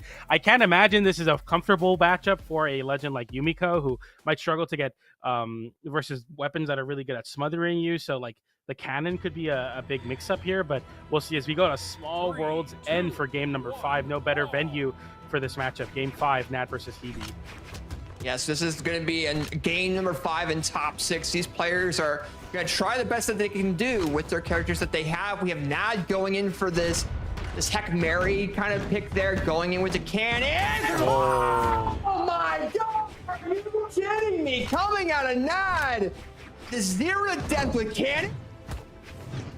And that is how you lose a set, ladies and gentlemen. No, I'm just kidding. It's still possible for Hebi to win, but Nad, just stealing that stock away very early, giving the dodge that every cannon player is so ready for. And all things looking now again. Oh, I think you could have went for it. Nad almost getting the big extension as we see the dodge right into the GC sideline. I don't even think Nad was expecting for Hebi to get that really wrong read on the defensive option. Once again, the down stick comes out there, avoiding that sidelight. And I mean, Nad can literally do basically anything and slowly coast to a victory, but Hebi getting right back in this game with that down stick into the recovery. But we need to see a lot coming out from Hebi.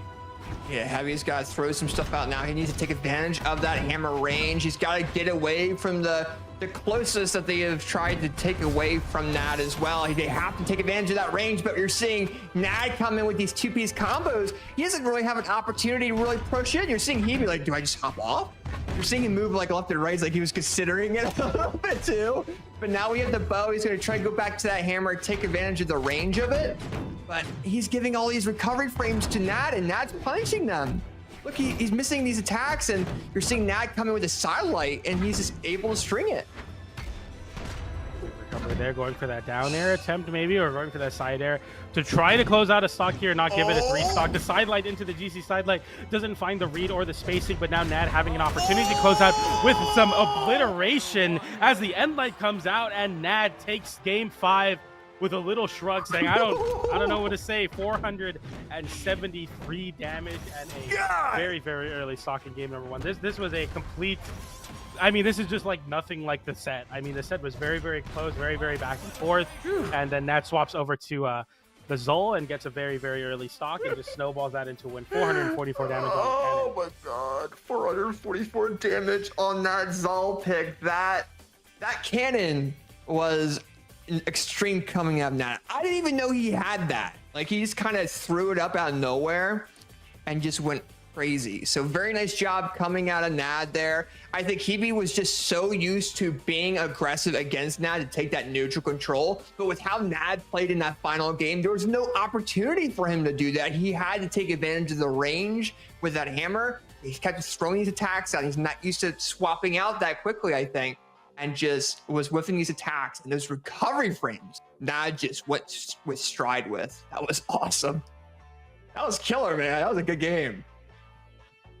Yeah, and that's, I mean, like, they talk about like game 5 back to the wall, pull out all the stops. He literally pulled out like the secret weapon. Somehow he was able to pick Amethyst on Small World's End, picks up a cannon first weapon, and then steals the game essentially off the first stock. So like, that's exactly what, when all else is lost, you got to make it happen. And Nad moves forward into top 4 as we now have our top 4 solidified in the elimination side. Nad, seed number 5 versus Yellow Flash, who's on the Cinderella run, seed number 15. And on the winner side, we got C0-MR and FXL, but yeah, we still got a lot of Brawlhalla to be played for sure. We do indeed. And with that being said, we have 4 contenders in this bracket. We have Comer, FXL, we have NAD, and we have Yellow Flash 11. All four of these players are trying to go ahead and win this event. They're trying to be crowned the MENA Moose Wars champion and to have themselves on their own unique throne in these events. And what we actually did for all these Clashing Kingdoms events is we modded a specific Brawlhalla throne that will be dedicated to these players specifically as well. So the winner of this will have their character on this throne and will be placed on the Mooseworks website for the rest of this year. So we'll definitely see what happens. We'll see which MENA player will have that opportunity. But with that being said, we got to go to a small break because we don't want you guys having ads. We want you guys to enjoy the rest of this event with no ads at all. So give us about 3 minutes to get it out of the Twitch system. Don't go away, and we'll be right back to see who will be the MENA champion.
Welcome back, everybody, to Moose Wars Clashing Kingdoms. We are here in Middle East, North Africa, and we are very excited to be bringing you top 4. We got Nad and Yellow Flash on the elimination side, semifinal side. But before we get into that match, we're going to be going into the winners finals match for C0-MR versus FXL, some of the MENA GOATs. I'm joined by one of the GOATs of Brawlhalla, AJ. AJ, how you feeling right now, man?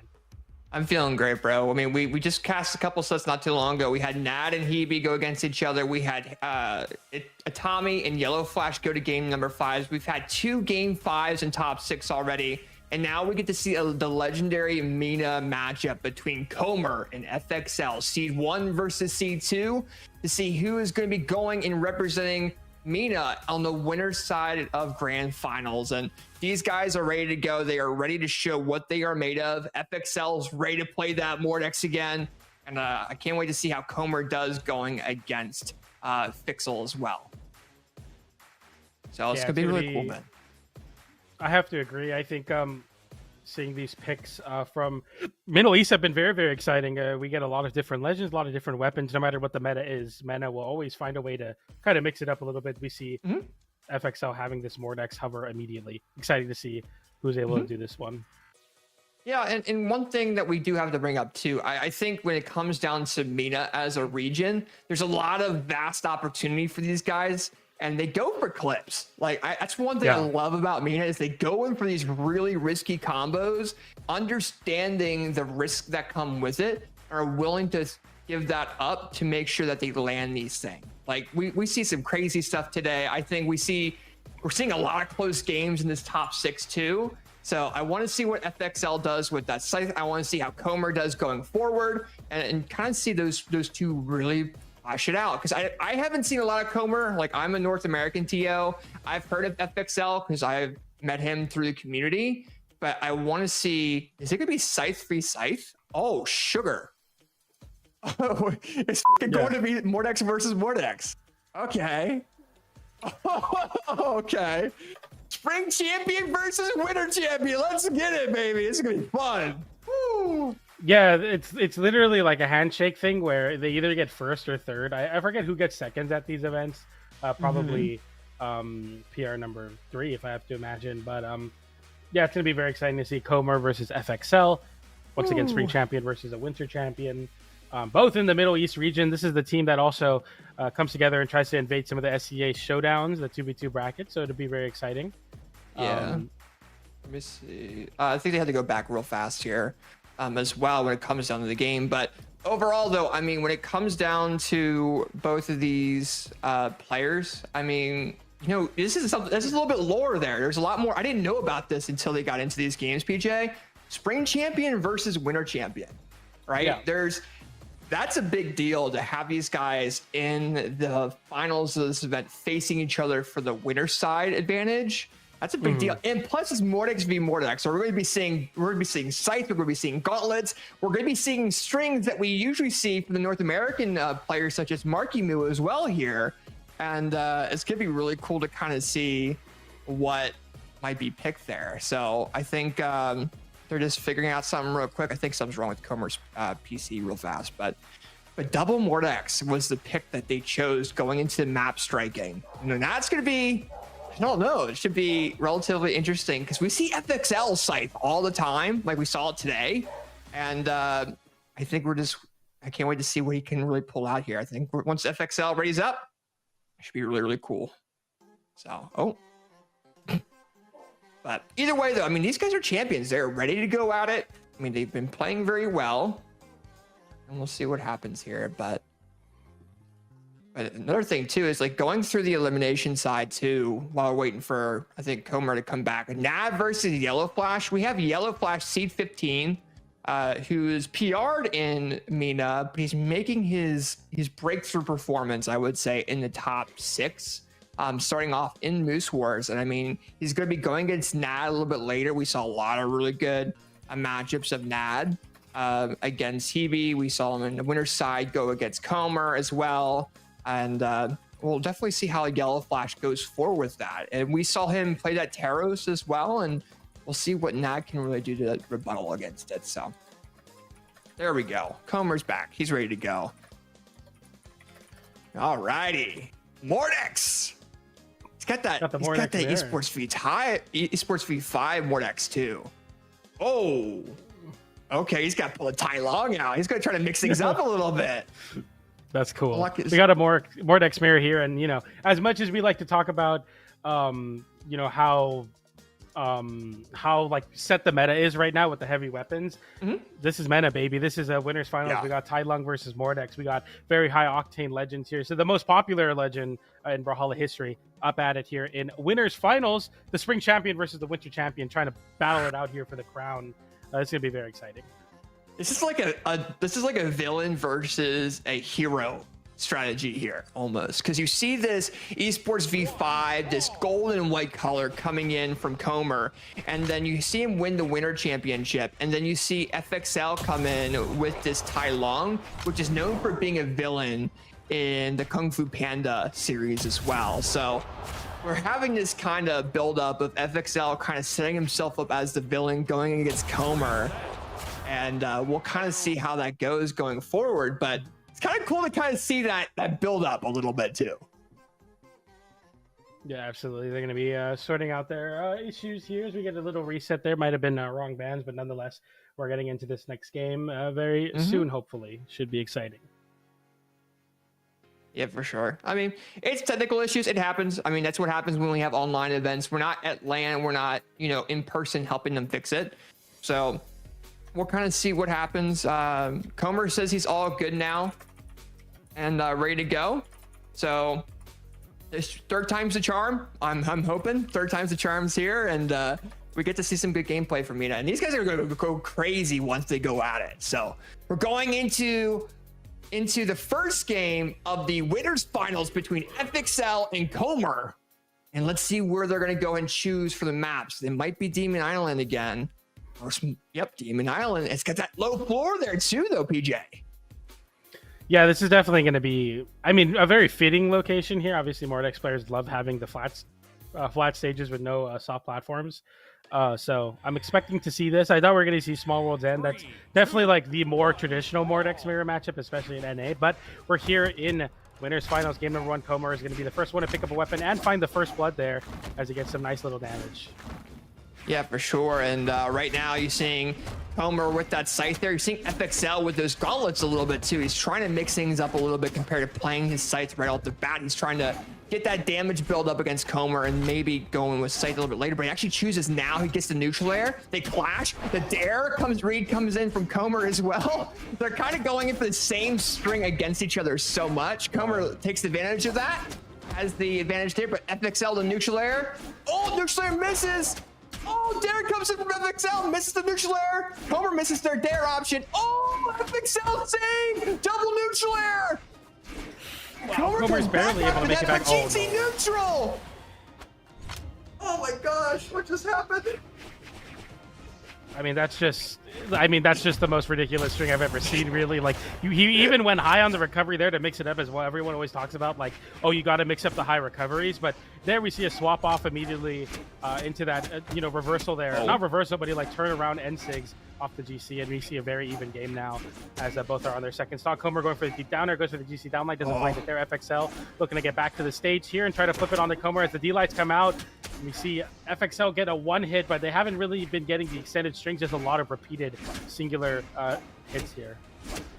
I think when it comes down to these players, we're seeing a lot of dominance coming in from FXL with that scythe. It just comes down to how over-aggressive he is. And I think Comer is really good at rebelling against these attacks that miss, these recovery frames that FXL gives. And right now, he's not giving any at the moment with Comer unable to come back to that ledge. FXL taking that lead and going back to that scythe on that second stock while Comer's on his final. And right there, going for the Nares. FXL's looking for this big extended strings. You see Comer going high there with the Nares. They're coming out. They're swinging for the fence. The down air comes out.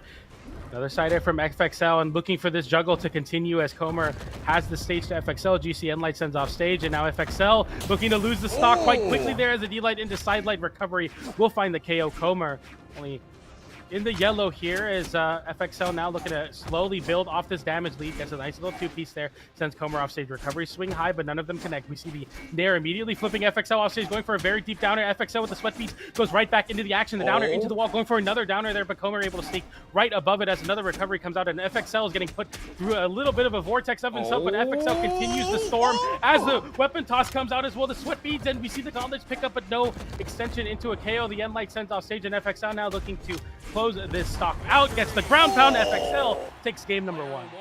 That weapon throw to bait Comer into recovering to that ledge and getting that KO is the way to go ahead and get game number 1 into your favor. We saw Comer starting to come back a little bit during that final stock range as well, but FXL able to confirm it off that ledge. And very nice job of not giving up those recovery frames. And you know, this was overall very close first and second stock. You know, you saw FXL have like a little bit of a lead during the second.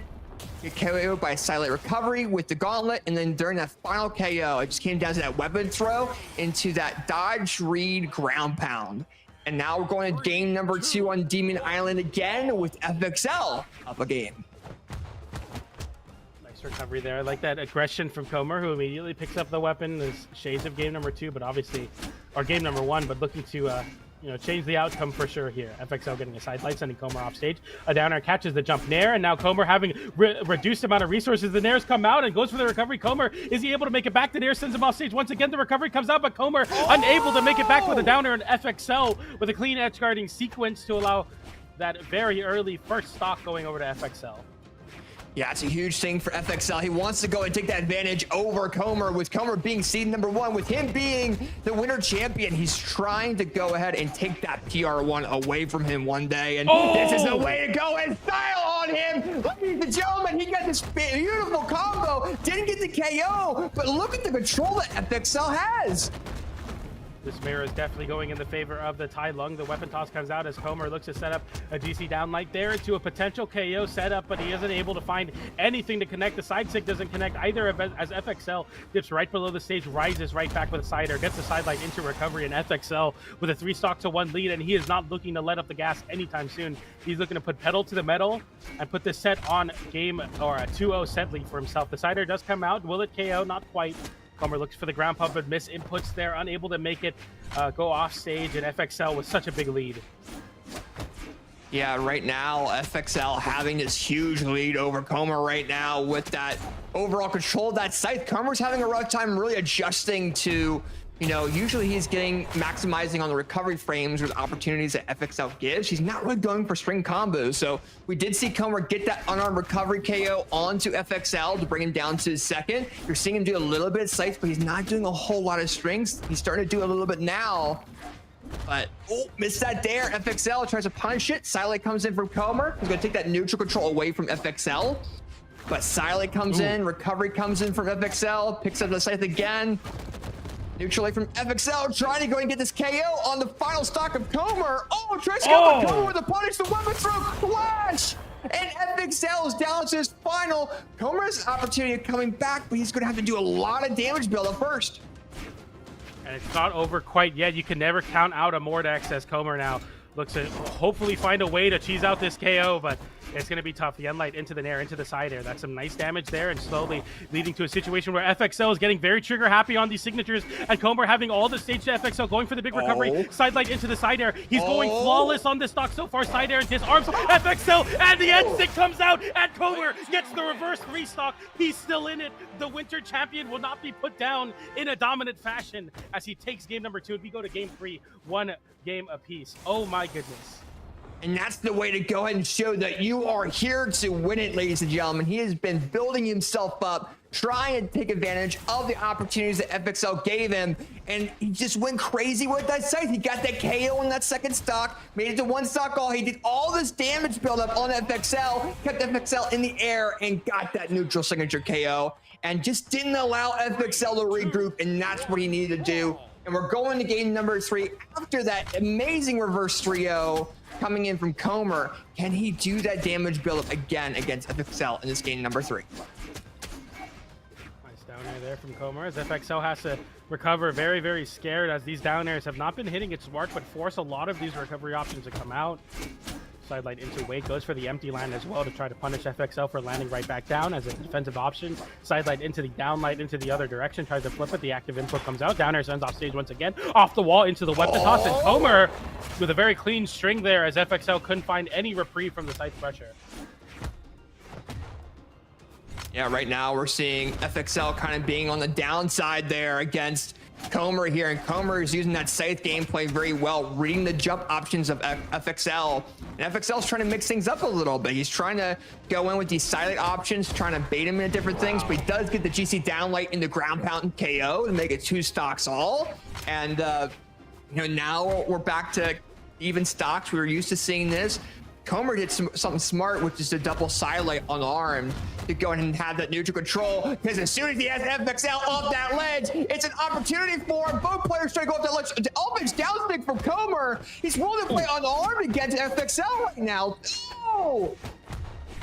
And FXL immediately notices, okay, you went for a gravity cancel, have no dodge. I'm going to get 56 damage on a big string there as the no dodge timer unlocks. We see another signature get punished with an end light into side air. Once again, the down air sends off stage, going for the active input. Another side light there into his signature. Catches, no dodge. Comer having to get his dodge back here. Recovering high, though, so avoiding FXL's edge guard. The side light comes out, but no weapon toss to follow up. And now Comer picks up the gauntlet. Side air comes out, and FXL now stuck in the corner. And Comer waits for the dodge on the GC. If he gets the side light, he gets a recovery to close out that stock, but it's just whiffing on these signature punishes, and it ends up settling for the end light there. Yeah, and that ground pound comes in from Comer. He's trying to get this KO with FXL and 225 damage. He's really close to getting KO, and that neutral light with the gauntlets just goes ahead and KOs FXL. And you still see Comer on 178 damage. He's trying to go ahead and do as much damage build as he can, but you're seeing FXL trying to KO off that ceiling, and Comer can't get knocked off that ceiling as it's easier to do on the sides of the floor.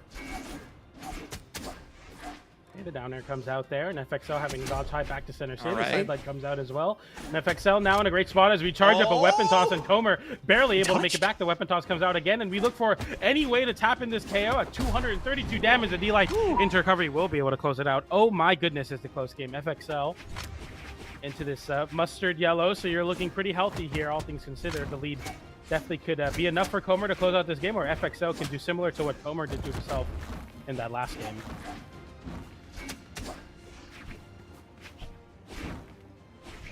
Waiting the dance. We see the signature there. The side air comes out as well. Another down air. FXL getting the big down light on the GC. Comer getting a recovery into the chase dodge up, but FXL flips it off stage once again, and Comer unable to make it back. FXL able to close out that game. Oh my goodness, these last stocks come down to the wire as all the stops get, they pull out all the stops, and FXL is able to close out that game. That was a crazy edge. You already see this. Dude, and it came down to how you came back to that ledge. Don't give up that quickly on like giving up your guard. You saw FXL keep Comer off that ledge. You actually saw Comer approach him a certain way where FXL was in range of getting that neutral air. He turned it around against Comer and took that win. It's down to the wire with these guys. They cannot give up their control or their defense, their defensive actions going against each other. They have to be very careful. And FXL showed exactly why. And we're going into game number 4 with Comer down 1. And we're more than likely going to be seeing Demon Island again. Unless FXL wants to see a platform, you're going back to Demon Island. So with Comer, he's got to be very careful with his off-edge gameplay against FXL, because FXL strives there, PJ. Yeah, absolutely. It's been kind of incredibly back and forth, and this is just kind of the style of matches you're seeing with the double Mordex here, so it's really fun to see kind of who's able to take it, but it's really hard to predict, even with any lead. It's like, how long will the lead last? We obviously see game number 2, that reverse 3-stock from Comer, and now FXL was able to clutch out the last game. Double end like there, gets the nair as well, going for the side air. Comer able to make it back, and we flip it right back onto FXL. Recovery doesn't connect, but the down air almost able to scoop out that recovery, which would have been a potential KO opportunity there, but they both make it back to the stage relatively unharmed, as the damage is relatively even between the two. And we're seeing a lot of back and forth. Neutral light coming in from Comer. Silent coming in, trying to get the KO option. Silent comes in, misses that recovery. FXL with that reversal into a side air, and FXL with a fantastic control of the situation and takes that lead over Comer.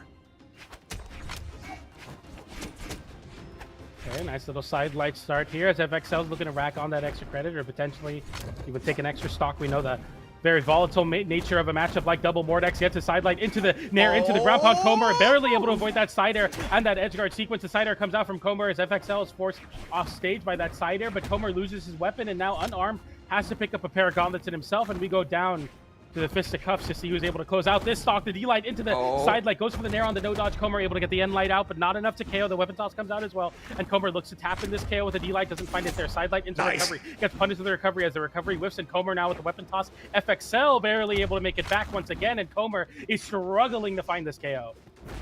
Yeah, you're seeing Comer just trying to get a KO option. Backward neutral is the perfect option for him to get that KO. With it having so much force and momentum, that's the way to do it. But he is down into the red of that second stock. He is at 150 damage right now, and he needs to strive back and do more damage build up against FXL. And he does not touch that ledge. He thought he did, and I thought he did too. But he is unable to come back, and now he's down an entire stock. For him to go forward into grand finals or to go into game number 5, he needs to do what he did in the game that he won. He needs to do this mini 2-stock reversal, and he cannot let FXL do what he's doing to him now. We're seeing his scythe gameplay come left, right, and center, and look at him go, dog. PJ.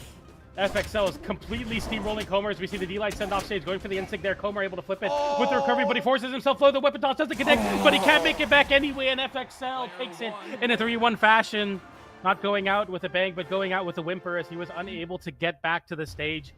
And the self-destruct is going to be the end of that run for, or the winner side run for Comer as FXL puts himself into grand finals in the winner side.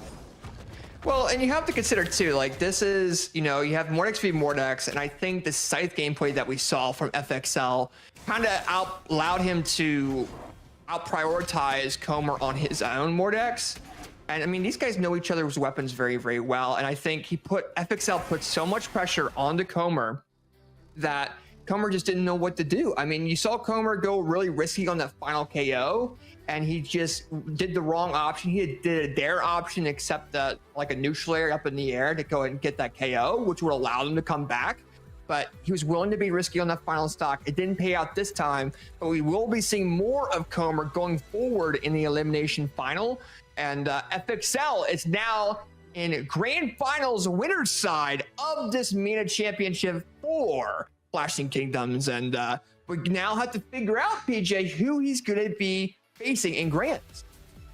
Yeah, absolutely. We move over to the elimination side of the bracket for a very exciting matchup between the Cinderella story of the bracket, Yellow Flash 11 on the Terras versus Nad, who had a very close set with Hebi, but was able to close out that game 5 with an Amethyst swap that no one expected. The Fate games number 2, 3, and 4. Game 5 swapping over the Cannon, getting a 0 to KO to start off the game, winning that set and hopefully snowballing that momentum into the matchup of Yellow Flash and Nad. Both of these players having game 5 sets in their previous elimination side quarterfinal matches. As we are now in elimination side semis, looking to see who will face this PR number 1 and seed number 1 of the bracket, Comer, but Nad and Yellow Flash will be battling it out here. They will too, but one thing I do want to bring up too, FXL commented in the Twitch chat, and I'm going to pin it for you guys in the Twitch chat. He said he did not expect to be here with this PC, which means he is on a completely different computer than what he's used to, or he's just not used to. He didn't expect to be at this level with the setup that he has, right? So that says a long way when it comes down to FXL. He's doing really well while being uncomfortable. There's got to be a really, really good challenger to see, see if they can go ahead and win this, because FXL is going on a run. And he says his PC is on maintenance, so I'm on the worst setup right now, which probably means he might be on 60, which if he's doing this on 60 hertz, that'd be absurd to kind of consider as well. But that being said, though, PJ, I mean, we got our next matchup coming up, and we got hopping in room now. I mean, you got Nad and Yellow Flash, dude. This is gonna be cool. I love the style of Nad in this event. I love that orb. I'm not an orb fan usually. Like, I'm not a very big orb fan, outside of course, being a fan of Radish. But, kind of for most other regions, I don't really have a favorite player with orb. And Nad's starting to become my favorite, man. He's doing really well. But, I mean, you're going against Yellow Flash, and he's going to be probably on that Taros. It's gonna be cool. So it's gonna be like based off of strings versus damage. Is kind of what it is right now. Yeah, So- I'm pretty excited to see kind of how, obviously, I keep saying it over and over again. It's like MENA has their own meta, but we see Yellow Flash kind of presenting the current meta of the rest of the world by locking in this Terros that's finding a lot of wins. And then versus somebody who's been playing, Fade and as well as the Amethyst, very aggressive player, whether on the Orb or the Cannon, as we get Nad and Yellow Flash both in the lobby. We see Nad locking in the Fade to start off game number 1. Yeah, so this is gonna be cool. I mean, like I said, we had Terros and we're gonna have the Fate. That Fate pick I love. And I'm biased now. I never thought I'd be biased for another player in the MENA region this quickly. So we'll see. The Terros pick though, I mean, it's 9 damage, bro. Not 9 damage build up. You can KO so easily. We saw it earlier actually from Yellow Flash. KO'd under 100 damage. So he can do it. How do you think this is going to turn out, PJ? Well, solidarity for the Orb players out there. I want Nad to win on the Fate. I think Fate is a legend that's incredibly powerful right now, as Orb is really, really strong.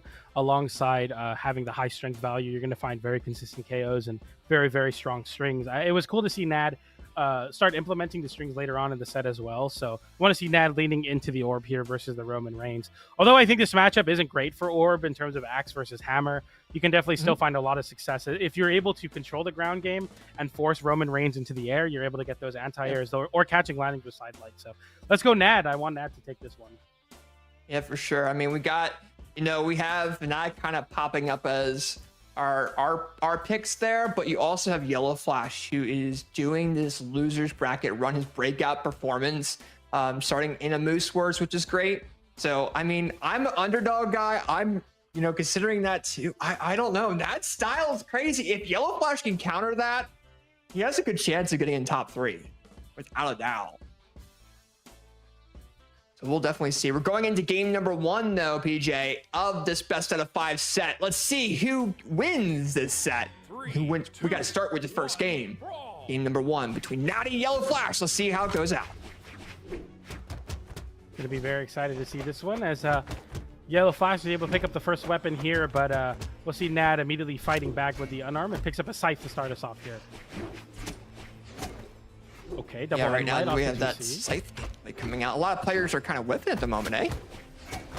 Yeah, definitely the feel out stage of things, seeing where you can kind of place yourself as Yellow Flash immediately reversals Nad in a really bad spot, and Nad's unable to make it back, and that is the Yellow Flash difference in literally a flash, and most of the time you're in yellow, you'll lose your stocks very early. If you go off stage versus Yellow Flash and you're not ready to deal with these reversals, you are going to lose your stocks very, very early, as Yellow Flash recovers the wrong way, or the opposite way, to gain some distance versus Nad. Nad going for the GCN light or N sig to close out that stock, doesn't find up at the side air, will put him in a really bad spot, recovering very low and then mixing it up by rushing to recover high and hitting Nad away. The extra credit slowly building up for Yellow, but Nad able to get the down air off the wall there. Yeah, that was a smart move initially from Yellow to kind of bring Nad off that ledge. That's where Yellow, I think, is going to be doing a lot of his damage as well. Keeping Nad off that ledge, not allowing him to do that damage build up with Orb, those silent side air, silent neutral air, side air, stuff like that. That's going to be where a lot of the damage that Nad puts on the Yellow will come from. And I think if Yellow can kind of bait him off that ledge and make him be a little bit more aggressive like he was, he can definitely take advantage of it. And right now we're seeing a lot of dash dancing coming in from Yellow Flash, kind of showing a little bit more of that. You're seeing Nad trying to rebuttal with it. It's a nice little bait from Yellow, but Nad with a sight there, missing that weapon throw. Was going to be a little bit risky, but decided to go back to that Orb, get that silent side air, remove Yellow Flash's weapon, and try to go for a KO. Big N6 swing there, as Yellow Flash is barely able to avoid that one. The side air comes out as well. Nad forces Yellow Flash off stage once again. Going side light side air, takes it off the side, and Nad having a slight stock lead after Yellow Flash was able to take the first stock very early with a reversal situation. Now we pick up the Scythe, which I feel like was kind of slept on in the previous set, but Nad is really showing off kind of his strength of his own Scythe, the double N light there. I love that combination. And once again, Yellow Flash falls right into Nad as the down air comes out, and Yellow Flash now with a reversal opportunity. The recovery will come through, and Nad is unable to make it back as the GC breakdance is able to take it. And there's always time to dance when you're in top 4 of Moose Wars Clashing Kingdoms. Yellow Flash with an opportunity to potentially come back here as you're down about 100 damage here, but You're not too mad about it, especially because you're on the Taros. Yeah, I mean, Yellow Flash, while he is in the orange, he has opportunities. Look at him go with unarmed. He just did a 5-string combo, launched Nad into the orange, and now has Axe and has the opportunity of bringing this back. Even with the 9 damage, his unarmed is still really good, and I think Nad was not expecting that. And tries to get that sidelight side air, lands it. It's down to the wire. For those siders, they both know what they want. The N-Sig comes out, but no punish sidelight into the GC sidelight into the nair, and then side-sig comes out. He throws the weapon up like a flashbang, and then goes forward with the side-sig and closes out that stock. Yellow Flash with some tricks to close out that game. Oh my goodness! Wow. What a mix-up! Definitely a good mix-up coming out of Yellow Flash too, and you know that Taros pick was crazy coming out, and he did a lot of damage with that axe, and even his unarmed, like that final stock, like half the damage was done with unarmed, and just caught Nat off guard a little bit. You know, 115, he did 115 damage, I believe, with that last string, because I don't think he hit him with unarmed for the rest of that set, and he was able to bring it back. Wow, okay, so now it's got to be ready for that now. Whoa. What are we doing? We're swapping over to Thor from Taros. Yellow Flash is locking in the Undertaker pick, and Nat is swapping over to the Magyar. So we see double hammer on the screen here. And I am very fundamentally opposed to swapping to Thor for any reason. And I think that this could definitely backfire very heavily for Yellow Flash, but we'll have to see. I mean, I'm surprised Nad swapped, because if you have Yellow Flash on that Thor, that's one of the weapons that Nad knows very well to counter, right? So I'm surprised to kind of see the Magyar pick. We haven't seen a whole lot of Greatsword this weekend so far, so we'll have to see how Nad does with it. He's got level 52. He's doing some strings, gets the dare option. Maybe he's thinking, okay, maybe if I pick Magyar, I'll stay on the platform. I won't go off ledge as much, and maybe he can do a little bit more with that. That would make sense to me. But now you're seeing Yellow Flash trying to bait him off ledge. You see him just on the side, just like trying to hop around left, right, and center. Yeah, I'm pretty curious to see why we swapped over to Thor, because it's like, if your strategy is to like get really early KOs and kind of like play off stage, Taros is literally just a better version of Thor for that. The signature kit is substantially better. We saw the GC side sig come out on the hammer, and it got immediately punished by Nad. It's not a great option comparatively to the Taros side sig, so I'm quite hopeful to see where this is going. The sidelight Indecider will come out, and the Decider does close out that stock. Yellow Flash takes the first stock, and Nad, we're yet to see why we swapped over to the Magyar, in my opinion. Yeah, for sure. And we'll kind of see what happens. We'll definitely have to ask these guys why these guys picked these legends too. They're actually relatively even, considering that they both have different picks. We do see a Stomp Sider from Nad. Gonna go for that KO option, but I think it's gonna go with the Greatsword first before doing that.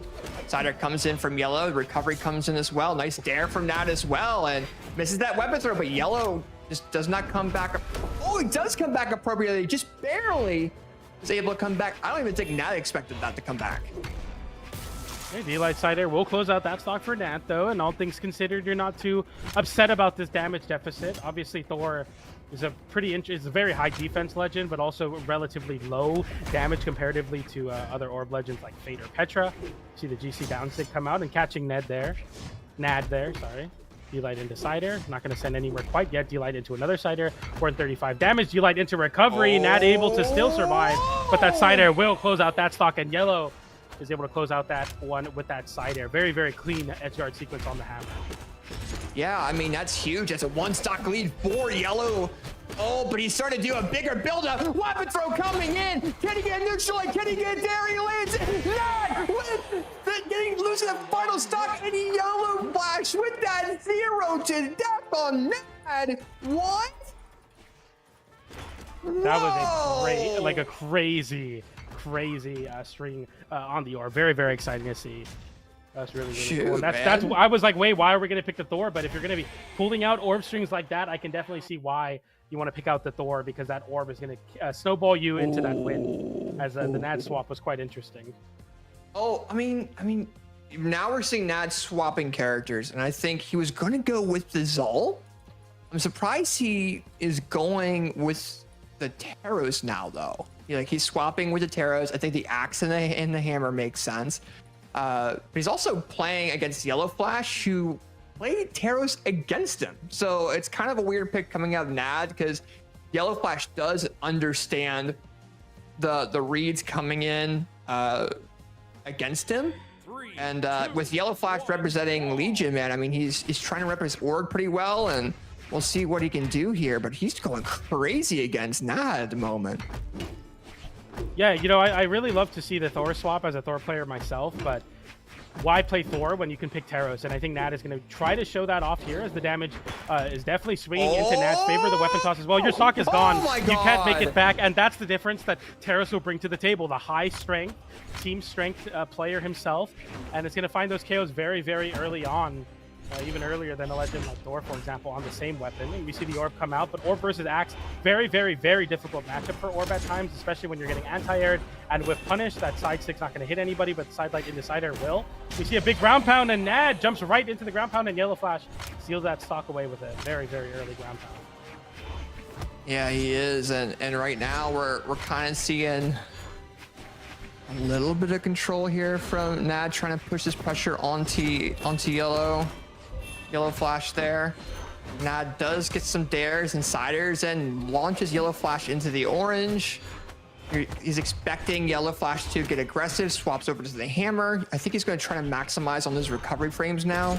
Oh, he tries, but Yellow Flash with that two-piece combo. The unarmed recovery lands too. Nice Oh, the control from Yellow Flash, but he doesn't get the KO. He does a reversal side air. He does a GC neutral. And NAD's still alive, but Yellow Flash is controlling him. Neutral weapon throw into recovery, into a recovery. Look at the control from Yellow Flash. I don't know what I'm looking at. This is unbelievable from him. That's the Orb difference, especially off stage. He's able to really get a lot of damage built up and then continue the edge guards. That's the biggest, most important thing, even coast to coast, continuing on the pressure. And Yellow Flash is showing off all the crazy stuff on the Orb right now. NAD able to close out that stock, though. Very nice and simple with the recovery on the Axe. And the game. Oh, he goes for the big ground pound there, and Yellow Flash tries to flip it immediately. NAD still coming out on top of that interaction, but Yellow Flash flips it with it down there into GC downlight into ground pound. We pick up another Orb. Yellow Flash looking so solid here. Goes for the GC side light. Gets the dodge down with the down air and sends off stage. A big side air, and NAD with an opportunity here. Big punish on that GC end sig though. We avoid the recovery, avoid the down airs, and there it is! The GC down sig, the hammer toss to send downwards in the geometry, and somehow Yellow Flash is able to win those very tricky edge guard sequences. Dude, that was the Hail Mary KO option. He felt so comfortable that NAD was going to come back to that ledge. He just got the KO. NAD had a couple different opportunities to KO Yellow Flash in that final stock, but look at this back on this replay. Okay, so we have the KO from NAD. It gets even, and then he brings him off ledge, and just NAD tries to come back because he feels like that's his only option, and Yellow Flash just reads it. God.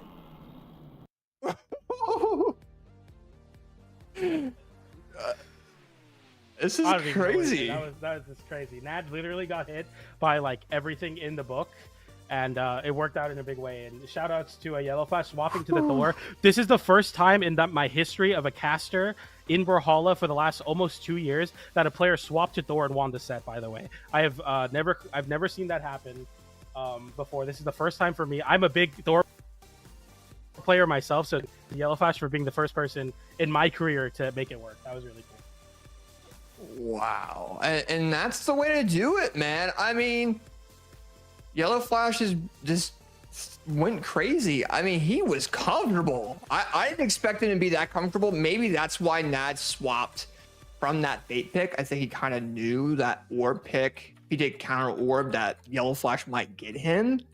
But that was huge. Props to him, bro. I mean, I did not expect him to do what he did, and he did it. So, very nice job coming out of both these players. NAD had a really good run, you know, and we have Yellow Flash coming up here in a little bit. We now have our confirmed top three, ladies and gentlemen. We have FXL on the winner's side. We have Comer on the loser's final going against Yellow Flash, the up-and-comer as well. So we have this story of a Yellow Flash coming in from the elimination side. We have Comer being seed 1 that got knocked down to the elimination side by FXL. to C2, and FXL's on the winner's side. There's a lot of story here for the MENA region when we come back. But is there anything you want to say before we go into a 3-minute ad break for Twitch there, Mr. PJ? I'm excited to see the Cinderella run continue as Yellow Flash continues to do a very, very impressive upset after upset after upset, playing, I think, 7 sets in the elimination side now, but this will be his hardest matchup yet as he faces down the barrel of PR number 1 in Middle East North Africa, as well as seed number 1 of the tournament, C0-MR. I'm excited. Hopefully he's going to lock in the Thor and make it happen once again. Regardless of what he picks, I'm rooting for Yellow Flash. But before we get into those matches, we got elimination side final and grand finals. On the other side of this break, don't go anywhere. You're going to want to tune in for more Moose Wars Clashing Kingdoms MENA. We'll be right back.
Alrighty, ladies and gentlemen, we are back with Moose Wars Clashing Kingdoms MENA, powered by Brawlhalla. I'm AJ Moore, I'm casting with PJ, and we have an amazing top 3 to provide you guys.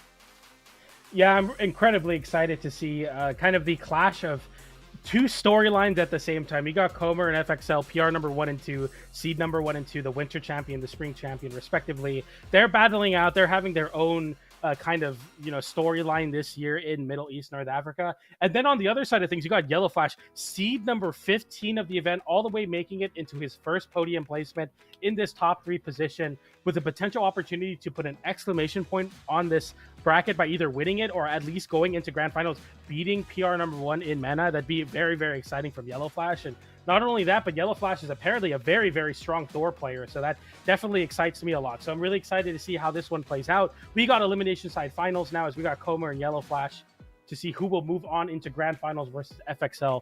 AJ, this bracket's been pretty exciting so far. How are you feeling? I know you're an NATO, but this is one of your first introductions to MENA. How are they performing for you?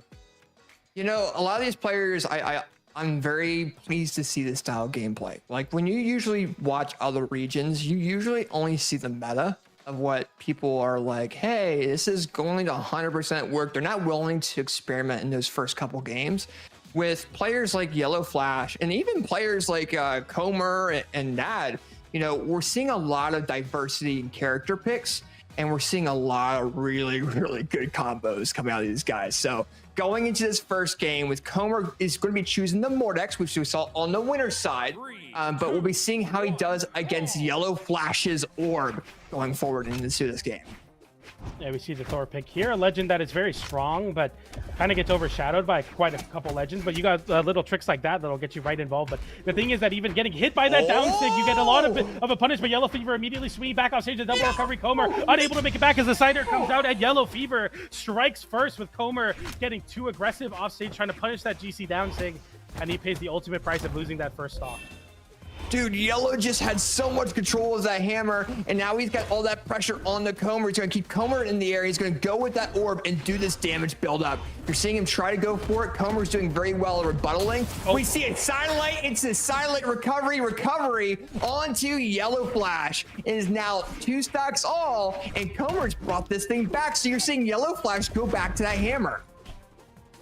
Another GC down sig, but it doesn't quite make it over the stage, and Comer now forces Yellow Flash into the corner. The double end light there to kind of refresh the situation, but a D-like side air with Yellow Flash back on the map. The side light comes out as well. The scoop into the downer, no scoring quite yet. We don't get a punish on that GC down sig, not quite able to get the right spacing, but Comer getting the side string started. A great weapon into the hammer. The down light comes out as well. Comer coming in with that there weapon throw. Tries to go with these gauntlets, but you're seeing Yellow Flash being a little bit risky, trying to throw in some of these Heck Marys there on Comer. Side air weapon throw by Comer, but misses the downlight, and Yellow Flash maximizes on that opportunity, getting that side air.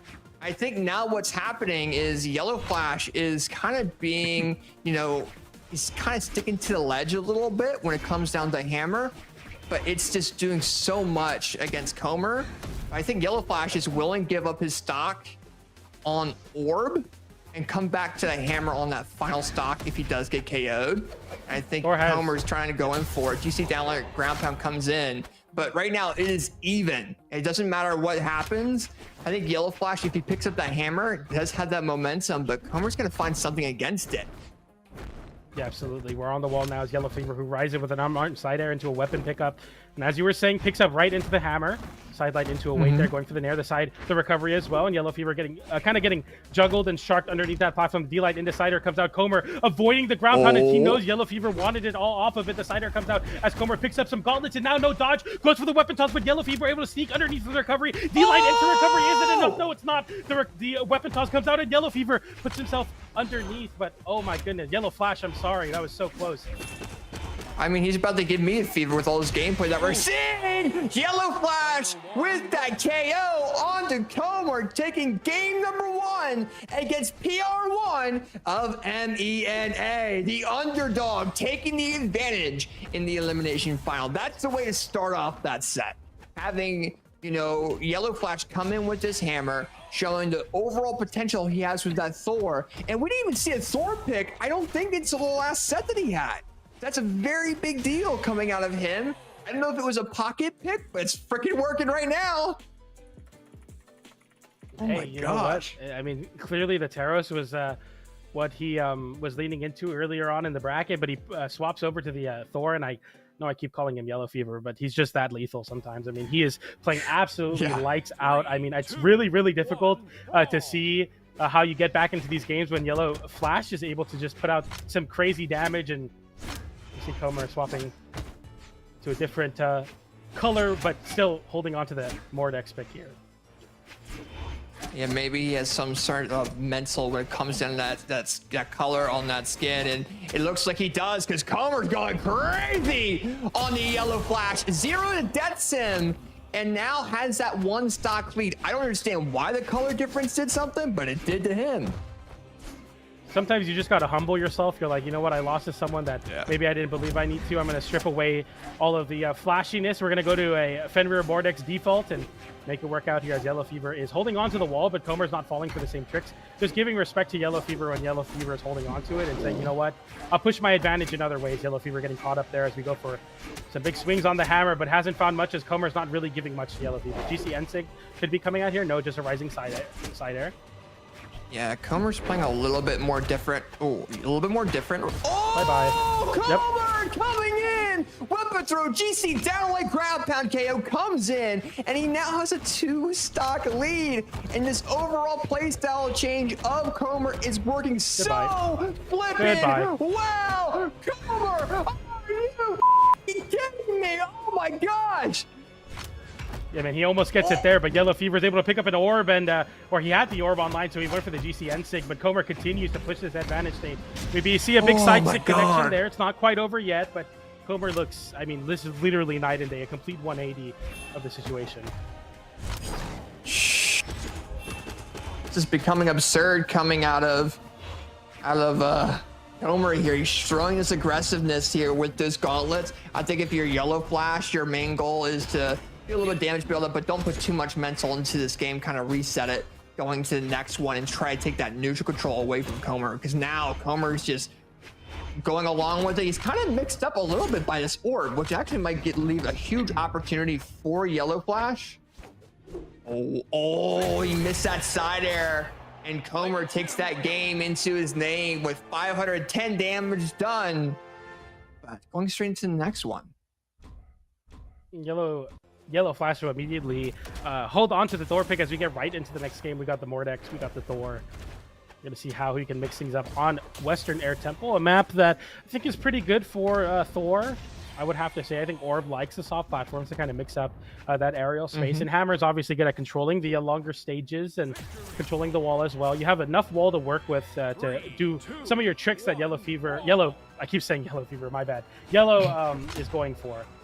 Can't get that out of him. He's a lethal player. You cannot discriminate that. I mean, he's in top 3 of MENA for a reason, and we're starting to see more and more and more of it. But we are seeing Comer adapt to the style of Yellow Flash there. He is trying to, he's kind of baiting Yellow Flash to throw out these different attacks, and Yellow Flash is having a rough time landing him because of the momentum change that's happening. Like when Yellow Flash has the momentum, he lands his stuff, but when Comer has that advantage, Yellow Flash can only move a certain way, and those attacks are not landing like he's used to, right? So now we're seeing Comer with this Scythe. Now, I think Yellow Flash, the best way he could really do against Comer would be to kind of go with that orb. I think he's reliable on that hammer. He's trying to go for the KO option, but Comer knows it. You're seeing Cider come out, you know, and he's getting that perfect dodge. Wow. Oh, and the GC downlight recovery comes in. The movement from Comer to whip punish that overshoot was insane. He like feints off stage and then turn around GC downlight recovery, knowing that Yellow Flash is going to look to swing preemptively there to punish Comer, potentially getting antsy in the corner. I mean, the aggression and the lack of the aggression from Yellow Flash immediately getting punished by Comer, who's just waiting for every single opportunity to flip these situations on his head. Comer is literally just swinging twice. He's not, or swinging second. He's not going for anything first.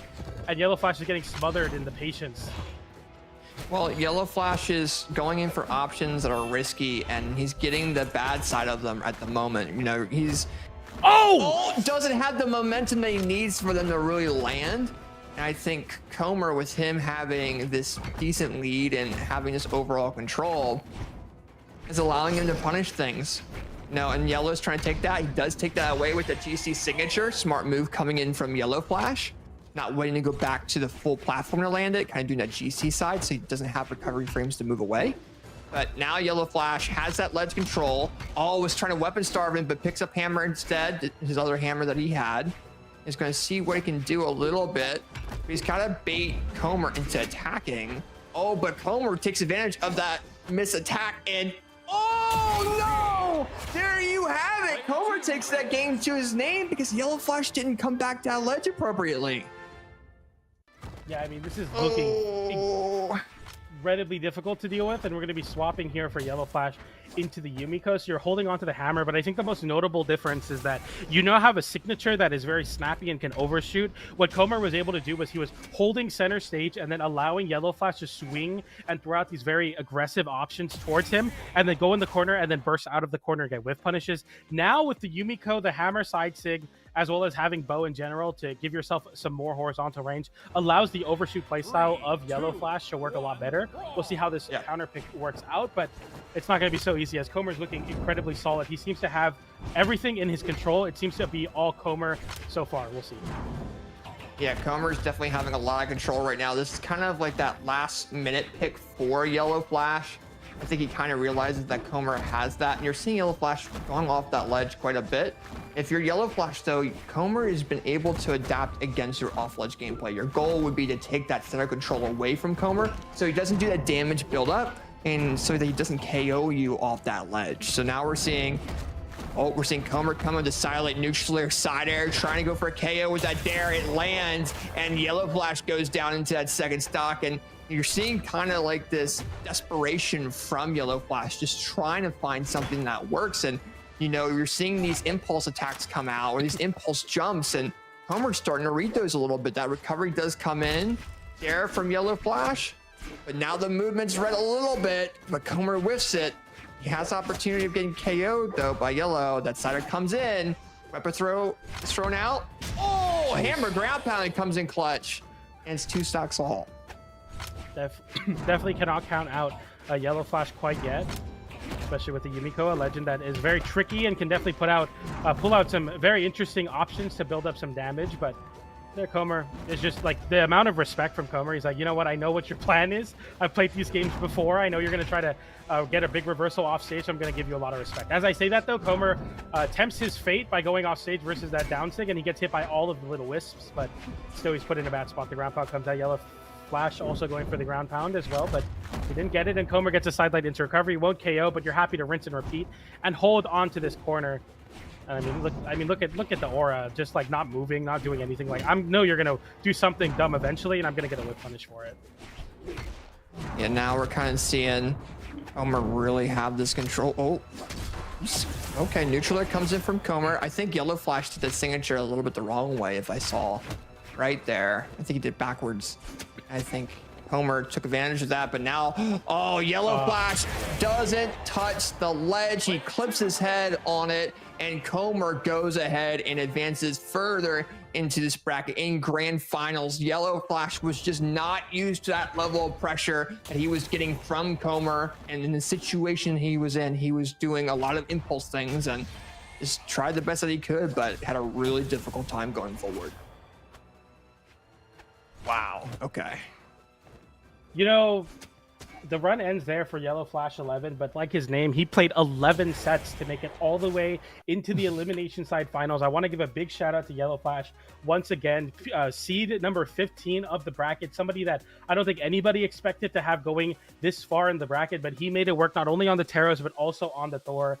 And taught me a thing or two about how to play that Thor in a very tricky and fun way. It's always cool to see MENA show out with the crazy Legends picks. And although he didn't get the result I know everyone wants, which is to win the tournament, can definitely feel proud in the fact that he lost to seed number 1 and seed number 2 of the tournament to get 3rd place. He literally was the 3rd seed in everyone's heart, the 15th seed. Actually, big run and a big congratulations for Yellow Flash for getting that podium placement. But we now move over into grand finals as we get the winter champion versus the spring champion in Comer versus FXL.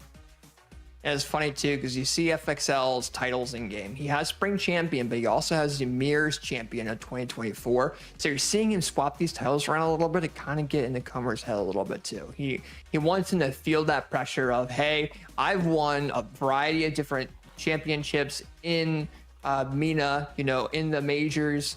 You know, you won the Winter Championship, but FXL is trying to set a statement there for him. And we'll see what Comer really does. I think he's got an opportunity of beating FXL at least one set, but he's got to figure out something against the style of FXL, because we saw him, you know, he's being really, he was being very parry. And I think he wasn't doing a lot to counter aggress FXL in the way that he needed to, right? And it's Mordex v Mordex, and we'll definitely see what happens going forward with these guys. I mean, this is the battle of the champions from MENA in grand finals of Moose Wars Clashing Kingdoms. They're trying to get on that throne and have that chance of getting that first place prize as well. So these players are ready to go whenever they want to, but this is going to be a really, really cool grand finals. So let's see what happens here. We get right into this one. We got the Mordex mirror that was so exciting to see in the winners finals. I'm really, really happy, and I hope, you know, I honestly don't ever hope for game 10s in grand finals most of the time, but I do hope we see a game 10 here. This is PR number 1, PR number 2, seed number 1, seed number 2, winter champion, spring champion. This is MENA at its best, and they show up and show out for Clashing Kingdoms here at Moose Wars. Very, very excited to see who's able to win this run back. Yeah, as we see some bands come out here very shortly. Yeah, they're trying to figure out who's the higher seed in the moment. Comer, 10. Look at these players. They're incredibly respectful, you know. Sometimes people just ban, you know, they don't really like wait to see, but they're definitely here for the competitive integrity of this set, and they're showing it here as they're trying to make sure that the right person gets the strikes out here as we get a reset of the strikes, and FXL will be striking first. Yep. Yeah, they were just confused because we have Comer seed number 1, you have FXL seed number 2, but with FXL being on the winner side, he's technically higher seed because he launched Comer into the loser side. So FXL strike the maps first, Comer then followed up and chose the map that they were going to be going on. More than likely, it's the same map that I expect them to play, which is going to be Demon Island. They know this already. They've always faced each other on Demon Island, but willing to respect each other the best that they possibly can. But we're going into game number 1 here, and right now you have FXL on these gauntlets, and you have Comer with this scythe. Can never underestimate the amount of momentum you get from winning that elimination side finals match, but I mean, I feel like Comer had to employ a very different play style, playing very second hit whiff punishy, and now you're facing somebody that isn't going to whiff quite as much as Yellow Flash, for example, and now FXL. They put into the vortex that this weapon can be, the legendary combo machine that Mordex can be. The Cider comes out as well, and Comer getting sent downwards and unable to make it back to the stages. FXL gets first strike. Yeah, FXL just making sure, or I'm sorry, FXL definitely taking advantage of the beginning of this game and taking advantage of this gauntlets. We're seeing Comer have a difficult time against them right now, and we're seeing 4 or 5 piece combos come out of FXL, and Comer doesn't know what to do against them. He doesn't know how to move against it. He picks up gauntlets of his own to try to do something, but overall, FXL has been doing very, very well against Comer to go ahead and do something, but Comer does get that KO. Does make it 2 stocks all, but he's more comfortable with that scythe, and I think FXL's, you know, gauntlets might out-prioritize that, but scythe v scythe at the moment. Sidelight into Cider. FXL looking to get that KO with that weapon toss, but doesn't find it. The unarmed recovery does rinse and repeat the situation, and that recovery with the weight of those boxing gloves, those gauntlets, will definitely do so much more. I guess they're handcuffs on the Tai Lung skin. We see a walk up there from FXL looking to smother Comer in the corner there. Nice. I like that landing punish, but immediately flips it with a down air active input into the side air. Comer having to force himself onto the wall there. Very aggressive landing option with an immediate landing side air or side light there, and another side light into there. So some damage build, but you're down a stock. You're going to need to do a lot more than just build some damage to potentially force this last stock situation. But right now, Comer's looking very solid to do so. Yeah, we're kind of seeing this back and forth right now, and you know, we're just seeing FXL do really, really well at coming back. But as I say, that Comer, the GC down like ground pound, maximizing on all the opportunities FXL has to come back. Comer, or Comer is right now trying to take advantage of the opportunities he has, which is platform control. FXL gave it back to him a little bit. He's trying to do damage build-up, but is kind of getting thrown around a little bit. We do have FXL in 68 damage. Comer's at 143. Comer is down into a KO option. Does damage build up? Oh my goodness. Oh my goodness. Nice combo. Can he bring this back? This is exactly what happened in Winners Finals game number 2, where he was down 3 stocks to 1, and he made that comeback happen versus FXL, and FXL now looking to seize control of this match and does get it there with the whip punish on the end, sideline into recovery to close out that and not make a repeat of history, and takes out that game. Yeah, that's a big deal for FXL and Comer, realistically. You know, where FXL, you know, he understood that signature was going to come out, and he punished the opportunity that was given to him. You know, he knew Comer was going to be trying to get that KO, and Comer was, I think he just threw out a little bit too early. I think if FXL did that, if he waited for FXL to throw that attack out just a little bit later, we would have seen Comer come in and get that KO, but it was all down, and he was coming back too. I mean, it's a close one, man, for sure. Yeah, absolutely. We see, I mean, this is exactly what I anticipated, where I'm like, you know, we might go game 5 or game 10, for example. Like, it's incredibly back and forth, and especially with the same legend picks as well. But that's something that I love about Comer. No matter what or like the state of the game, stock count, damage count, he's always putting FXL on notice. You cannot fall asleep at the wheel, and it's been really, really fun to see. 3, 2, 1. Yeah, for sure. And as we're going into this next game, we'll have to see what Comer can really do to adapt to FXL style. I mean, he knows what to do. He's done it previously. He has to have this momentum style. I mean, he just needs to find a way to get it all figured out here. And we're seeing a lot of back and forth here. Silent comes in. Cider comes in as well. Comer now with his gauntlets. Oh, but FXL coming in with that scythe gameplay. Comer is able to come back. FXL goes too low with that combo. If it was a little bit higher, it would have KO'd. Comer taking advantage of things. Tries to do it there, but FXL gets punished for that string that was a little bit too long, and Comer was able to go and get out of it.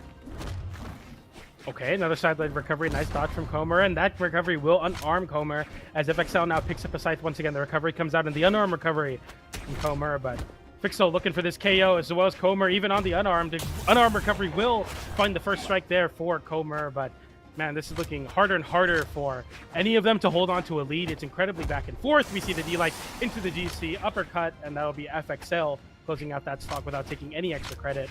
We immediately see a pickup onto the scythe.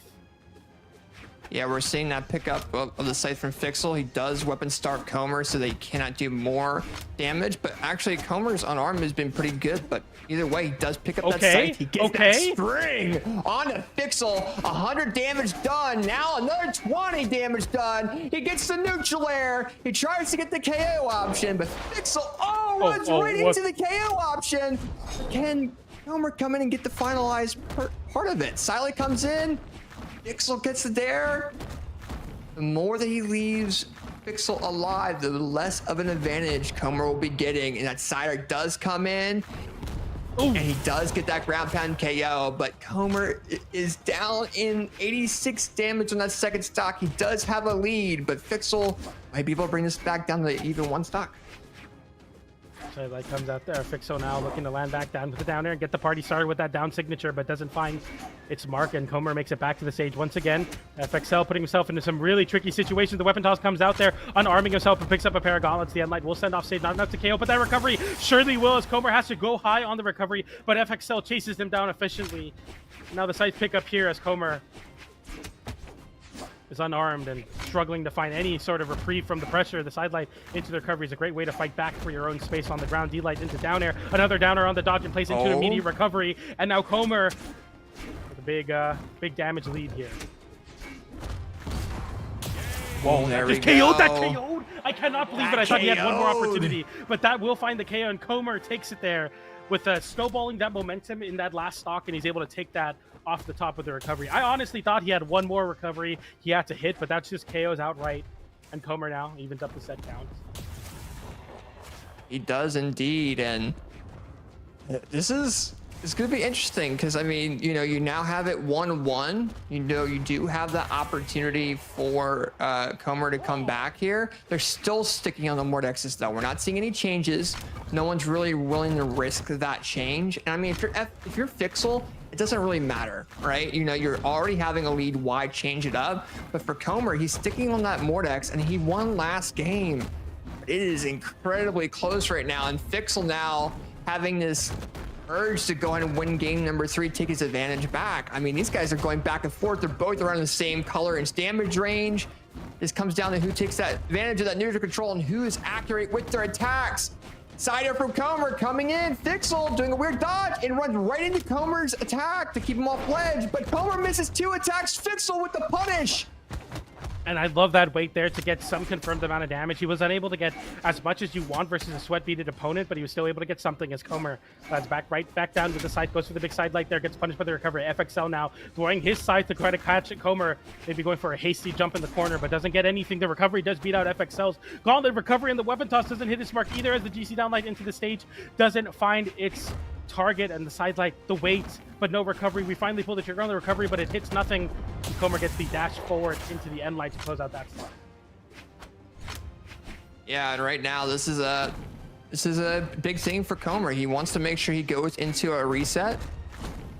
Gets that 3-piece combo, tries to get that dodge read, but misses that. You do see Fixel come in and went for a weird KO option, and Comer is able to come back. He's able to do a little bit more damage build up, and that's actually gonna be huge for Comer here. Fixel does get that gauntlet recovery, but Fixel does go into the orange of that second stock, and that's pretty huge for him too. I mean, for Comer, I mean, he has this lead, and Fixel's gonna have a rough time trying to come back from this a little bit, unless he gets some sort of string combo here, which he can. But we're seeing Fixel throw out these attacks prematurely, and Comer's is maximizing on those recovery frames. Nice end light there, looking for that anti-air punish, and Comer getting nice pop-up into the weapon toss there off the nair, and Comer now with a 2-stock-to-1 lead, and Fixel really struggling here. We saw an aggressive game number 1 from Fixel, but has yet to find the same amount of success and momentum. The flame slowly fades out here. We might be seeing a reset off the back of how much Comer is able to build up this damage and just win neutral over and over again, and really force Fixel to be put on notice, and he's not really stepping up to the plate. These opportunities haven't been leading to anything too crazy. The sidelight into recovery is a great start, though. It doesn't find the KO, but it sets up a nice juggle, put the weapon toss down. An immediate scythe pickup from Comer puts him back on the map. The sidelight once again. The damage is slowly building up. Waits for the dodge in, goes for a dodge in himself, but doesn't pull the trigger on the recovery. That recovery will find the KO, and now, all of a sudden, it's not so clear who's going to win this game, as FXL just needs one big string to close out this game, potentially stealing it away from Comer. Yeah, it's a pretty big deal there coming in from Comer there. He needs to be able to take advantage of this, but Fixel's coming in with some crazy gameplay. Oh, the ground pound! Able to touch the ground. Is it enough? The D-line is decider. Can you make it back? No, you cannot. FXL. No, you cannot. Fixel steals it away with 100 damage on himself and says, "It is still my set. I'm in winner's side for a reason," and takes the game, steals it away. You can never count him out quite yet, and Fixel takes game number 3. Oh my goodness, what a big swing of momentum for Fixel. Jeez, and that's a huge deal for Fixel going forward. I mean, you know, he's one game away. He's one win away from becoming the MENA champion. If Comer wins his game, they go to game number 5, right? So for Comer, with him being seed number 1, with him, you know, feeling that pressure of Fixel winning springs, this is the best practice for Comer when he goes into summers. He needs to feel this pressure, and he needs to find a way of adapting against Fixel. And almost 400 damage done just with gauntlets from Fixel. Comer's going to be very wary about that. It's not that Fixel's going to be on the scythe. He's going to be worried about those gauntlets. And we'll definitely see what happens with these guys going forward, but it's going to be interesting for sure. Absolutely. I'd love to see this go to a reset in the game 5. Well, a reset, but for now, a game 5, as Comer needs to force this one, but FXL, I mean, how much momentum did you really build from that game? We'll have to see here. The end light into the nair comes out, and they both look to get that big string to start us off. We don't see a flip off stage. We see FXL going for the down air and sending right back to center stage, hopefully getting a big string similar to a Comer is able to get there, landing with the deep nair, but Doesn't get the Nair extension, but the D-Light will send into the stage once again, and FXL now has to swap over to the gauntlets to try to mix it up.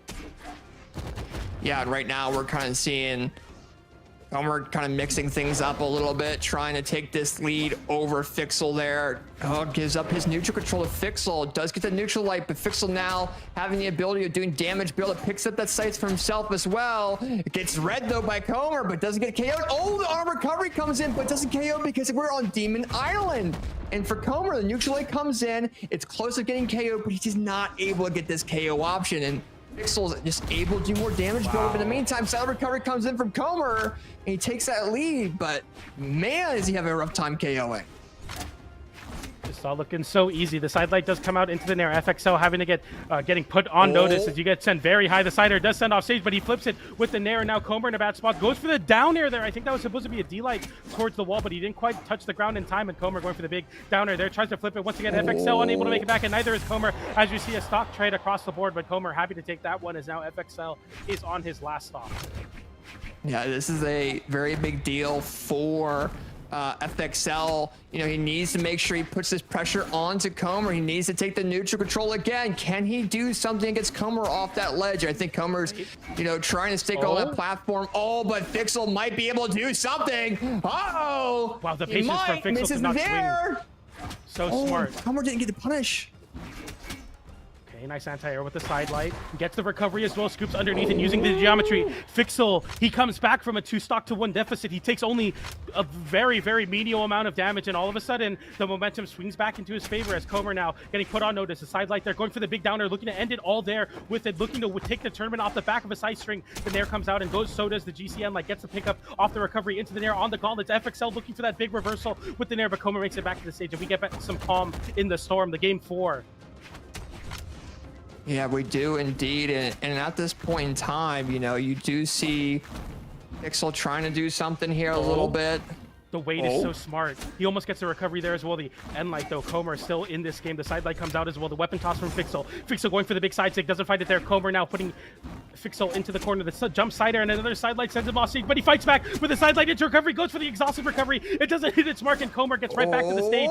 And one more side light into recovery, one more recovery. Fixel knows that the tournament is in his bag, but he doesn't pull the trigger there. And one more opportunity goes to Comer to close it out. But there it is. Fixel gets the side light, gets the recovery, beats the weapon toss, and FXL is your Moose Wars Clashing Kingdoms MENA champion. There you go, indeed. Congrats to FXL on changing that pace into his format there to go ahead and win this event. His overall scythe and his overall gauntlet was phenomenal tonight. We saw a lot of crazy scythe combos. We saw a lot of gauntlet. You saw a 1-stock lead from Comer, and Fixel was able to deal with that pressure and take that scythe level to the next step there. And you know, even went back down to the gauntlets on the final stocks, get that side light and got that recovery, mixed things up between scythe and gauntlet, and caught Comer off guard. Congrats over there to Fixel, and you know, being the MENA champion for Clashing Kingdoms there and having himself on that throne for this event. So congrats there to him. And yeah, I mean, it's huge for him. Congrats. Yeah, really, really happy to see that Fixel is able to close that one out, and ring champion for a reason, and kind of putting himself back in the contention of saying, you know what, I might be PR2 and Seed 2, but I might just be the best in MENA right now. But these two players, a lot of respect for each other, and I have a lot of respect for them as well. MENA always showing out a really, really fun and exciting matchup there to close it out there, and no matter what the state of the world looks like, it's always going to be a very special place in Brawlhalla's community, the MENA community, coming out, doing whatever they need to do to win. And in this case, Fixel is able to come out just on top of Comer there in Grand Finals. Yeah, I mean, Fixel did very, very well. I mean, going forward, I mean, he had that winner side bracket very confirmed to his name. But, I mean, Comer was starting to come back a little bit. We saw that going into the game that he won. He did very well controlling things. And he had a 1-stock lead going into that final game. But going into those final stocks, I mean, we just saw Fixel take that neutral control away and really show what he is made of. So, yeah, that was a powerful thing there, and that was cool. So, I mean, now we have Fixel. He's going to be the Moose Wars champion for MENA. for Clashing Kingdoms. We'll put him on his throne here. We'll show up on screen here shortly. We got a little graphic for him as well that we'll post. But, you know, he's a champion for a reason, man. And he's representing MENA going forward and in the future of the region. So congrats to him. I'm going to go and report this real quick on challenger mode and get that going. But yeah, for the top 8 players, because they're all DMing me now, DM me on Discord. If you top 8 it, I'll get you a Moose Wars avatar as well. A lot of these players were asking for it. There you are. FXL is your Clashing Kingdoms MENA champion, and he sits rightfully on the custom MENA throne. And man, that's a powerful image right there.